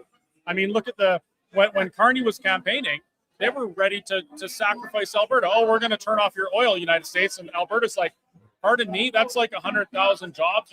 We're not just going to stop shipping oil to satisfy your trade war, right? Without even talking to us about it. So there's even more to it than just that. Yeah. Well, hey, Chris, thanks for all you do. How can we support you? Buy a burger at the Whistle Stop. Yeah. Well, okay. You also say in your talks that you're a capitalist. I am. So give us your plug. So my website's whistlestoptruckstop.ca, which I did prior to becoming a sovereigntist advocate. I've got lots of stuff people can buy off there. I love it when people come to the restaurant and eat our food because it's delicious, and I love watching people enjoy their meals. That makes me happy. I also, Let's Talk Alberta is doing big things. We have been since we started back in February. We've been to, at 60 or 80 or 90 different places in Alberta having these conversations. We have our advertising is encouraging conversation, right? Because the TPAs, they're putting lawn signs up, they're putting out ads to vote this way, vote that way. And the average Albertan, they don't know the facts. They don't know what to support. So our job is to have these conversations and hope that by the time the conversation's over, they know who they should support. And to support Let's Talk Alberta, you can go to letstalkalberta.com, click the donate button, no maximums. You can donate from anywhere. And what's the other one? And it doesn't count towards any personal limit, right? So you can do that. Or you can send an e-transfer to letstalkalberta@gmail.com. Hey, thanks so much, Chris. You want to see one of the things we're doing with our Oh yeah, yeah, yeah. You guys, you want to watch this? You want to watch this? Hey Al, line up some more for me. Right here. Oh, okay. Here. Sorry. So this is the type of thing that Let's Talk Alberta wants to do. Show it to the camera. Right up close there. This one? Yeah, right in that one. That one. This one? Yeah. Look at that. That's the new Unity bus. Yeah. Yeah, that's the real Unity bus. Well, and when we say unity, what are we talking about? What are we unified towards? Yeah. What are Albertans unified for right now? Yeah. Freedom and prosperity. That's what that's the banner we unify under. And as for the the other side, the Forever Canadian Third Party Advertiser, they're the biggest one out there. I've actually started to agree with their lawn signs. I realize. Send Ottawa a message.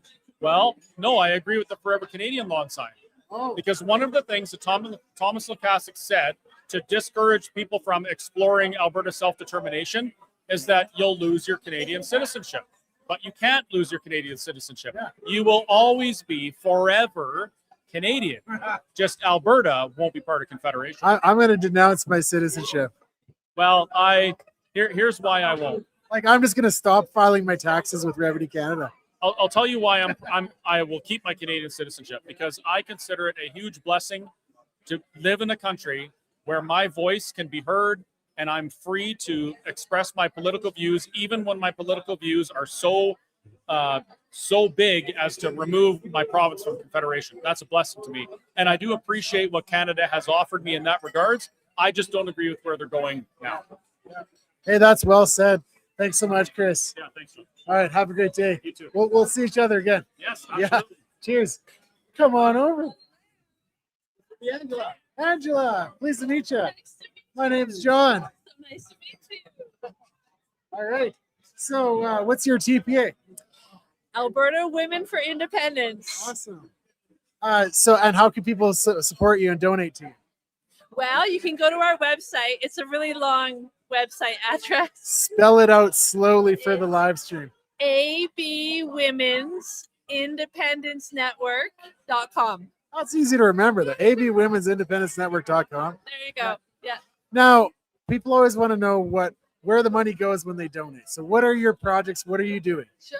So, our focus for the last year and a half before we had to register as a TPA has been education, and especially reaching out to women, inviting them to be a part of the conversation that we need to have in Alberta. And so we decided that we were going to stick with that same focus. So we are doing meetings all across the province. This week we have meetings in Medicine Hat, Red Deer, Grand Prairie, Fairview, and High Prairie. Wow. Yeah. That's really spread out. Yeah, it is. And we're just kind of, Kathy is up in Sherwood Park, so she's my partner in crime, and I'm down in the Southwest. And we're just kind of doing a conquer and divide, but sometimes we were able to come together.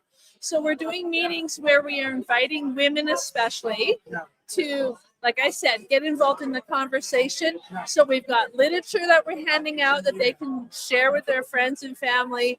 We've been doing videos on each of the referendum questions. We've got lawn signs. Everybody wants a lawn sign. When we're at the meetings, we're handing out T-shirts as well. Sometimes we're handing out books if we can get a hold of them. So the whole focus is on making sure that we are informed voters, and just really kind of having a respectful dialogue. Like, even if people come to the meetings and they don't necessarily agree with what we're talking about, at least we're really fostering an opportunity to have respectful dialogue, to relearn that. That's something that people used to be able to do. They would sit around the coffee table or whatever, and they would go back and forth and share ideas. And unfortunately, we've lost that in our current society. And so our focus is on allowing people to experience that again and to realize it's okay. Yeah. We can have these really hard conversations. Yeah. We always do it over dessert. Yeah. That's kind of our tagline. So if you come to the meeting, you get dessert? You get dessert. These conversations need dessert. That's our tagline. Yeah. So yeah, it's just a real great opportunity to come together, have that community, have these discussions.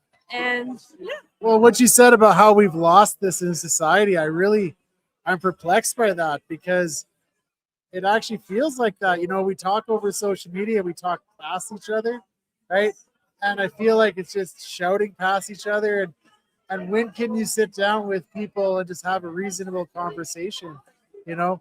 And that's what I try to do with my channel as well. You know, I have a channel, I talk to people, but I do find that most of the people who want to talk to me are men. And it's like, maybe it's because I'm a man, you know, but so what are women, what's the perspective like?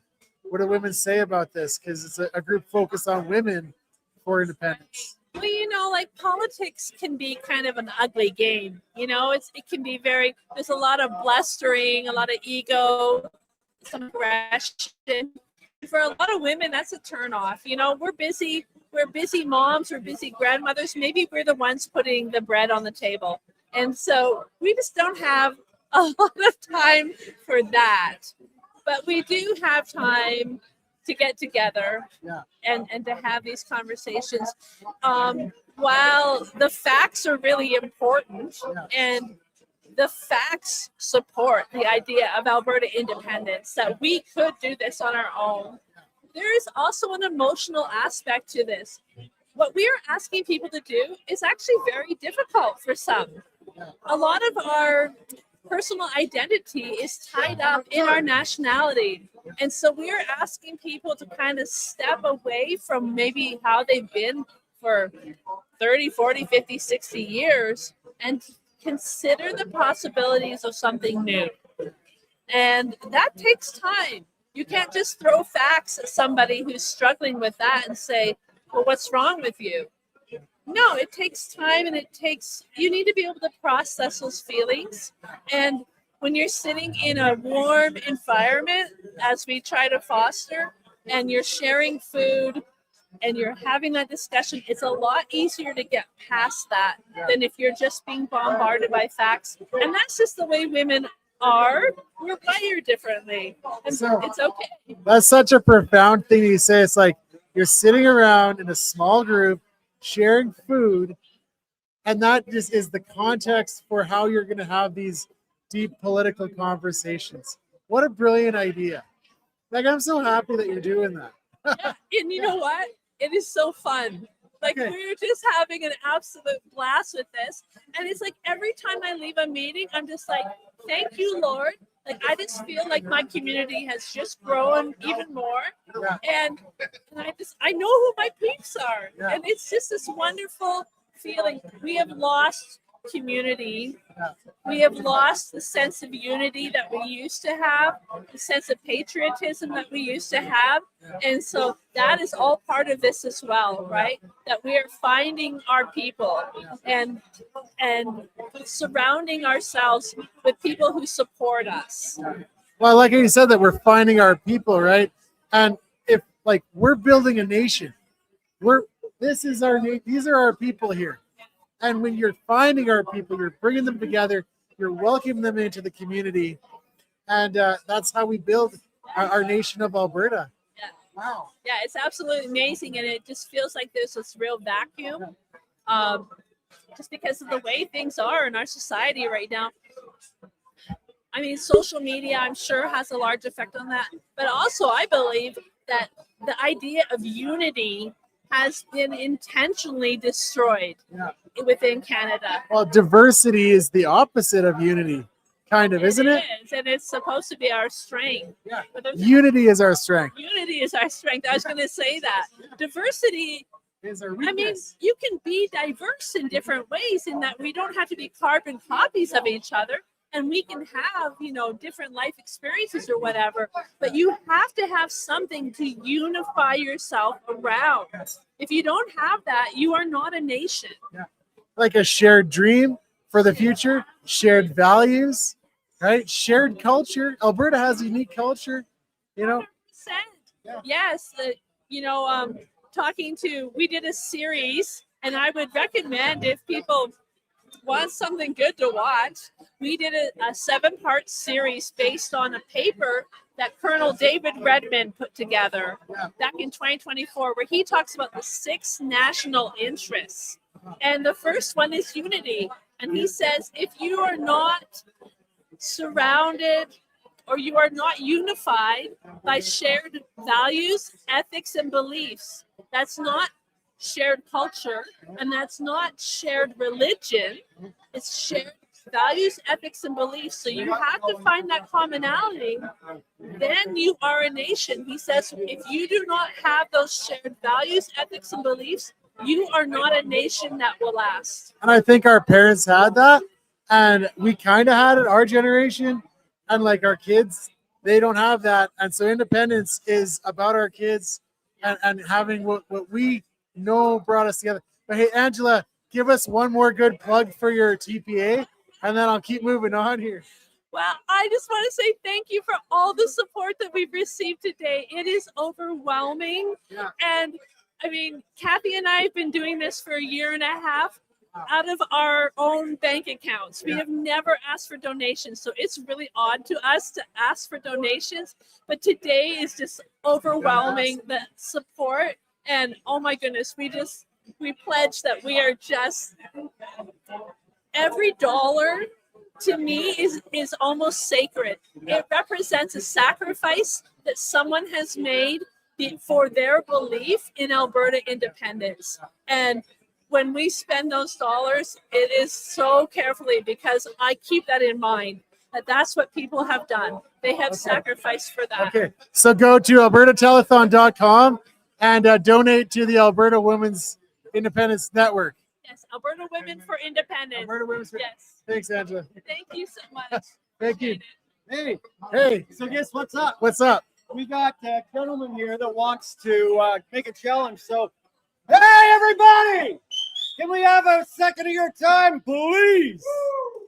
We got a gentleman here that would like to pose a challenge to the bar if he could. Go ahead, John. John, this is the bar. Bar, this is John. Within the first 10 minutes of this telethon, Wade from Sylvan Lake put out a challenge. $200 is what he donated in cash. I was going to put out a challenge, but Wade beat me to it. So I came here today to put a challenge out to everybody in this bar. The donation jars are right over there. Okay, and one over there. I've got a $50 bill that I am going to put in the jar over there. Wade's got his up as well. So everybody in here, take a $50 bill, whatever you can, and let's fill those donation jars. Thank you very much, guys. Thank you. Thank you. Awesome. Thank you. All right, Al. So it's been a great night. You should take over an interview here. Take over an interview. I'd Yeah. like to interview you. Well, I can. I'm not that interested. Come on.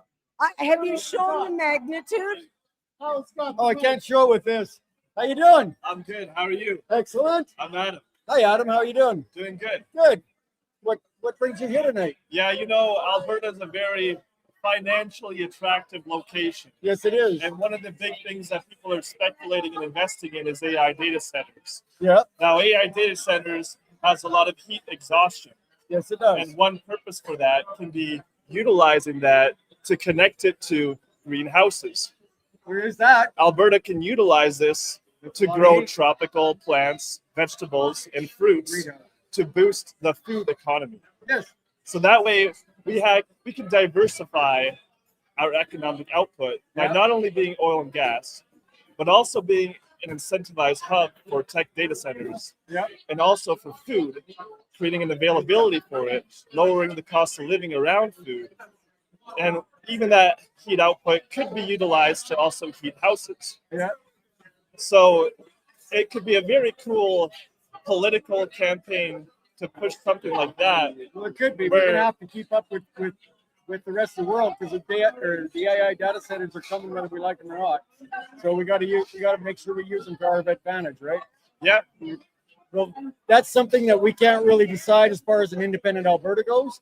But that once we become an independent Alberta, then we can decide how we utilize it and what we do with it, right? Yeah, Right you now, know- we have to become an independent Alberta before we can even get the choices to do that. That's right, because Yeah. we have a lot of policies in Canada that prevent this kind of thing. Yep. But we can incentivize that politically if we were independent. Absolutely. And I think we have a lot of time to go. That's Hey right. guys, Thank sorry, you. sorry to cut you off. Hey guys, we got 3 minutes left. Can we get a Yahoo?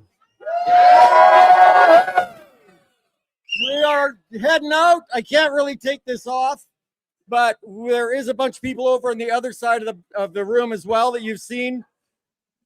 And apparently, Vicky has to go. You want to talk? Vicky would like to say something.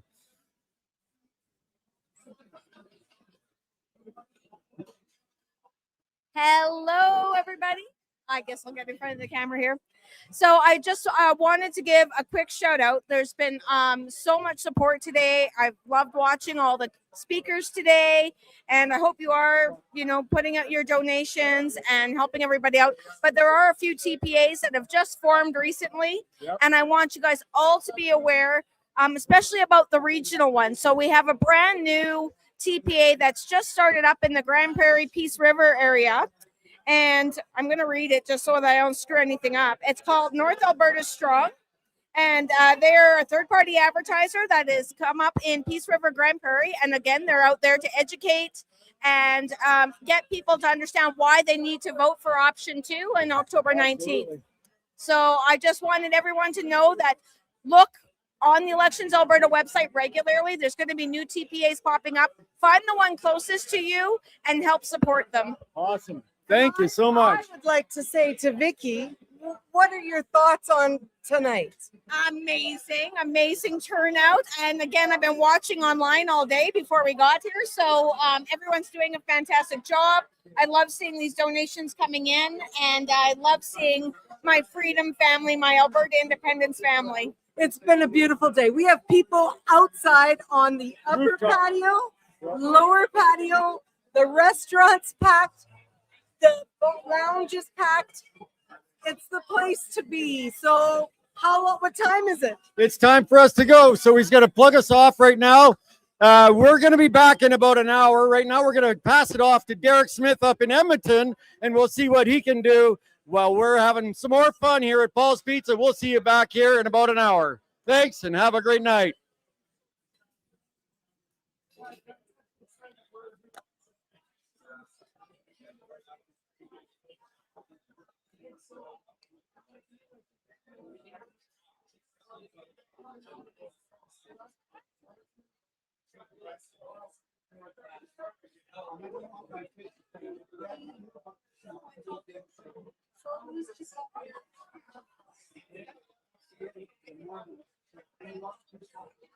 So that's why I asked you. What do you think? Because he wanted to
Welcome. 3 months from today, you'll be asked to vote for option 2 on question 10 in the referendum. But a lot is going to happen between now and October the 19th. Let me put it to you this way.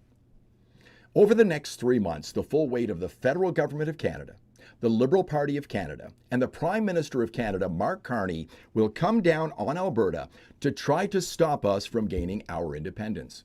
Not only that, the full weight of the Conservative Party of Canada, its MPs, many of whom you voted for, and its leader, Pierre Poilievre, will come down on Alberta to try to stop us from gaining our independence. And a little closer to home, a woman you probably voted for and trusted will be campaigning against you for trying to get a better life for yourself, your children, and your grandchildren. Not only that, these parties have endless amounts of money. Throw in the mainstream media and the $1.4 billion of your money to the CBC, and this is a pretty steep hill to climb. But today, we can make a difference. Today, we can make a stand. Today, we can send a message to Ottawa. So far, third-party advertisers on our side are doing very, very well. We're outraising the other side, but we have hundreds of thousands of dollars, and they have millions and billions. If you can, over the next 12 hours, please contribute. Please donate to the third-party advertisers we'll be talking about today. It's the only way we can win this thing. Welcome to the Telethon for Independence. Now let's kick some ass.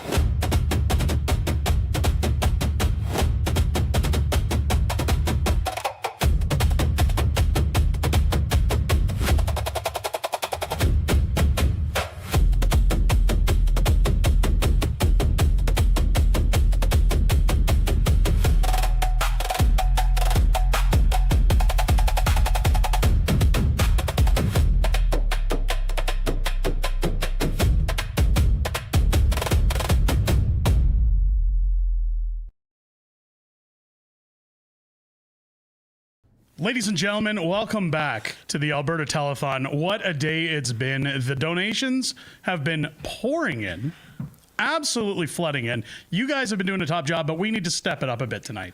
The Fringe is here. The whole team is here. We have Tiffany, of course, my lovely wife and Friday night co-host. Mike is joining us in studio as well. And Keith, say hi to Keith. Keith's here. Hi, Keith. Keith, he's had a long day. He's a little tired, so we're not going to hold that against him. But we just had to make sure that we wrapped him up for you so that we knew it was Keith. Got a lot to talk about today. We got a lot to talk about in terms of the telethon. First, Mrs. Fringe, would you like to update us on the numbers? Yes, I would love some to. Updates on the TPAs. What do we got? Give us So we've got Keith and Tanya are sitting at $60,000. Wow. We've got Corey is at $16,000, and Levine is at 11.5. Oh, unbelievable. The donations have been coming pouring in, and now the other TPAs are still doing what they're doing. Yeah. These are the updates we have for you. But folks, we can do better, okay? Of course we can. I'm not going to be happy until we see at least Keith's astronomical $60,000 break six figures. We have to get that done tonight. This is the time to donate. And without that, let's not have fake Keith anymore. Let's bring in real Keith. It's bring in real Keith. There he is. There he is. Better late than never. We can't have a telethon Excited without to real show. Keith. You guys didn't really think we were going to do this without him, did you? Keith, welcome into the show. Well, thanks for having me. It's good to have you. Now, I want to get something clear as we talk to all Albertans right now. You must be in Alberta to donate. You can see at the bottom of your screen, AlbertaTelethon.com coming in. The Fringe has a donation to make. Yes. And it's time we talk about that, because let's be honest, folks. I'm going to talk to you about Alberta. See, what Albertans do, what Albertans like to do, is Albertans like to dig into their pockets, and Albertans like to make sure that everybody gets their fair share when it comes to independence. Trying to count it as you go. When it comes to making sure that we look after our province, we look after our future republic. Now's the time to dig in, folks. If you really want to support Alberta, if you really want to support your kids' futures, as you can see, I'm flushing my children's college fund out the window right now because I want a new republic, and I think Keith Keith Wilson is the man to do that. So without further ado, I'm going to stop throwing money at Keith like a cheap stripper. There's $1,000 from Unacceptable Fringe for Keith Wilson and his TPA.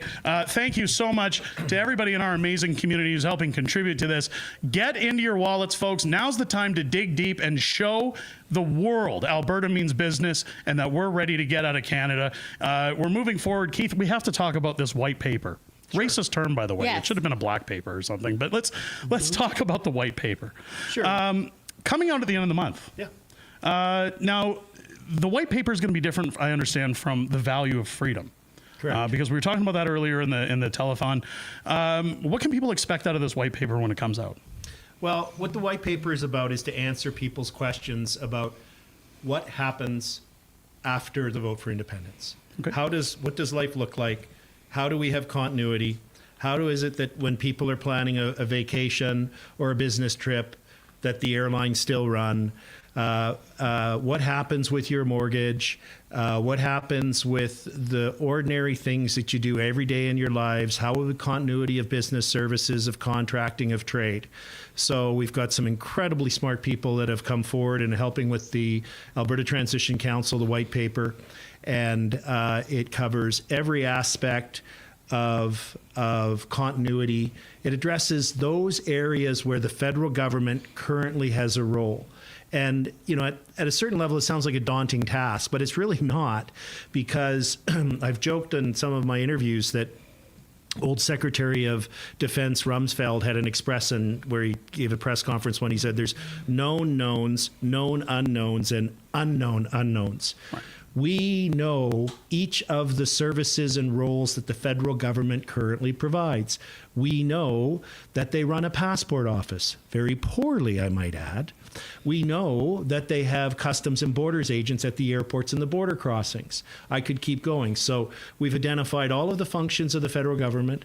They set policy regarding currency. They regulate the banks. So the transition plan is to detail continuity after we vote to become independent. It's a transition plan to transition Alberta from a province into the newest, freest, most prosperous country in the world. Yeah, I like that. I like that. Awesome. I got some questions for you too, and these are very important questions. These are probably some of the most important ones that don't look at them. Okay. Don't be copying the homework. No, this is honestly, I sat down, I spent time, I went really serious, and very important questions. Number one, pineapple pizza, yay or nay? Yay. Oh. Agreed. All right, we're going to break the chat. Yeah, okay. Well, right off the bat. Okay, you fail that one. Number two, is there any time where your TPA will be interested in purchasing a 1990 Winnebago, driving around creepily throughout Alberta, doing 4 a.m. purring videos? No. Okay, that's a good one. That's a good one. That checks the box. Okay, that's a good one. How's your TPA reports going? Excellent. It's a huge task, especially given the number of donors that we have, and because the Elections Alberta went to the Smithsonian Institute and hired the computer coders from the 1990s to design their interface. So for every single box, you have to do a click, drop down, select, click down. So it takes a tremendous amount of time. But we've filed early every week, and we're going to continue to do that because we're not going to let these guys discourage us. All right, I like that. You know, the old punch cards. Okay. Okay. What kind of pancakes do you like? I don't like pancakes. I'm more of a waffle person myself. Yeah. There you go. There it is. We're not into fascist pancakes. We don't do fascist pancakes here. And I got a last one for you. Do you, like I do, believe that John Bolton is a vampire? I hadn't given that any thought. I hadn't heard that before. I think I need to do some research. Dude never sleeps. Never sleeps. Doesn't sleep. Hi, it's 2:45 a.m. and it's John here, and I've been up for the last 45 minutes. Got my big blue mug of coffee. Sometimes a person can overanalyze things. I think you've just identified the obvious. I think it's clear. I think there's no other explanation. I think it's easier The than that. facts are there. I think what happens is it's more like, hi, it's John. It's 3 a.m. and I just said something offensive to my wife, so I'm in my studio filming a video for tomorrow. I think that's the way it goes. But hey, we're all doing our part for Alberta. I think that's great. Mrs. Fringe. I do have some questions as well, more serious. Not as good as mine. I wrote them down. Critics raise fears about national debt share, currency, or military. How does the white paper address Alberta's leverage in negotiations, drawing on precedents like Norway, Sweden, or the Velvet Divorce? Sorry. I got it. So there's a couple of questions in there. Yes. The first one is, how would Alberta address the debt in the negotiations, for example? Well, that's an open question, and it's still being worked on.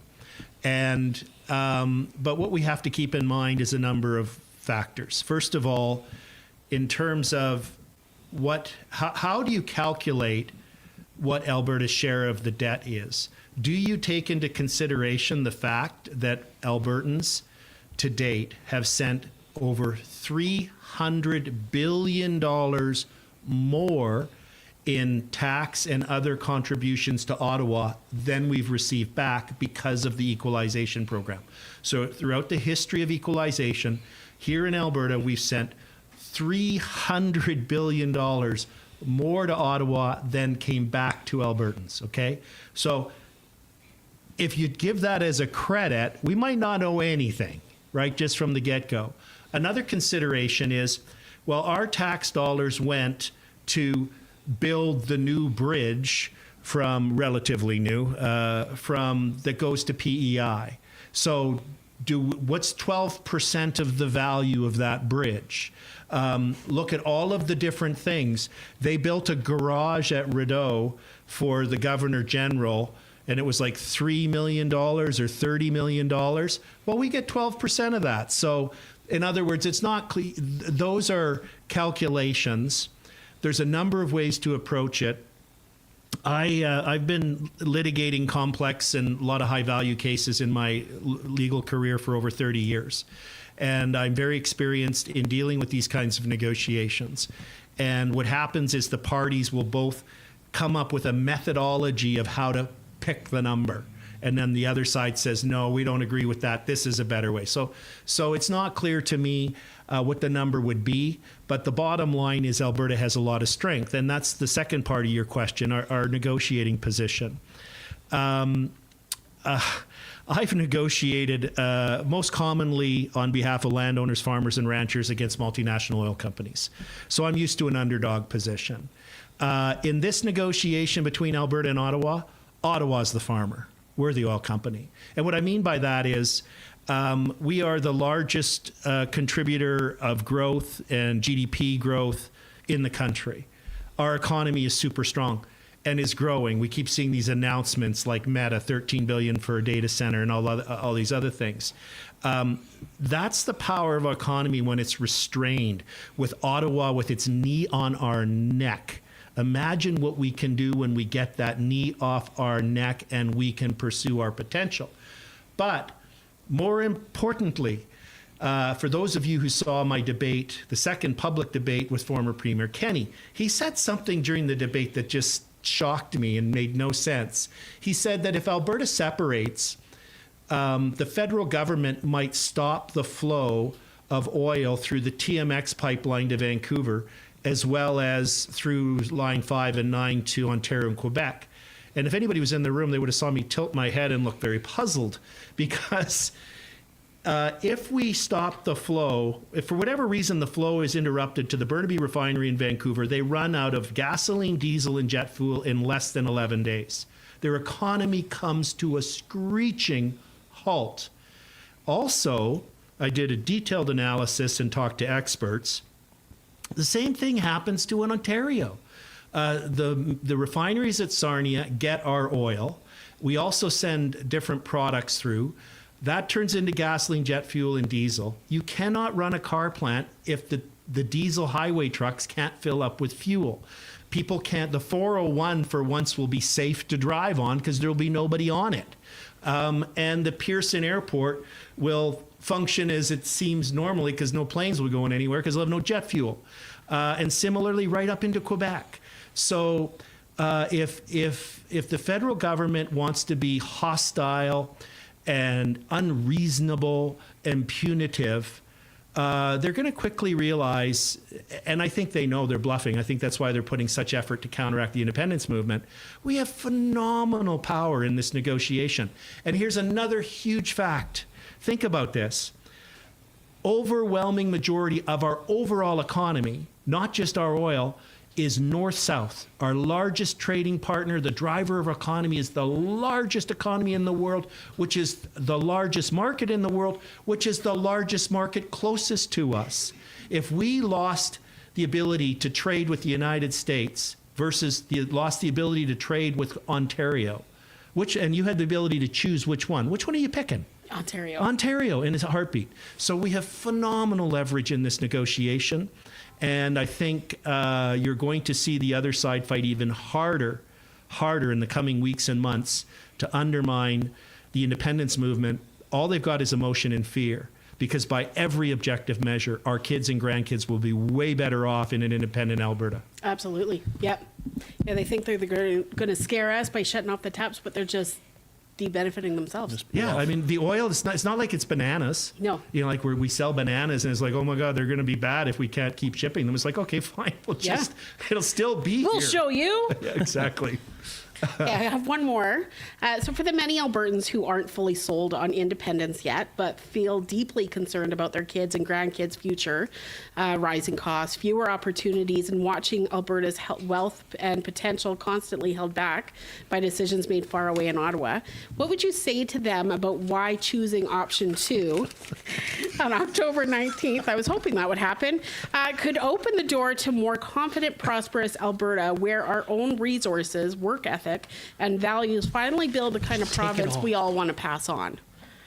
Well, I think we're going to have to try and get past the emotion of the patriotism, of the symbolism of Canada. I'm not planning on leaving Canada. Canada left me. Yes, absolutely. And here's another thing.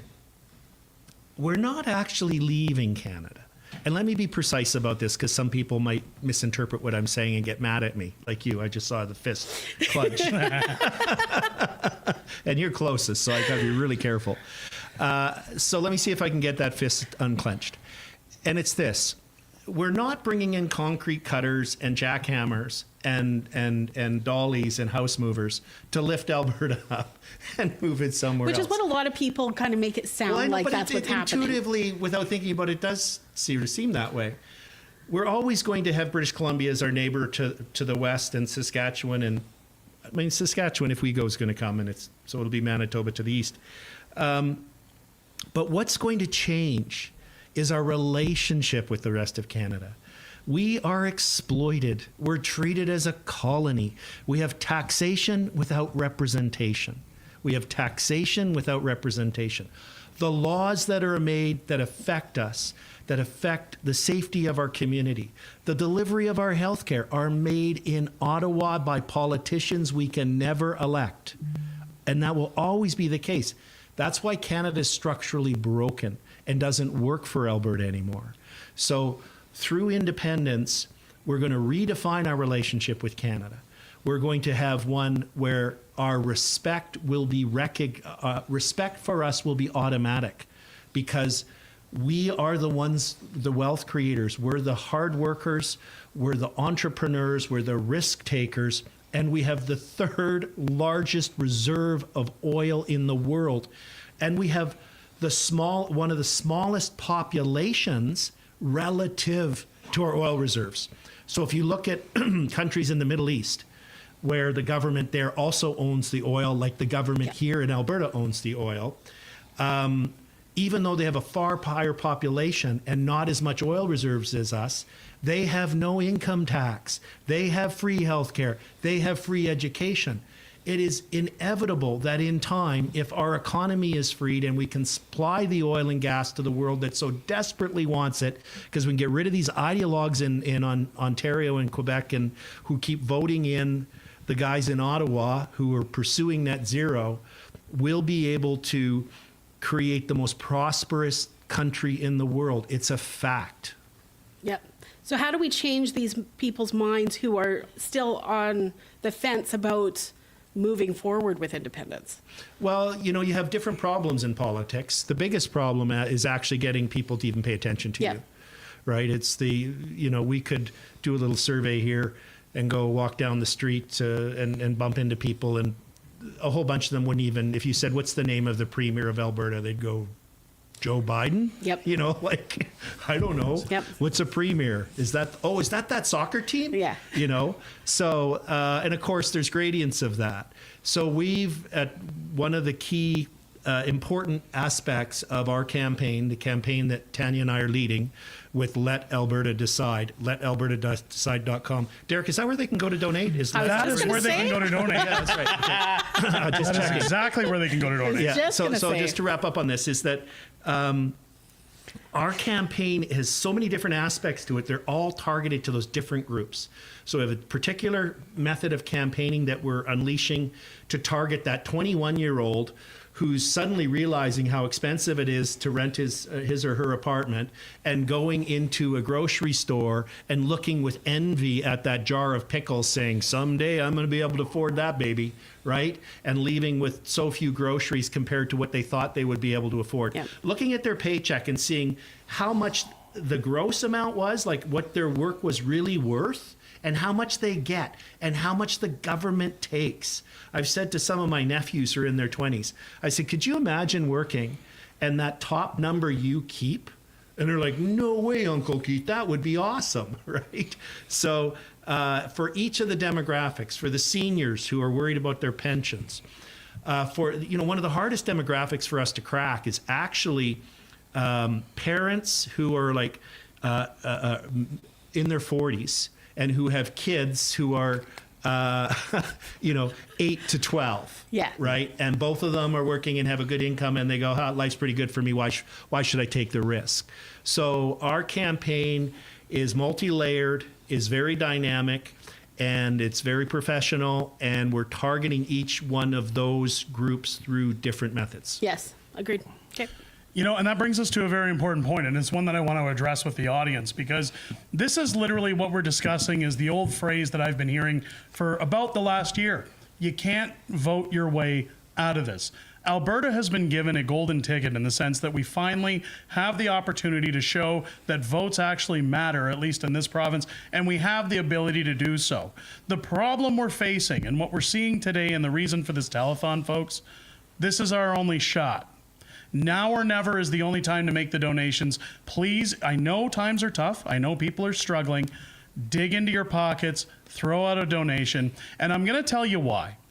I started this YouTube journey a couple of years ago, back at the height of the pandemic, shortly around the times of the Freedom Convoy. Yep. Brought out a little ditty called How the Prime Minister Stole Freedom. And during the Emergency Act hearing, I went down to Ottawa. I met Keith Wilson for the first time in Ottawa, which is funny given that we live, very close to each other now. But when I sat down in this rental that they were staying in, and I talked to Keith, and we sat down, and he asked what got me involved in writing these books or taking a shot at Prime Minister Justin Trudeau. And I told him everything that our family had gone through. I told him about my kids staring at the TV asking, are the truckers going to get our lives back? Tamara Leach has quoted that was one of the times they thought maybe Canada could be saved. And I'll tell you, watching those trucks go past in Manitoba and the CB radios saying, thank you truckers for what you're doing, with all the kids cheering for them, I had faith that the nostalgic Canada that I once believed in still existed, that it could be saved and salvaged from this tyrant of a prime minister. Unfortunately, we saw how things unfolded. But as I told Keith this story about how my family dealt with the pandemic alongside my children losing their grandmother behind a wall because of the way the pandemic went, this man, after meeting me for less than 5 minutes, shed a tear. He showed emotion. And it was at that moment I knew that this man, despite what people say about lawyers, was the most trustworthy lawyer on the face of the planet. And he is a man that only am I happy to call a friend, but I trust his plan. I trust all of these TPAs and the plans that they have. And the best thing you can do right now is to reach in, support them, and support their efforts for Alberta. Support the efforts that hundreds and thousands of volunteers made over the winter while collecting signatures out in the freezing cold to ensure that Alberta could be free. If we don't win the vote October 19th, folks, the whole effort goes to waste. It's all for nothing. Not completely. This genie's never going back in the bottle, but we get one crack at this. Might as well do it right the first time. So head over to albertatelethon.com. All TPAs are listed there. Reach in, whatever you can afford, $1, $5, $10, $1,000 like we did on the show, folks. Get in there, support your local TPAs wherever you feel your money is going to be best used, and help them out. Let's get Alberta over the finish line. It's our only option right now. Let's vote our way away from this. Mike, you had a few things you wanted to talk about as well. Yeah, a few more questions. Oh, I definitely have a Very few more important questions. Batman or Superman? Why? There you go. Both. There you go. Why? Why? Because they're both awesome and they're superheroes. There you go. There you go. Both their mother's names was Martha. Whoa. Okay. Okay, that's good. Okay. All right, we talked about the pipeline stuff. Why no signs? What's going on with the signs for your TPA? My Ford operating base in Calgary sending me messages. Lawn signs, lawn signs. So if you go to our Let Alberta Decide website, you will see there's an announcement. We were putting it out on social media today. We have 3 sign locations set up for tomorrow at 3 different points in Calgary. You can go to the information. It'll give you the locations. Very easy to understand. We just sent out an email to a couple thousand people with that information as well. From 10:30 till 1 p.m. tomorrow, we'll be doing our small sign distribution.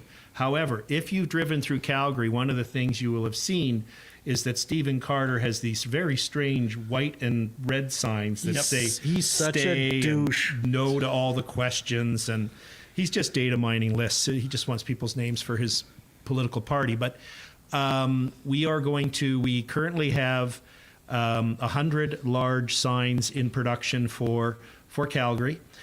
We have a sign making team. We have a workshop.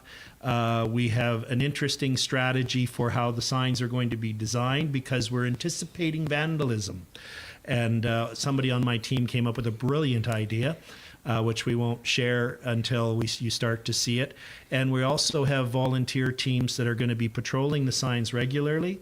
And what we would like to achieve is that when a sign is vandalized or damaged, it will be replaced within 24 hours because that will send a message. Yes. When someone drives by, here's what we want to happen. Somebody drives by, they're an independent supporter, they're on the fence and not sure about us and they don't think we know what we're doing.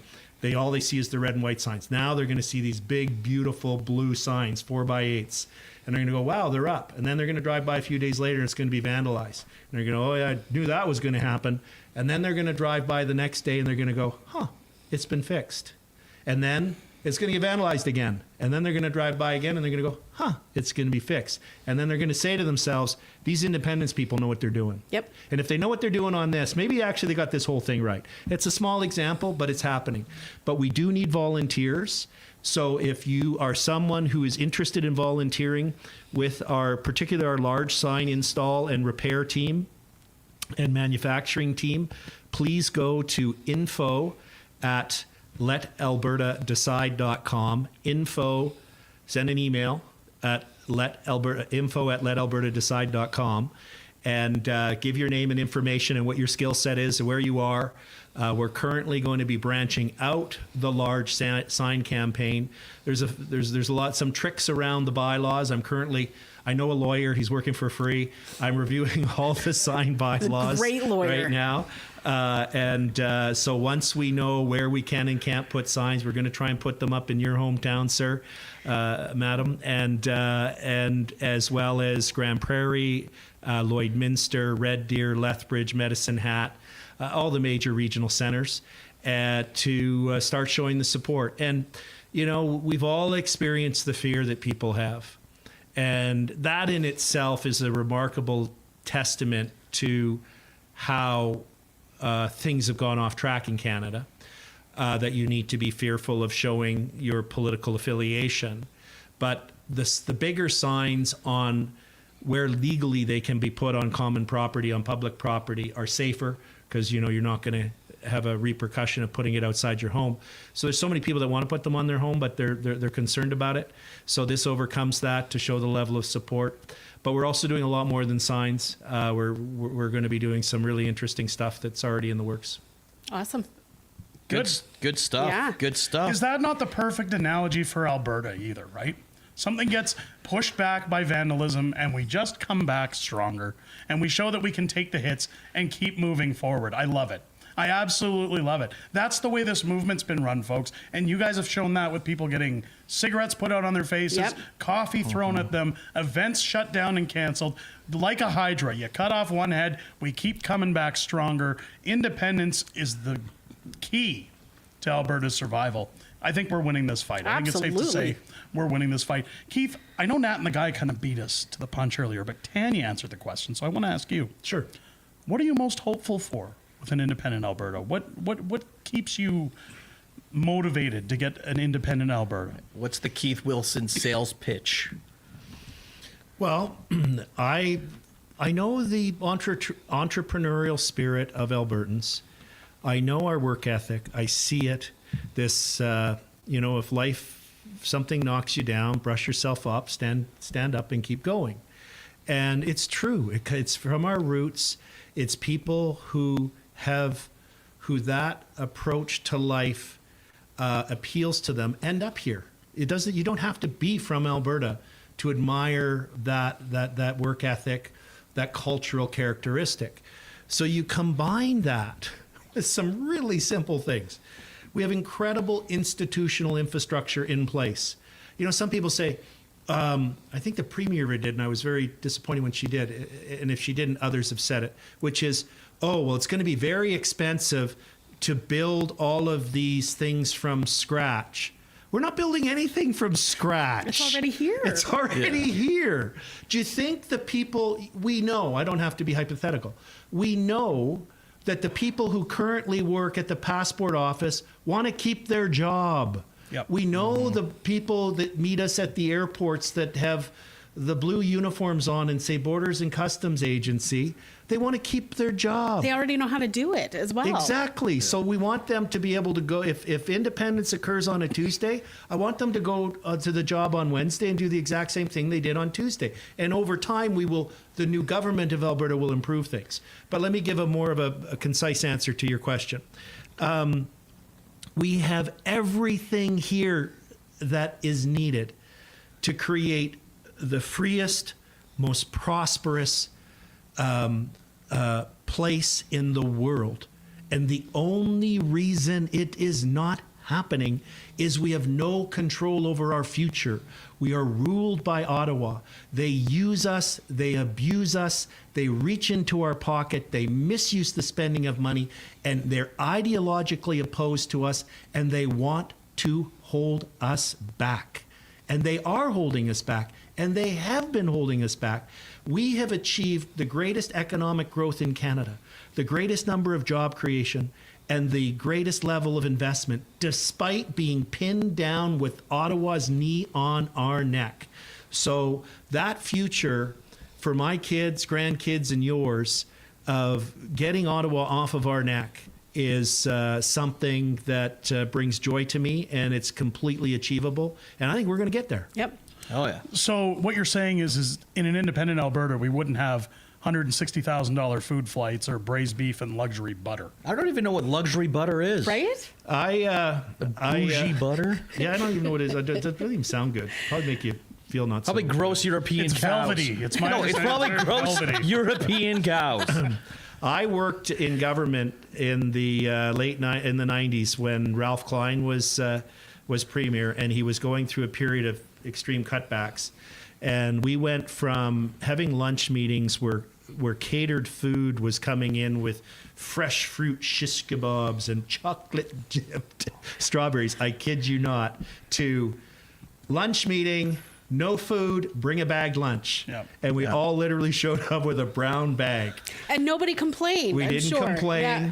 And the waste that occurs in government is off the scale. Absolutely. Because it's not their money. They don't care. They're spending your money. Yep. You know, it was one thing my father always said, because we moved to Alberta in 1995. We lived in Alberta. My father was transferred out to Manitoba, moved back in 95, 10 years later. And when we came out, I was a teenager, and I asked him, why are we uprooting our lives and going out to Alberta, of all places? To meet me. And well, that was one of them. But you know what he told me at the time was Alberta was booming. It was the mid-90s. The oil boom was huge. Entrepreneurs were coming in. Home business startups were at a highly successful rate. And he said, Alberta's the one province in the country that you can make a name for yourself and that you can get ahead no matter how high you want to go, as long as you're willing to get your hands dirty and put in an honest day's work. If you're looking for a job, you can find a job within a day. And if you want to work your way up a corporate ladder, they will train you. They will actually help you get ahead because they want to invest in their own people. And at 15 years old, I didn't appreciate that. But as I grew throughout the province, as I spent my time in Alberta, that reigned true up until about the early 2000s. Once we started getting governments in that wanted nothing more to do than to use their names like a NASCAR driver to give contracts to their friends, scandalous spending, Trudeau happened, we all saw how things went there. I think it's very adherent at this point that Alberta understand those days can come back. When I talked earlier about the sentiment of what Canada used to be, if you were in Alberta anytime before the year 2000, following the National Energy Program, seeing those booming years, that can return tenfold in Alberta under a new republic. When you think about the teachers who are protesting right now saying, we need a raise, we need more money, we need smaller classrooms. How many schools could we build without the bureaucracy of the federal government and red tape? With the billions we're not sending in transfer payments, how fast could we build those schools? How many teachers would be clawing their way into Alberta to get a job because they're no longer paying federal income tax or GST? Same thing with hospitals, doctors. How many doctors would love an extra 30% on their paychecks? I see Mike's note there. AISH benefit would benefit as AISH as well. You look at AISH and ADAP. Those on disabilities could finally start getting real funding. And those who are taking advantage of the system, folks, they would be removed. Yep. We would have a brand new program. The prosperous nation of Alberta would be a true marvel to behold. I think people from all over the world, let alone Canada, would be flowing in at an alarming rate. We would have to vet who's coming in. But nonetheless, as nice as that sounds. That would be nice to just vet people who are coming in. The idea of an independent pro-vetting. Alberta for the last year, ever since I watched Pierre Poilievre lose the federal election, I was pro-Pierre. I thought finally we had a chance. Things can change. I was shown very quickly that the government can kind of set the system how they want it to in order to win their elections. There is no hope when it comes to being on that carousel. Now, if the definition of insanity is doing the same thing over and over and hoping for different results, now's the time we do something different. Again, now's the time to donate. Head over to albertatelethon.com. Yes. Make your donations. Support a free and independent Alberta. One of the things I do worry about, Throw Keith, you a 20 every time you say donate. donate. Now, one of the things I do worry about, Keith, that we hear a lot being discussed, not only in the House of Commons, on the media, on the news, is we know Bruce Party's been talking about a lot, the Clarity Act. Now, we've seen the dust getting kicked up in the House of Commons when they talked about 50+1. We saw, and it's unbelievable, folks, it wasn't on my bingo card that Quebec would come to Alberta's defense. Absolutely. But when they start talking about the Clarity Act, when they start talking about can Alberta actually leave, I've heard many people saying, I think it's going to come down to a unilateral declaration of independence. We don't feel that Ottawa would honor the Clarity Act. No. We feel that this would get drawn out. Where do you see things going with the Clarity Act? And do you think it's going to take a unilateral declaration in order for us to get out? So what we need to understand is that it was in 1998 that the Supreme Court of Canada released its decision. And by that, I mean the succession reference case that laid out the pathway for a province to vote on a clear question with a clear majority, and then that triggers a duty of good faith negotiation, and the province can become an independent country. 1998. In the year 2000, the Liberal government brought in the Clarity Act. So the Supreme Court of Canada laid out this roadway and put bridges on it and overpasses and so on to make it all possible, a legal constitutional pathway. What happened with the Clarity Act is it put barriers and roadblocks and detours in place. But the same day, the day after the Clarity Act was passed in the Parliament in the year 2000, the Quebec General Assembly passed Bill 99. And what Bill 99 was, the Quebec government saying, bugger off Ottawa, we're going to follow the Supreme Court of Canada decision. Your Clarity Act is unconstitutional. You don't get to decide whether a question is clear. You don't get to decide whether or not it's a clear majority. That's not what the Supreme Court of Canada said. The Supreme Court of Canada trumps the Parliament, which is a basic fact you learn in first-year law school. So they said, away with you, Ottawa. We're not going to follow it. Bill 99 was challenged and upheld in the Superior Court and the Court of Appeal in Quebec. So when you referred to a moment ago how Quebec came to our defense, which was about a month ago when the Prime Minister said, well, this referendum question in Alberta is going to have to be referred to the Parliament, the stream of Quebec politicians, both federally and provincially, came to the podiums and held press conferences, says, Alberta, ignore them. You have the right to decide. You have the right to democratic self-determination. The Clarity Act is unconstitutional. It's an improper attempt. They even said, one of the Quebec politicians said that it was a federal government overreach and authoritarianism. And she was correct, okay? So the reality is that to the extent that the Clarity Act is inconsistent with the Supreme Court of Canada decision, which it is in many respects, and to the extent that it purports to give exclusive control and sort of veto power to Ottawa, it's unconstitutional. That's the approach that Quebec took back in 2000, and that's still the law there. So what I think should happen here, you've interviewed the Premier, Premier Smith, and she's talked about her Sovereignty Act here and defending Alberta's sovereignty within Canada. And that legislation, which I publicly supported and defended her when she introduced it many years ago, is there's a mechanism in there where the legislature here in Alberta can pass a resolution when they believe the federal government's intruding into provincial jurisdiction. This would be a perfect opportunity for the Premier to demonstrate her commitment to basic democratic principles, Alberta's sovereignty, follow Quebec's footsteps, pass a resolution in the legislature in the next session saying, Albertans will decide whether the question is clear. Albertans will decide whether there's a clear majority, not Ottawa. Ottawa needs to stop playing this game. So, to go to the final point that you raised, the legal obligation is of the federal government and the provinces to enter into good faith negotiations after a vote on a clear question with a clear majority. If we will invite them, the Alberta government will invite them into those negotiations. If they say, oh, no, we can't come because we haven't passed a resolution in the Parliament under the Clarity Act, we say, the meeting's still next Tuesday. We will be there. Yeah. And if they don't show up, then we say that's bad faith. And they say, oh, we want a court interpretation. We say that's bad faith.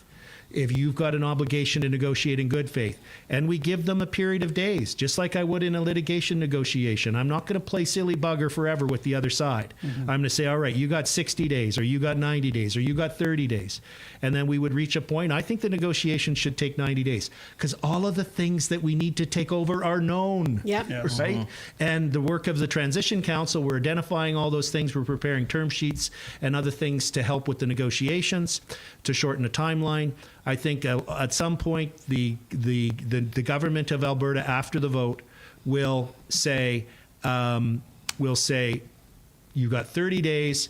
If we don't reach a deal, if you don't engage in good faith negotiations, we're going to use paragraph 155 of the Supreme Court of Canada decision. We're going to issue a unilateral declaration of independence for the new country of Alberta. And where do you suppose that would lead us? Because a lot of people, and they're going to say it goes to MAGA, it goes to the United States. Do you think President Trump at that point, or any country around the world, would come up, call Mark Carney and say, well, I got to be honest. That Alberta government, they're really something, okay? And they just call the unilateral declaration of independence, they're wonderful. So we're going to recognize Alberta. Do you think that's going to happen, or do you think that we're going to have more tumbleweeds to get over before Alberta can break away? No, I think it's going to happen right away. Okay. Because government's an artificial construct. Nice. Right? I mean, try and touch it. They can't sit here in this room. I can touch this. Yeah. I can touch this fine man. But that'll cost you. There you go. Yeah. That's I got money. Donate. So the point is that I think I think the negotiations, if we negotiate from our true position of strength, which respectfully is not something the Premier has done to date. She went into this negotiation over this pipeline like if she was in a poker game and she barely had a pair of twos. And the fact of the matter is she had 3 aces and 2 kings. Phenomenal leverage. So back to your specific question. I think what will happen, if they're going to be vindictive, Peter Lougheed, when he was Premier and was getting frustrated with the Liberals in Ottawa, the federal government, he announced that the government of Alberta, if the federal government didn't come to the table, would reduce the flow, didn't actually do it, would reduce the flow of 9 Line and 5 by 15%. And they came to the table and they amended the Constitution and put in Section 92A, which, by the way, the federal government completely ignores and overrides right now, so it didn't achieve much, but that's the structural problem.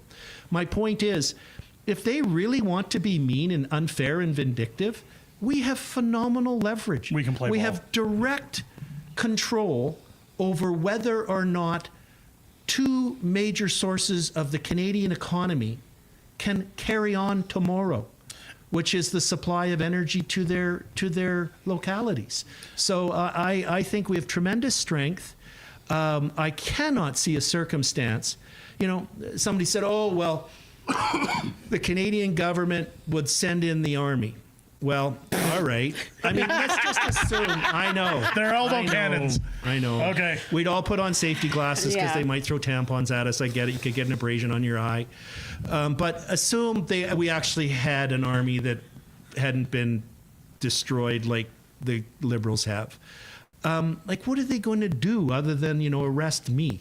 Are they going to arrest you too? Are they going to arrest everyone? I don't know. I'm guessing with my luck, they probably would. Yeah. So, Gulag, we go, baby. I'll be calling you, Keith. Yeah. And I'm doing black market tattoos. And remember this. This is super important for everybody to remember. Is that in September of 2025, Prime Minister Carney announced that the government of Canada was giving international recognition to the unilateral declaration of the state of Palestine, of nationhood. They don't even have a defined boundary. At least Alberta has a defined boundary, a defined people, a defined culture, and a defined economy. So he's refreshed and renewed the concept that an identifiable region can invoke paragraph 155 of the Supreme Canada decision and engage in make a unilateral declaration of independence.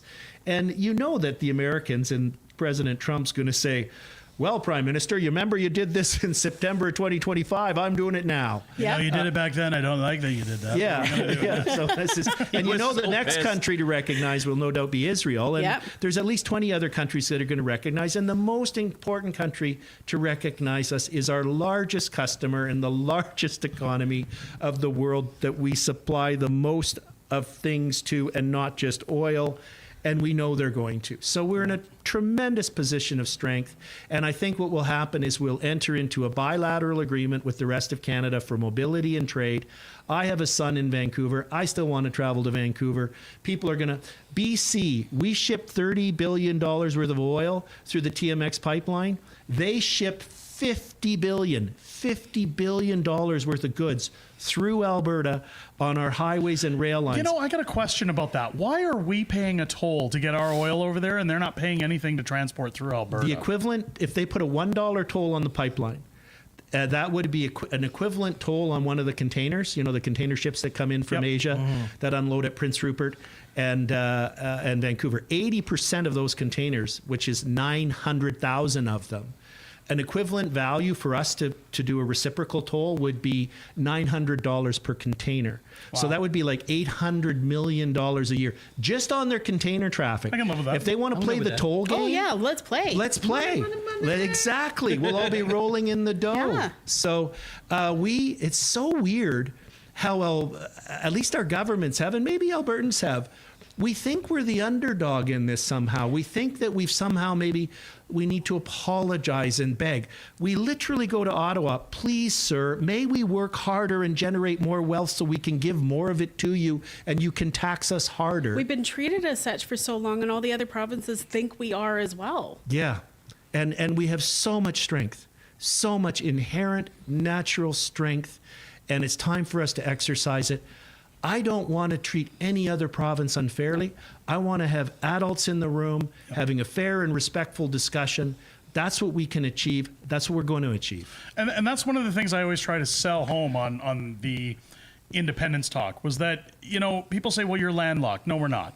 People say, oh, you'd lose all your trade with Canada. No, they need us. It's all that changes, folks. And this is why we keep pushing the easy conversation with your neighbors, your friends, everybody else. The status quo is all that changes. So it comes down to, is your life better than it was 5 years ago, 10 years ago? Could it be better? Can Alberta do better? Keith has said it before. Everyone said it before. The answer, plain and simple, folks, is yes. Let me ask you this, though, because when it comes to the negotiations, and my audience asks a lot, who would be upholding those negotiations? Because I'm not going to nitpick at Danielle Smith or get into the gossip circle about her, but a lot of people have been disappointed with her actions when there was a post that was out recently where people said, I miss the old Danielle. Yeah. And there was a clip showing her talking about our sovereignty, about Ottawa overstepping. And at one point in time, I felt like this is our female Ralph Klein, our female Peter Lougheed that's going to really stick the nails to Ottawa. And we've seen a 180 when it comes to the MOUs and even the formation of this question. Now, I have no problem with the question because I think it's fair. We poll all of Alberta. Do you actually want to leave? But when it comes to the negotiations, if Danielle Smith is in charge of those negotiations, is she going to kick the can down the road? Or is there a higher power over Danielle Smith with a successful vote to leave that can say, no, you're obligated to get us out of here? Well, there's a couple things there. First of all, significantly, what the Premier said when she's been asked is that when she's been asked what she will do if Albertans do decide to leave, and she has said she will respect the will of the people and suggested that she would facilitate those negotiations. Right. And you talk about a higher power. There is one. It's called the electorate. No politician has any power. They derive their power from each one of us, from each X that we put, from each hour that we volunteer, from each position we take on a constituency association board, from each donation that we make, from each door knocking that we do, from each sign that we put up during an election campaign. That's where their power comes from. And if enough Albertans speak, and I think increasing number of Albertans are discovering our worth, our value. And I think the leader of the province will reflect that. We need to take a strong position because we have a strong position. We will take a fair position, but that's not what's been happening to date. This pipeline agreement is an absolute fiasco. It's just incredible. It's unrecognizable that respectfully, that a UCP government would support this agreement. Yep. It involves $40 billion of taxpayer money for the pipeline, for which no oil company has announced they will produce anything to put in it.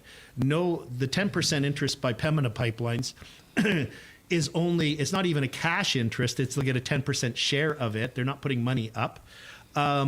The Pathways project, we fought net zero.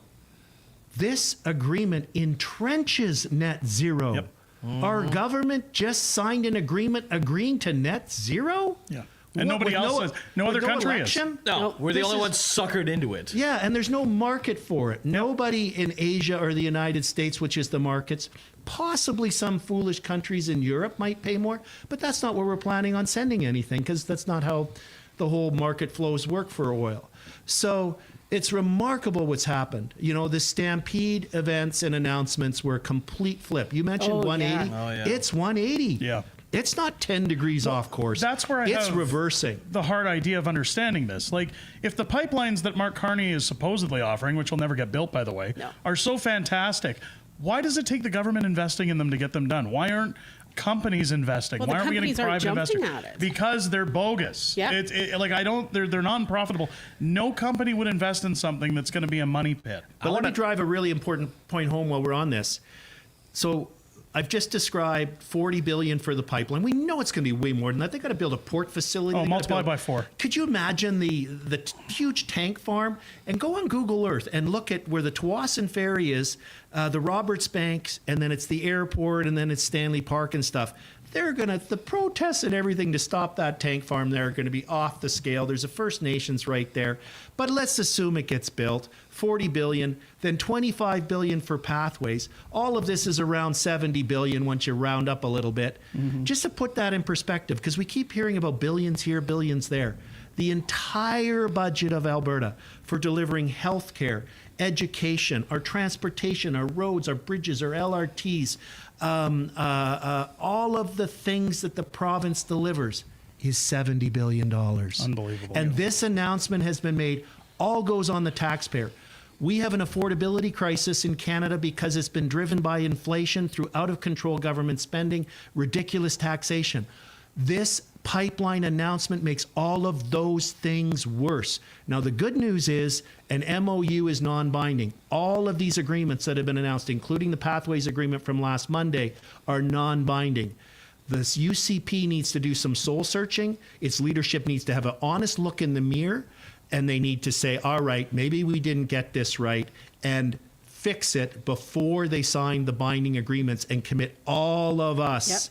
There's only one taxpayer to $70 billion of wasted money. Even more reason to support the cause, to donate today. Well, I'll tell you what, folks. Keith hit it on the nail, or the nail on the head when he said it's going to take a leader. It is going to take a leader. Absolutely. I don't know about you. I think there's. I kind of like leader. I know a lawyer over here. When you guys are done this, like, we will be throwing money at Keith Wilson like a cheap stripper. Look, I've already said this guy's available. I've already said. Okay, put fake Keith down. We're not using fake Put that Keith. away. Put that away. Fake Keith is retired. Here's the thing, folks. I'm not going to do it.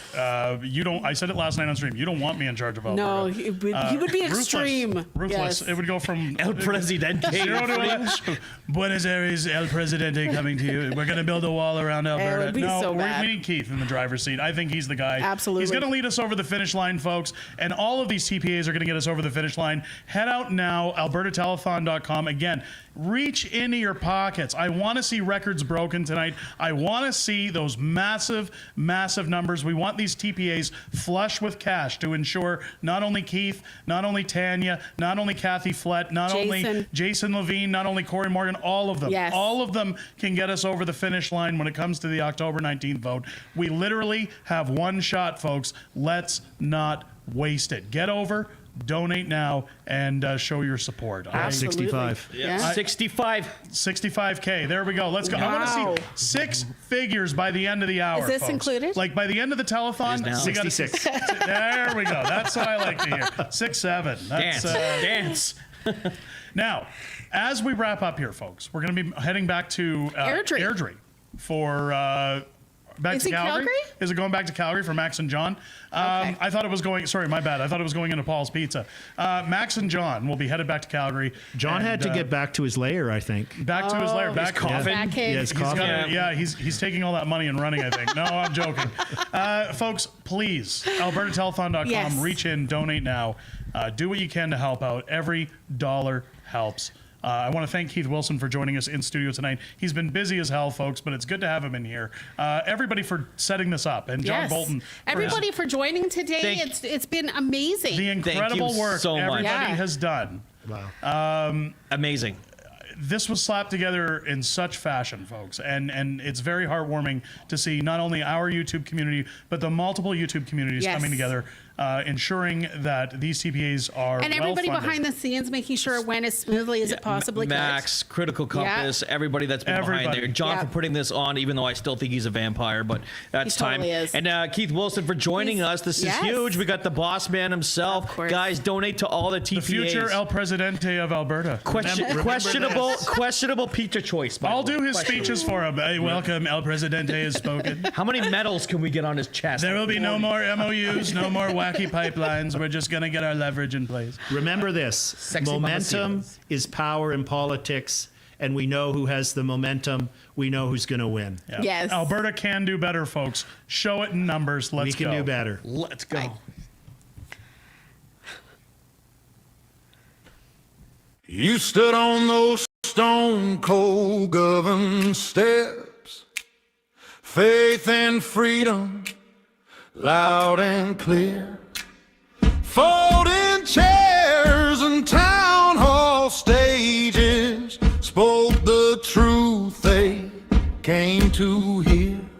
They stood in line for hours, braved the cold and wind. You talked about their children and the mess we're living in.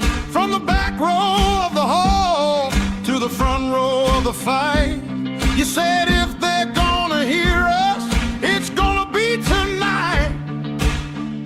Come on, let's go.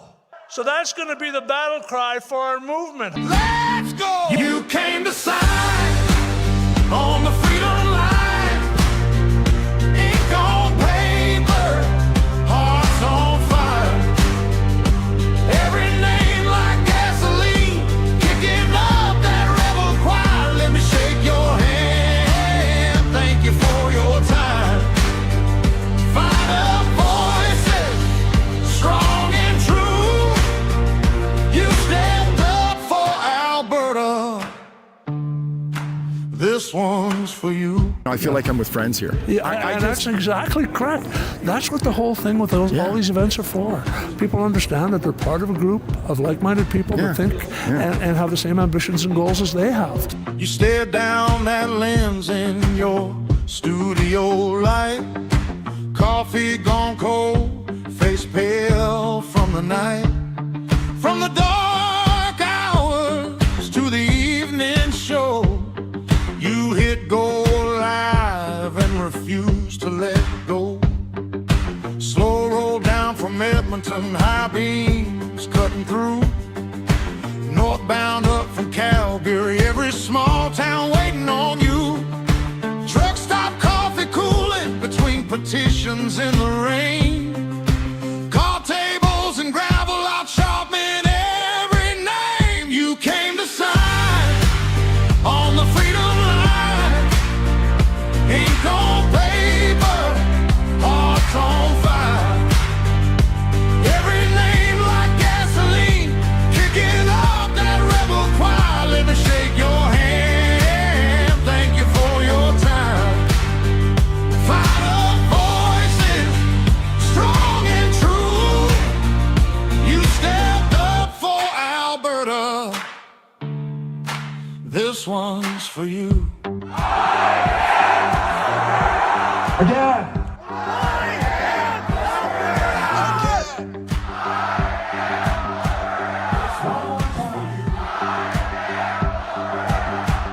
You filled up clipboards in sleet and rain, roadside lots by the highway chain, in echoing halls where the floors were bare. You passed that pen like a whispered prayer. You came to sign on the frozen ground, heard your own heartbeat like a drum's low sound. Looked around, saw you're not alone. Countless souls fighting for a home. You came to sign on the freedom line. Ink on paper, hearts on fire. Every name like gasoline, kicking up that rebel choir. Let me shake your hand. Thank you for your time. We've gotten by round 3. Now we're in the Stanley Cup final.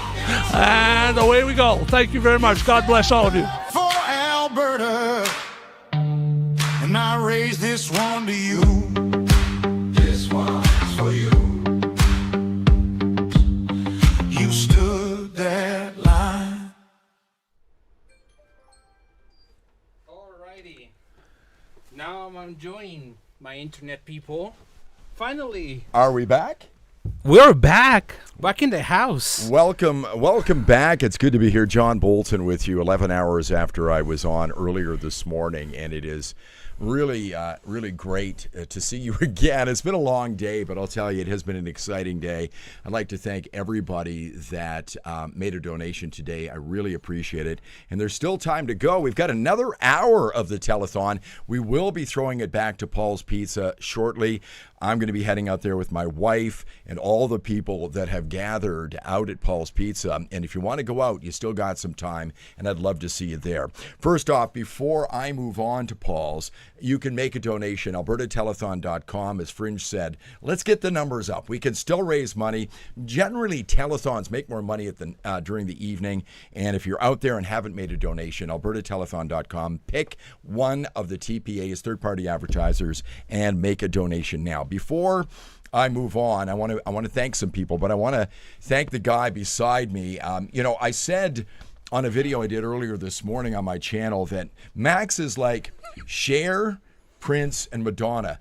Most people don't know his last name. It's just Max, and everybody knows Max.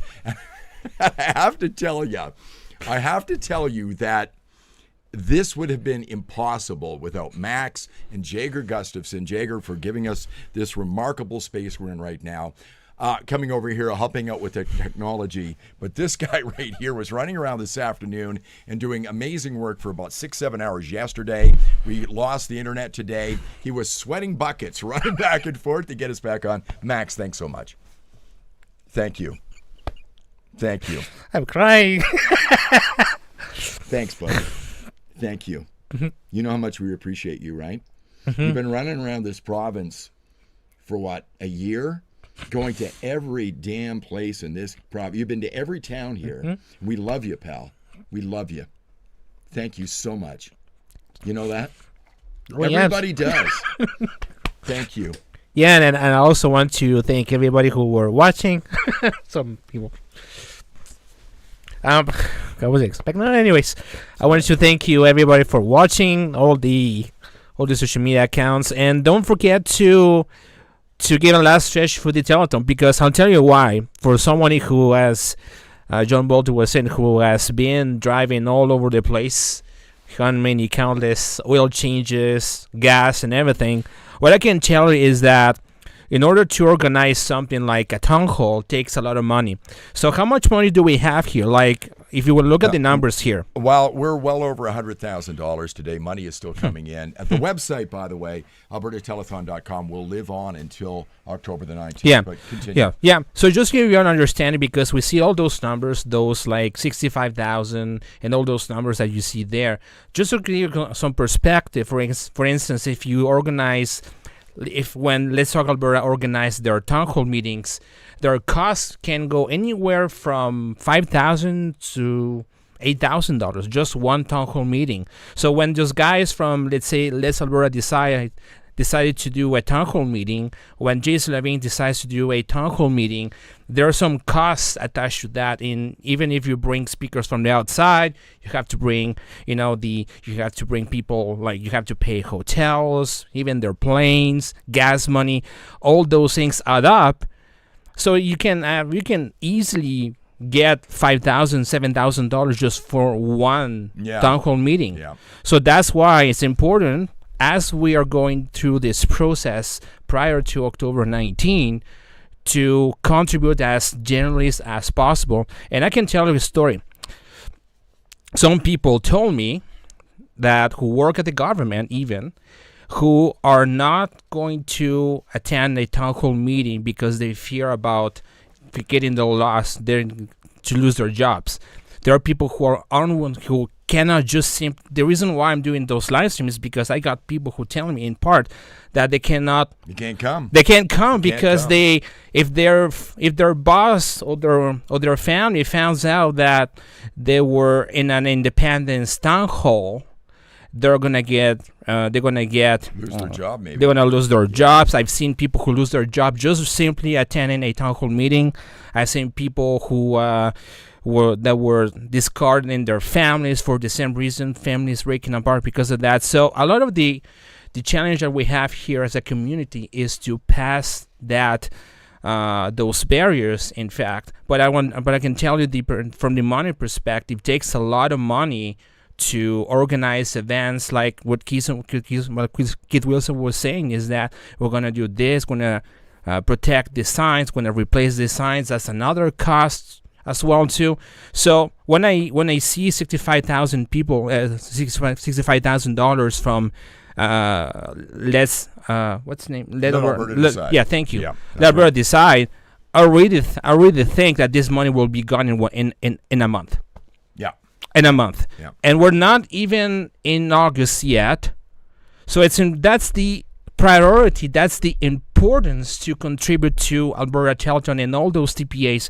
If you can't contribute right now, find somebody who can, because the uphill battle that we have is incredibly insane. Mm-hmm. Yes, we lost the stream at about 4:30 p.m. So we lost the stream because of an internet outage, but we've seen places where we have people who are legitimately physically attacking canvassers, who are attacking physical infrastructure like power lines and stuff. Like I think with Jeff Radd, sometimes they lose power and they were still counting. And we had an attack in Red Deer last night where they wrote "traitor" on a sign and broke some windows. So this kind of stuff is happening. Yeah. So the attacks are going to unfortunately continue as part of the game, as far as I'm concerned. And that's why we need to focus on contributing to those TPAs, because that is in fact the war chest as well too. Yeah. So we're going to wrap this up. I want to thank you everybody for organizing. Thanks for the guys from the Critical Compass. They've done an amazing job. All the podcasters as well who were sharing and patiently waiting for the streams to kick in, and for the technical side of things. And I want to thank you, John, for organizing all of this. It was a lot of work. I know what it is. And Thanks, there's a lot of work that's seen around behind the scenes that you don't see necessarily. This is just the public-facing side of things, but obviously this is the private-facing ones. So, well, thank you very much for watching, and I'll see you next time. And I'm going to Paul's Pizza in Erdrey. So yeah, so I would like to thank all the hosts. I said early this morning that I asked people if they would be part of this. And every one of them said yes immediately. Yep. Nobody said, I'll get back to you. They all said yes. Every one of them, all the people that were on today, they said yes as well. And it's been just such a joy working with these people. We are so blessed to know the people who are on here today. But I think every one of us that were on this stream today, I think Max would agree that we're blessed to know you because you're part of our movement. We would like to say thank you for contributing. There's still time. We need to win this thing, and we're going to need more money and more money and more money. It's hard to say that, but when it comes to politics, really, money really does do the talking. So if you can continue to contribute, AlbertaTelethon.com is up right now. We still got an hour left. We're heading to Paul's Pizza. Maybe you want to meet us out there. We're going right now. My friend Max, thank you very much.